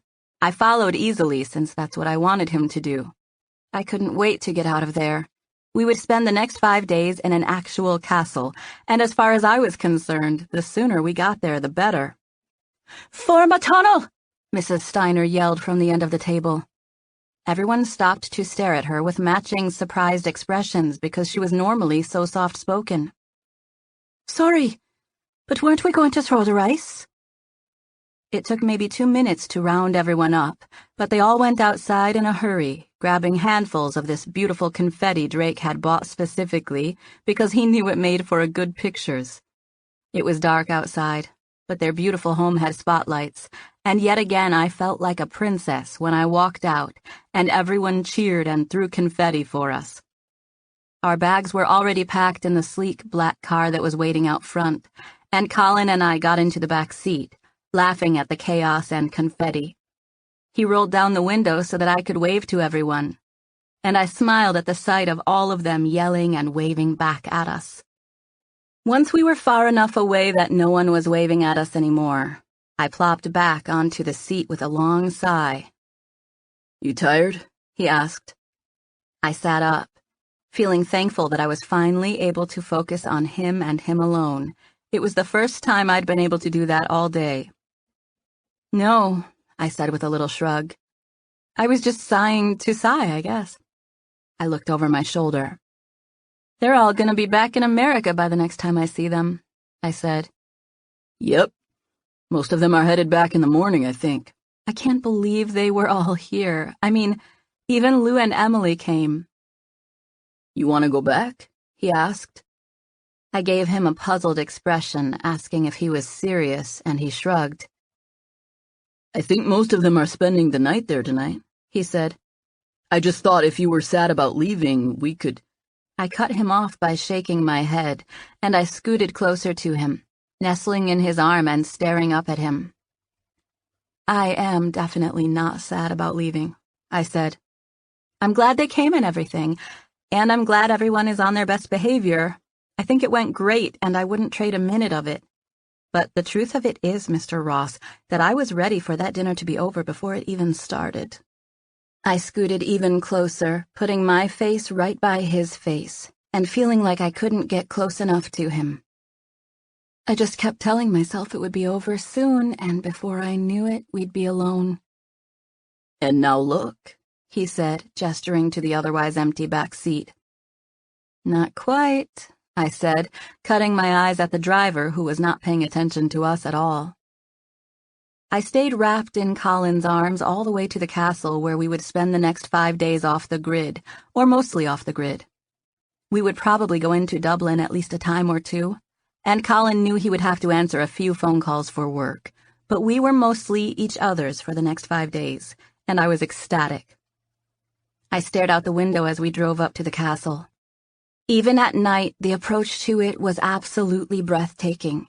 The whole process of checking in and being shown to our quarters was a surreal experience, and I was relieved to have Colin by my side since he was always confident and sure. Somehow, making it to our room seemed to take an eternity and, at the same time, a split second. We walked through ancient rooms and down stone hallways before coming to our beautiful suite. It was done in ornate blues and golds, and was one of the most beautiful places I had ever seen. It looked like something you'd see in a coffee table book or on a movie set. I looked around in awe as we stood near the door. I glanced over my shoulder, feeling giddy to be behind closed doors with Colin for the first time as his wife. He had already loosened his tie and the first few buttons of his shirt, but he made quick work of kicking off his shoes and unbuttoning his shirt the rest of the way, untucking it as he fiddled with the buttons. I took a deep breath, scanning the room and still feeling taken aback by its grandeur. "Where's Drake when we need him?" I said, referring to wanting a picture of the room. I was really just saying anything to distract myself from literally throwing myself at Colin. "The last thing we need in this room right now is Drake," he said. I smiled at him. Is that what I said?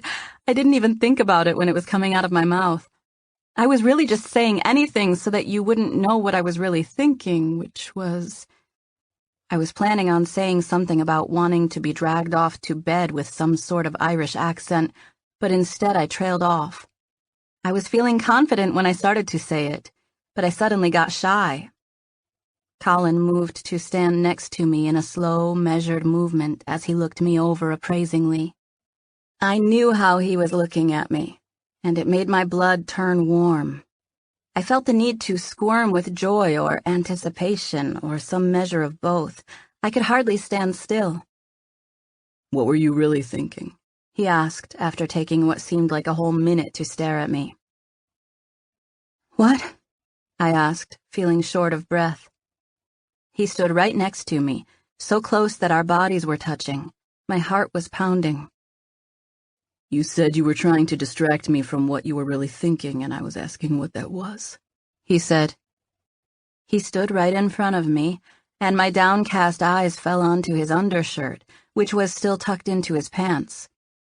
He took my hand and gently held it to his side, letting me feel the warmth of his ribs through the thin layer of cotton.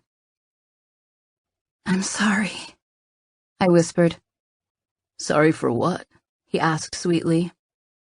"Sorry I can't answer your questions," I said, still whispering vulnerably. "I don't even know what you're saying. I can't seem to think straight right now." Colin hesitated for a few charged seconds before stooping down to literally toss me over his shoulder. Epilogue. The following morning. I gained consciousness without moving or shifting at all. 1 minute I was dreaming, and the next I was conscious. I opened my eyes just a crack the instant I woke up, and it dawned on me that I was in a real castle. I smiled sleepily at the thought. The room was comfortable but cool, and I found myself wrapped warmly in the elegant linens and warm comforter. Without stirring, I focused on a ray of sunlight that was piercing through the curtains on the far side of the room. I smiled when I realized Colin was sitting over there with the sun shining down on him. He normally wore contacts, but he had on a pair of glasses as he stared at the screen of his laptop. His hair was falling over his eyebrow, and I felt the urge to reach out and run my fingers through it. I wanted him close to me so I could touch him. I let out a little moan, letting him know I was awake, and I watched with delight as his head whipped up to see if I had indeed made a sound. He was sitting directly in the only sunlight in the room, so it was easy for me to see him, but hard for him to see me. He squinted in my direction like he was waiting to hear it again. I made another little noise, smiling because it was louder than the first one, and I knew it would draw him to me. Colin sprang off of his chair like it was on fire. He crossed the room, going over and not around obstacles like a couch and an ottoman to get to me. It was a beautiful and funny display of athleticism, and I giggled the whole time he ran to me, cracking up even harder when he came barreling into the bed. In one fluid motion, slid underneath the covers and snuggled up next to me.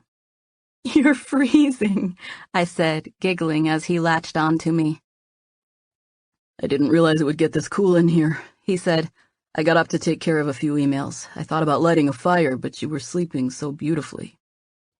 I stretched and positioned my face on his chest. I don't mind if you wake me up, I said sleepily. We stayed there for a few minutes of quiet comfort where we just held each other. I could feel his body temperature go from cold to warm, matching mine. Thank you for last night, I said, feeling blood rush to my face at the vulnerable feeling it gave me to say it. I was thankful that we weren't looking at each other.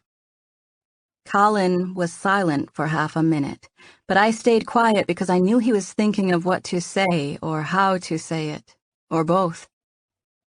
Sarah, last night, what I want to say is thank you. I felt his hand come up to my head, holding me to his chest. I'm serious, Sarah. Thank you. It makes me feel amazing that I'm the only one who gets to know you. You're welcome, I whispered. Thank you for being so gentle. I cuddled up next to him and he settled into place with me. Just when we got comfortable, I lifted my head off of his chest so that I could stare at him. His eyes were mostly closed, but he squinted at me and smiled. I'm in love, I said. That's good, 'cause we're married, he said in perfect Dublinese. I grinned at him and he returned it, even though he was pretending to be sleepy. We're married, I agreed, testing out the words on my lips. I couldn't help but smile when I said it. My husband, Colin, I said. My husband, Colin, I repeated, using different fluctuation. This is Colin Ross, my husband, I added in a fancy, somewhat British-sounding accent. That one caused him to laugh out loud, and I took great pleasure in the sight. I thought about kissing him, and that brought another thought to mind. This is random, I said. But Lou kissed someone at the wedding. Really? He asked. Who? I don't know, I said. She wouldn't own up to it, which was weird since she usually tells me stuff like that. Maybe nothing happened, Colin said. It did. I ran into her in the hallway and I could tell she had just been kissing someone. It was obvious. Colin shrugged. Maybe it was Grant, he said, referring to one of our new friends from Ireland. Or your brother. Yeah, I didn't think about Grant. It could have been him. I don't think it was Drake or Joe. She would have told me if that were the case, don't you think? I wonder why she didn't want to talk about it. Maybe she just didn't want to go into it on your wedding day. Yeah. Or maybe nothing happened. Oh, she'd been kissed, I said. I smiled and stretched up to place my lips right on his. I know because I'm an expert, I whispered. You are? Uh-huh. Show me, he whispered. So I did. This has been JFK to Dublin, Shower and Shelter Artist Collective, Book 1 by Brooke St. James, narrated by Kate Rudd. Thank you for listening.